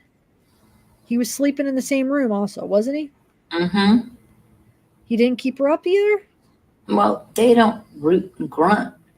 And apparently, wouldn't you agree with me that your wife apparently was able to sleep while your older child, Devin, was stabbed twice in the chest? She slept through that too, didn't she? Yes, sir, she did.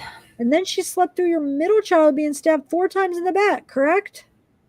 Yes, sir. And then she actually slept through her own stabbing, didn't she? Mr. Davis, we don't know that information. Oh, we do. You do? Yes, sir. She has already told you. Remember? She told you that she woke up and a man was walking away from her. Could I ask you a question? No, sir, but you can answer my questions. Hadn't she already told you, Mr. Routier, that when she woke up, the Damon pushed on her, woke her up, and that she saw this man walking away? Isn't that right? She was obviously attacked. While she was sleeping, right? That's what we did. All we did was go to sleep that night. Sir, wouldn't you agree with me that your wife's story to you means that she slept through her own stabbing and didn't wake up until your middle child woke her up there on the couch? Yes, sir. Let me talk to you about this window for a moment out in the garage. How good is your memory of that window that night? Real good? Pretty good. Has your memory gotten better over the last few months or worse or the same about this event? Some things, when you talk about it 250 times, you start to remember things that you didn't remember before. Well, back on September the 12th of 96, Mr. Mulder was not your attorney yet, was he? No, sir, he was not. Mr. Mosey wasn't on the case either, right? No, sir. So you had not had an opportunity to talk with either of those two gentlemen, correct? No, sir. Do you remember testifying just a moment ago that the window, when you saw it out there that evening, was up to 6 to 8 inches, correct? Before I went to bed, yes, sir. All right. And we're talking about the window that you later saw the screen cut on. That is the window that I'm talking about. Just so we're clear. Is that the window you're talking about too? Yes, sir. And you're sure it was 6 to 8 inches up? Mm-hmm. Very sure. Are you sure? Are you as sure of that as you are about the rest of the things that you have testified about this afternoon? No. Because do you remember we talked about that window back on September the 12th also, didn't we? I don't remember. You don't remember what you told me about the window and how it was back then? I know when I went back into the house and I walked through there, it was open all the way up. Correct? With a slit all the way across from one end to the other. That's right. Because remember, I asked the question, was the window also raised somewhat? And you said, yes, it was. It had been raised up about that much. Normally it was raised the full, 36 inches or however big that window is. Sometimes it was raised up that high. Well, remember you said it was raised the full, 36 inches or however big that window is. And I said that? Yes, sir, you did. Would you like for me to show you that? If you would, please. Yes, sir, I'll be happy to. Ladies and gentlemen, I intend to continue with this witness. Thank you. Thank you, Judge. My question was on line 17 of page 168, and your answer began on line 19. Line 19. Look at that sentence. Look at that sentence? I'm sorry. Okay. The answer is going to be you. Yes. Do you see that now? Yes, sir. Okay. That is what you said back on September the 12th, isn't it, Mr. Routier? Yes, sir, but I didn't say that is how far it went up that night when I went to bed. Okay. The garage door, you just testified a few minutes ago that when you were out there with the inventory for the garage sale, that the garage door was up, correct? The garage door, it was up when I was out there. I had pulled it down before I went to bed. All right. So before you ever went back inside the house, you closed it and you latched it, didn't you? Latched it from the inside. Matter of fact, you locked the doors. You locked both of the front and the back doors of the residence before you went to bed, didn't you?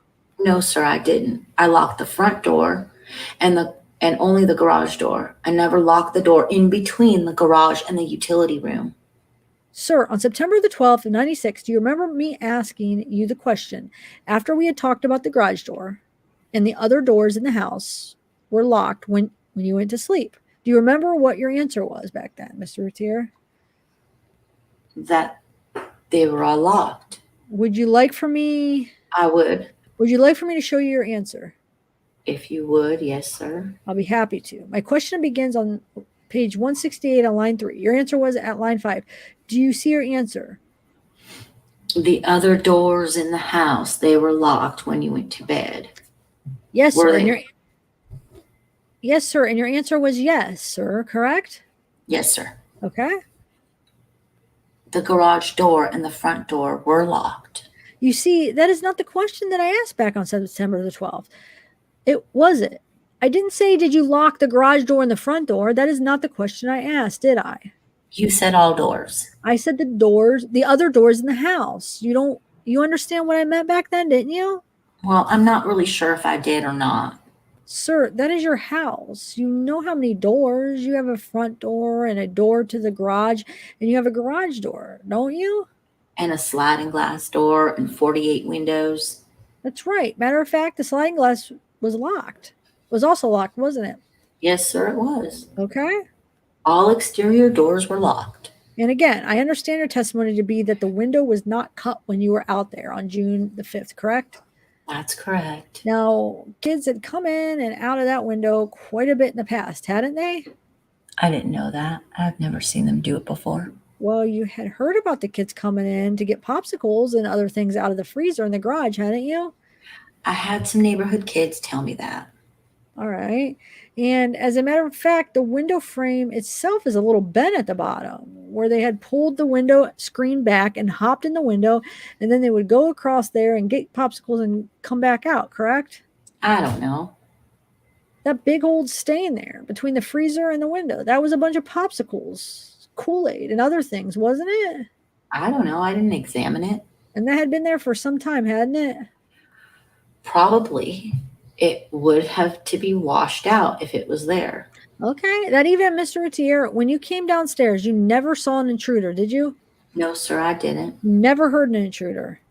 No, sir. You never saw a vehicle leaving your residence, correct? No, I didn't. And you never heard a vehicle leaving from your residence, did you?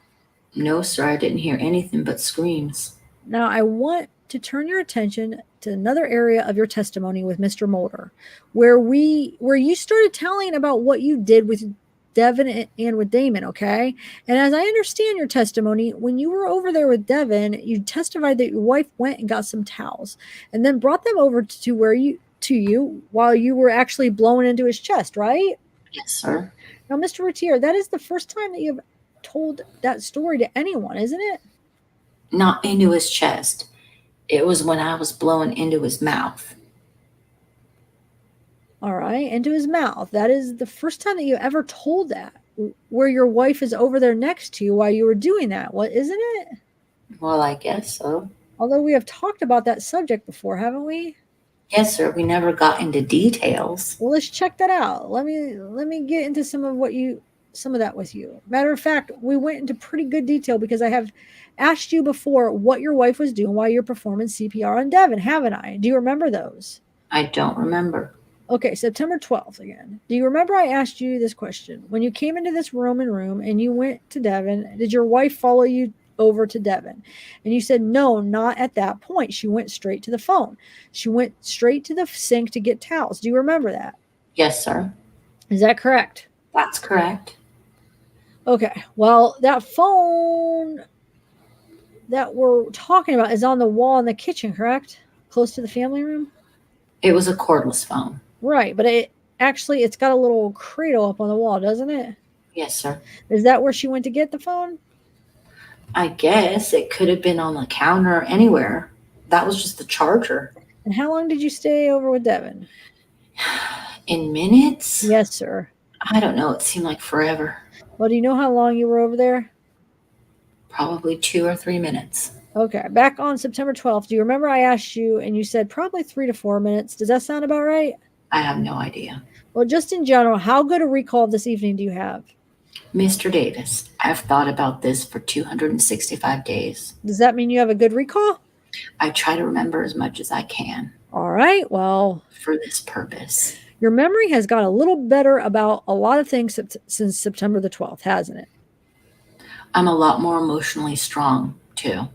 Okay, well, I noticed that you were trying to cry up there in front of this jury.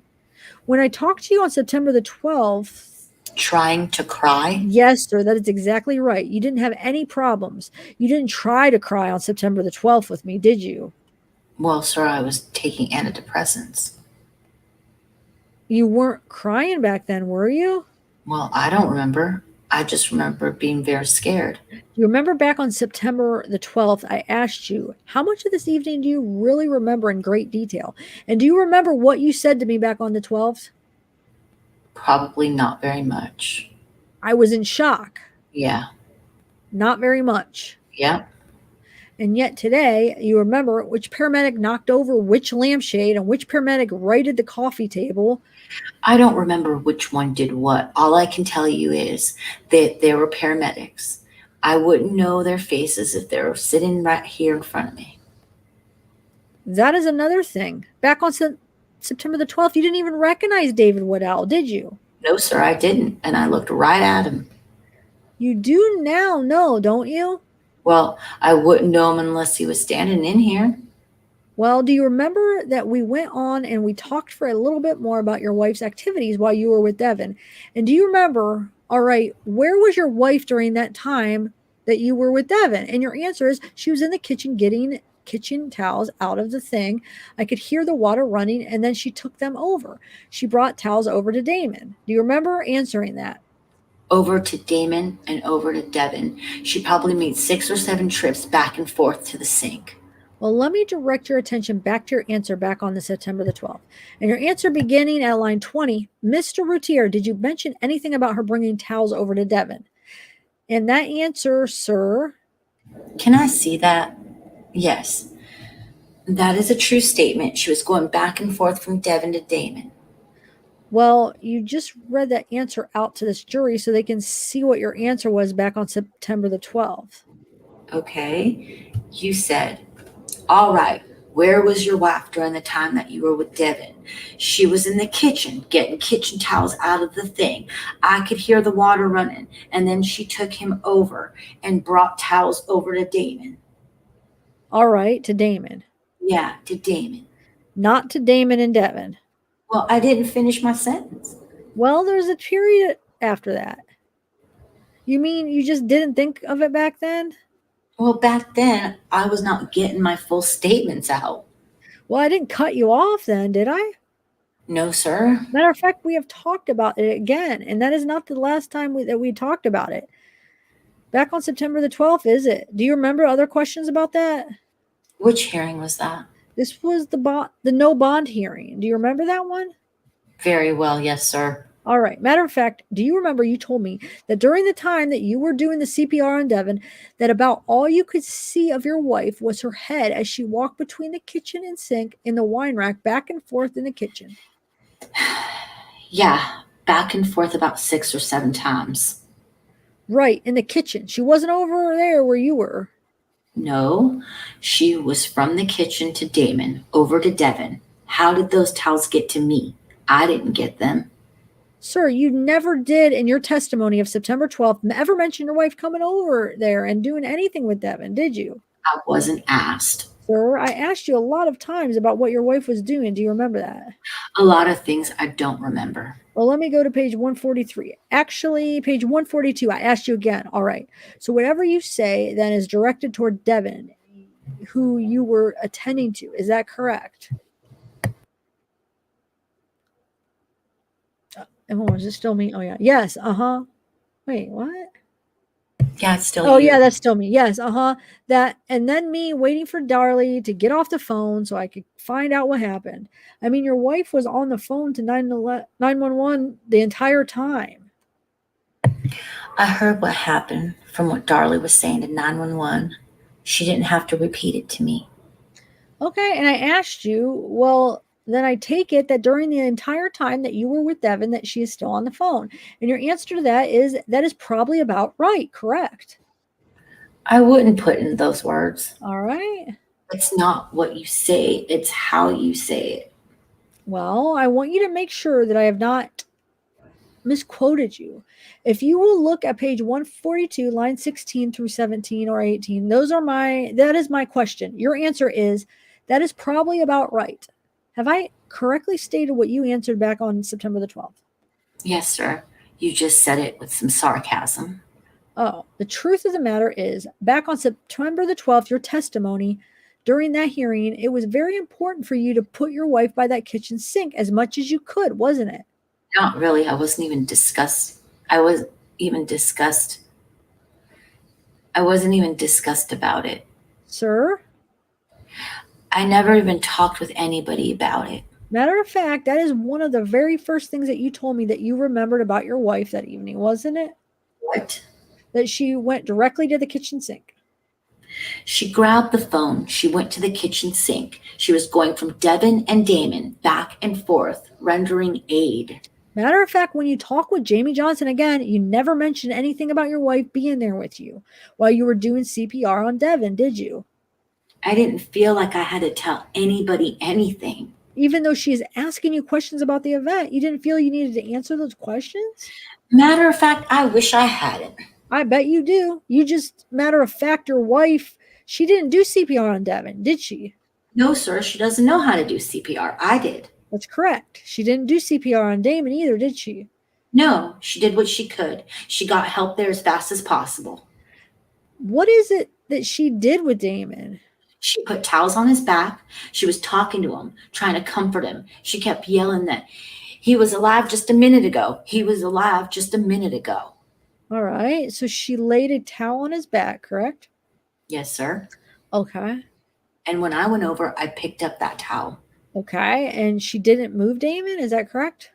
No, sir, I told her not to. Matter of fact, you never moved him either, right? No, sir, I was afraid to. You were afraid to touch him, and you didn't lift up his shirt either, did you? Yes, I did. Are you sure about that? Yes, sir. I saw the blood. Excuse me, you saw that? I saw the wound in the center part of his back. Do you remember on September the 12th, I asked, was that room pretty dark? And your answer was, well, once the light is off, it is, but I didn't see any blood or anything wrong with him. You were talking about Damon, I mean. I didn't visually see it because it was like Devin's wounds. Didn't visually see it because it was like Devin's wounds, but I never lifted his shirt up or anything. I was afraid to touch him. I wasn't afraid to touch him. He was my son. I lifted his shirt up. It was a black shirt, so blood was not as apparent as what it would be if you were exposed to, an exposed open wound. Mr. Routier, back on the September the 12th, do you remember the oath that you took as a witness, don't you? Yes, sir. The very same oath that you took this afternoon when you hit that witness stand, wasn't it? Yes, sir. And you took an oath back on September the 12th to tell the truth, the whole truth, and nothing but the truth, didn't you? Yes, sir. Now, sir, when you said I never lifted his shirt up or anything, I was afraid to touch him, you were telling the truth back on the September the 12th, weren't you? Just as I'm telling the truth now. Well, I'm having a hard time understanding how it could be true that you never lifted his shirt up and how it could be true that you did lift his shirt up. Mr. Davis, I was there. Sir, did you lift it up or did you not lift it up? Yes, sir, I did lift it up. All right, so when you said I never lifted it up on September the 12th, that was not true, was it? Not all true. Sir? I don't remember doing it. Okay. I checked his pulse and I couldn't get one. Okay. Mr. Davis, will you be much longer? No, sir. Well, Judge, it could be. Well, I think the best thing to do is the jury has been very patient with us, and I appreciate that. Yes, sir. And we will continue tomorrow morning at 9 o'clock. Please be seated in the courtroom. Please. The same instructions as yesterday. Do not discuss this case amongst yourselves. Do no investigation of your own. Do not discuss this case with anybody outside of the jury. If someone tries to talk to you about your testimony, tell the attorney for the side who called you. And if you see this or hear it or read anything or see any of this in the newspaper or on TV or on radio, please ignore it. We will see everybody here tomorrow morning at 9 o'clock. The viewing audience will remain seated, please, until the jury clears the courthouse. Thank you. Oh, yes. You wear your jury badges at all times in the courthouse. All right. You may step down now, Mr. Routier. Thank you. Can I see both sides up here a minute? Mr. Biggerstaff. Mr. Biggerstaff, we'll let y'all out of the door when it's time to go. And if everybody would clear the courtroom, please, if somebody wants to. If any members of the press want to come back in, that'll be fine. We need the whole courtroom cleared when Mr. Biggerstaff says so. All right. I'm going to have the attorneys here at 8:30 in the morning. We're having the hearing on that thing with Patterson. Yes, sir. That's fine. All right. If you will be here at 8:30. Yes, sir. Yes, sir. All right. We will see everybody then. Thank you. All righty. Well, so is the second part going to be all the prosecution then? I think it'll go back and forth because that's kind of like what it's been like. So they have the Peterson, and Frosch, and then go to Routier too. Let's see. It's only 50 pages. Okay. So I still, okay, so like when the prosecution was trying to push like how he said it, but I could still see him saying that and it not meaning like him saying, yeah, she was walking from the kitchen, that he wouldn't have had to specifically say those little details. I could see him just trying to explain it and him not saying she was standing there and him still not being a liar about how he explained it. I don't know. I could kind of see, like he was saying she was going to the kitchen. I mean, he didn't, if you weren't asked that specific question, I could kind of see how he could still be telling the truth on that part. Now there are some parts that, you know, he called him out on that. It was just like, huh, what was that Johnson thing? So when did she talk to him? After the murders or before? I thought it was before, and now at the end it was like it was after or before or both. It seems like they had a bond hearing, or they've had several hearings, and they sent CPS because it's probably over Drake, I would think, right? Like they probably sent. See, when they were first talking about him, I thought she was talking about before, and that's why I was like, wait, why was he talking to a CPS before? Okay, so it was just after, so that makes sense. All right. Yeah.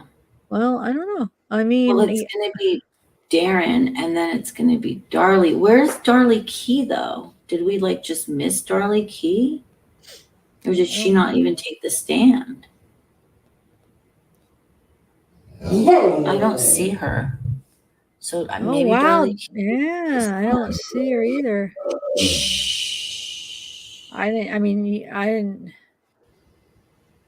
even know that she even took. I mean, you guys have been talking about her, but I didn't. Oh yeah, there she is. Testimony, Darlie Key. I see it. But why is that way down there? Punishment phase. Oh, it's just the punishment phase. Okay. So she just does it for the punishment one. Okay. So Darlie's next after Darren's 50 You guys, so that's what we're gonna do next, Darlie, right? So you guys be there for the next, right? Or no? Well, we're gonna do Darren for 50. We gotta finish Darren and then we'll get started on Darlie. So it'll be a good next couple of transcripts, guys. What was I gonna say? I don't know. Yeah, good job, everybody. Or good job. I'm like, I'm looking forward to sleeping tonight for some reason. I don't know why. Oh, I'm tired. Because you're probably looking forward to tomorrow doing something exciting or something. Yeah, maybe, but I don't know. I just feel like these transcripts, I don't know why. Okay. Hey, I found my freaking my headphones. They were sitting over here the whole time, but see, they were kind of sitting by my other ones, and I thought they were all the same one. Did you lose them? Yeah, dude. I was mad because they're the ones that come with the iPhones. They have to have that special freaking plug, so it's not like you could use any headphones. They're the specific for the iPhone outlet part. So I was like, gosh, I'm gonna have to order a whole new freaking pair just for my iPhone, like, and try to find the specific ones. It's just sitting right here. Yeah, cool. I'm excited.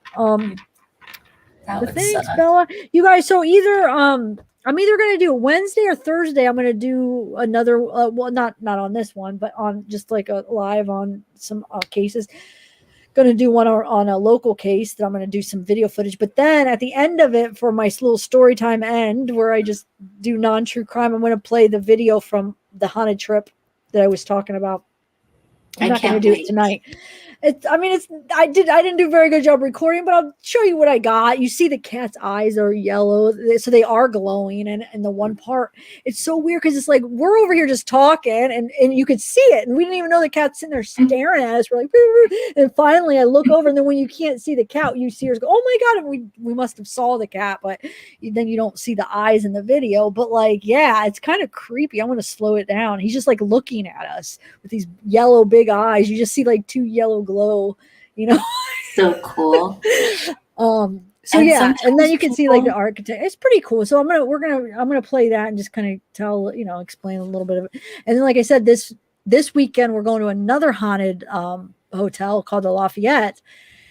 This one was in like one of the top lists of, I think it was in one of the top 10 lists of haunted places in the country. Like it made one of those top 10 lists. I think it was year 2020. I don't know. I mean, I'm sure not every year it made it, but I did see it in one of those lists, not just in Ohio, but in the country. So this is the Lafayette. It's like you look at the hotel and it looks kind of crappy looking, but like the rooms look pretty nice actually. So they probably kept up with the rooms because the haunted, because you can look it up on YouTube. People, there's haunted, just like the Buxton though. They say they get like paranormal teams all the time in there because it's known to be haunted. So hopefully we'll get some activity. I can't. The dowsing rods. Cindy ordered some dowsing rods. She's got the pendulum. I'm going to use that necrophonic. So we are messing with some. I got to make sure I protect us, huh? Because I mean, these are ones that are like known to be haunted. Like people go there because they are. So I'll try to take a little bit better video now that I'm learning. Like I go through the footage, I'm learning. Okay, I should have filmed this. I should have done this. I should have shut up here. Like I'm learning how to act a little better.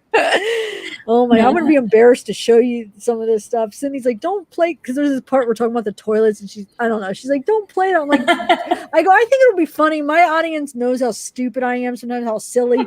I was like, I'm not even embarrassed to play that. They understand. They'll be fine. Like she's like, we're talking about the two toilets, and she's like we'll use one toilet to go, one. I don't know. I'm over here not even paying attention because I'm like looking at the closets, and I'm like, oh, okay. She's like, are you talking or something? Like, no, I don't know. I didn't even hear her until after. Like, there's some things I didn't even realize we said until after, and it's just, I don't know. It's funny. I think that comes with the territory of like taping yourself, like you catch yourself doing things that, Yeah, I know. So that's what I'm learning, like, because I'm not used to like taping like that, like where I'm holding the camera behind it. Well, what I did with my nephews, but like just something like that, because I'm used to just being like here. So, I'm going to get used to it. I'll get better holding a camera probably. So I'm not the best right now, but it'll be fun, like it's just cool to see other hotels and other places too. So yeah, so either Wednesday or Thursday, I'll show you that it's like a 22-minute. I just edited all the clips together, and we'll try to explain a little bit as we watch it. And then yeah, this weekend I'll try to get a bunch because we're going to stay 2 nights this weekend, so we'll have a little bit more time. And then yeah, so I'm excited actually, and then and I'm excited because then tomorrow I'm going to go through that triple homicide suicide that was just in Jackson, which is like basically right around here.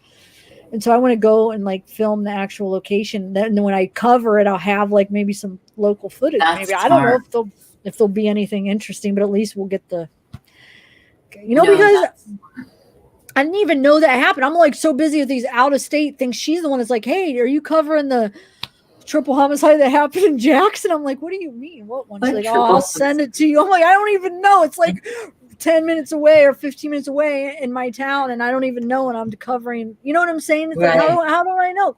I don't know. I didn't know, but now I do. So we're gonna do it.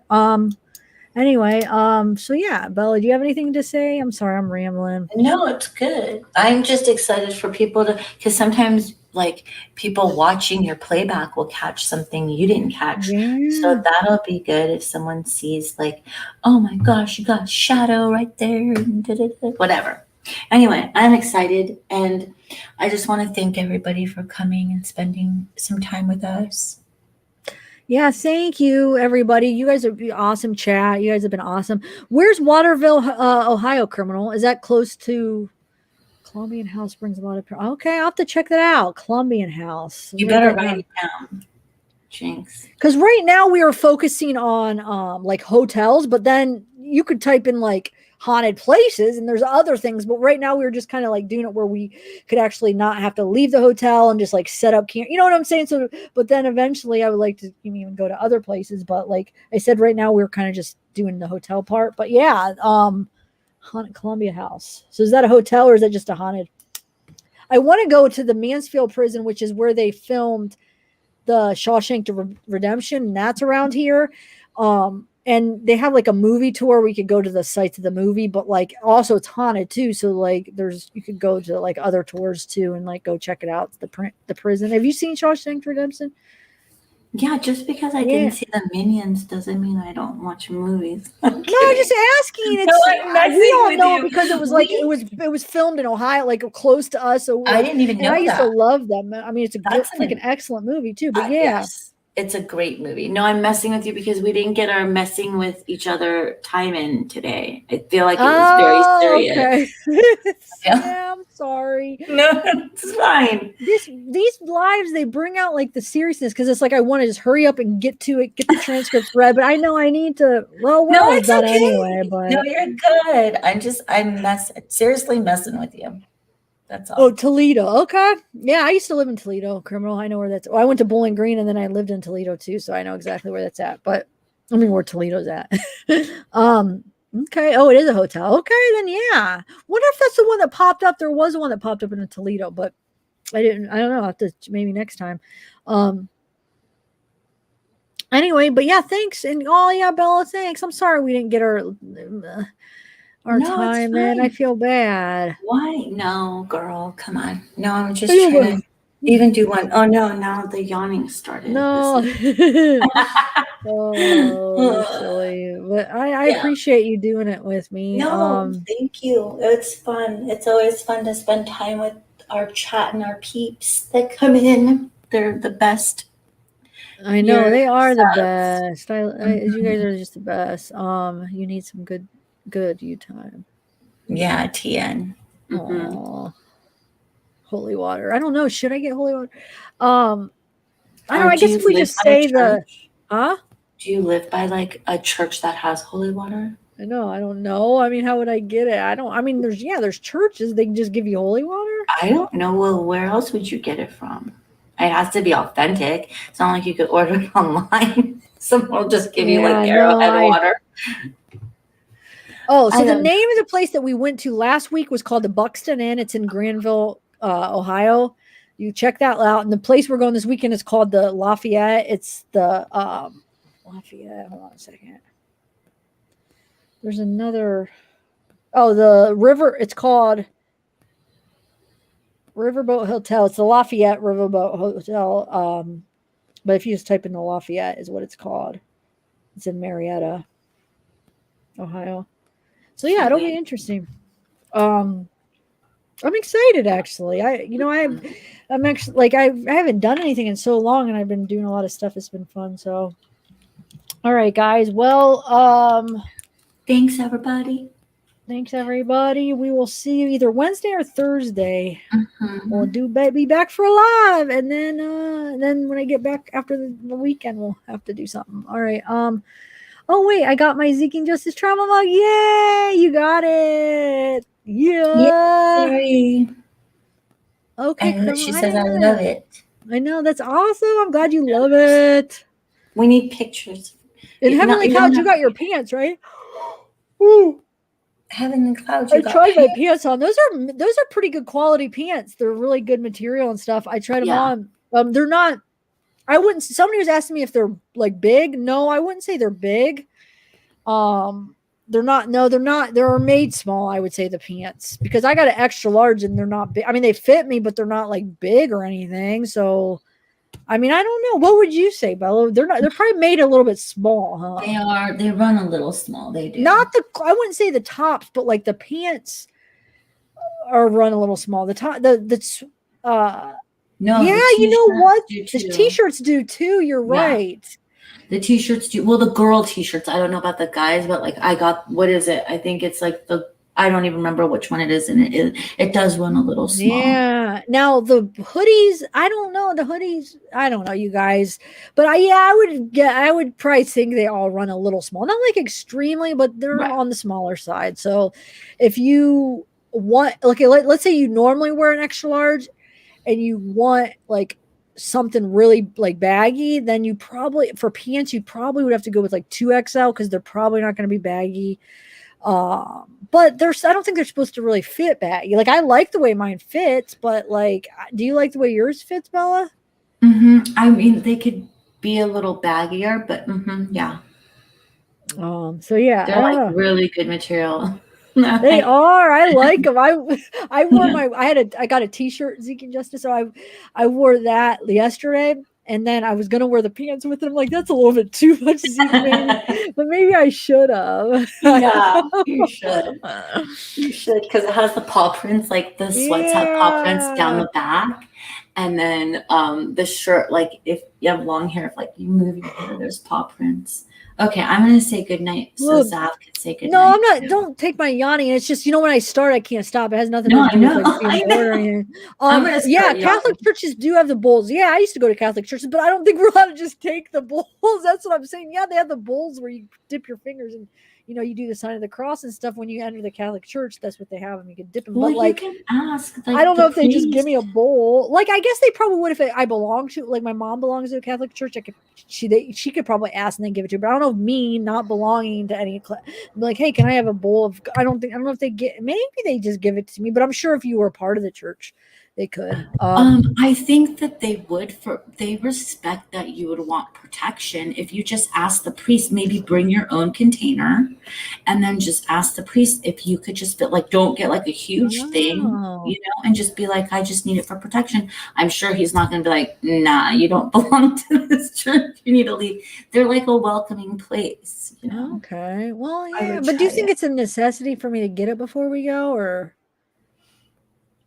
Is it supposed to be like demonic hauntings at the Lafayette, or is it just like? No, it's just people that that work there, and I don't think it would be demonic. No, I mean, it's supposed to be like spirit, like human people that were human at one time, not like the demons. I mean, those wouldn't be demons, but I don't know. Well, I mean, you can never be too safe, but I don't know. I don't know. I just, well, I mean, if it's inconvenient, yeah. We'll see what time. Yeah, all right, guys. Well, I am going to end this. Thank you, guys. We'll see you in a few days. Bye, Bella. Thank you so much, Libra. Thanks for hopefully your son's okay. And thanks everybody. Better, Libra. Good night, everybody. Good night, everybody. Bye.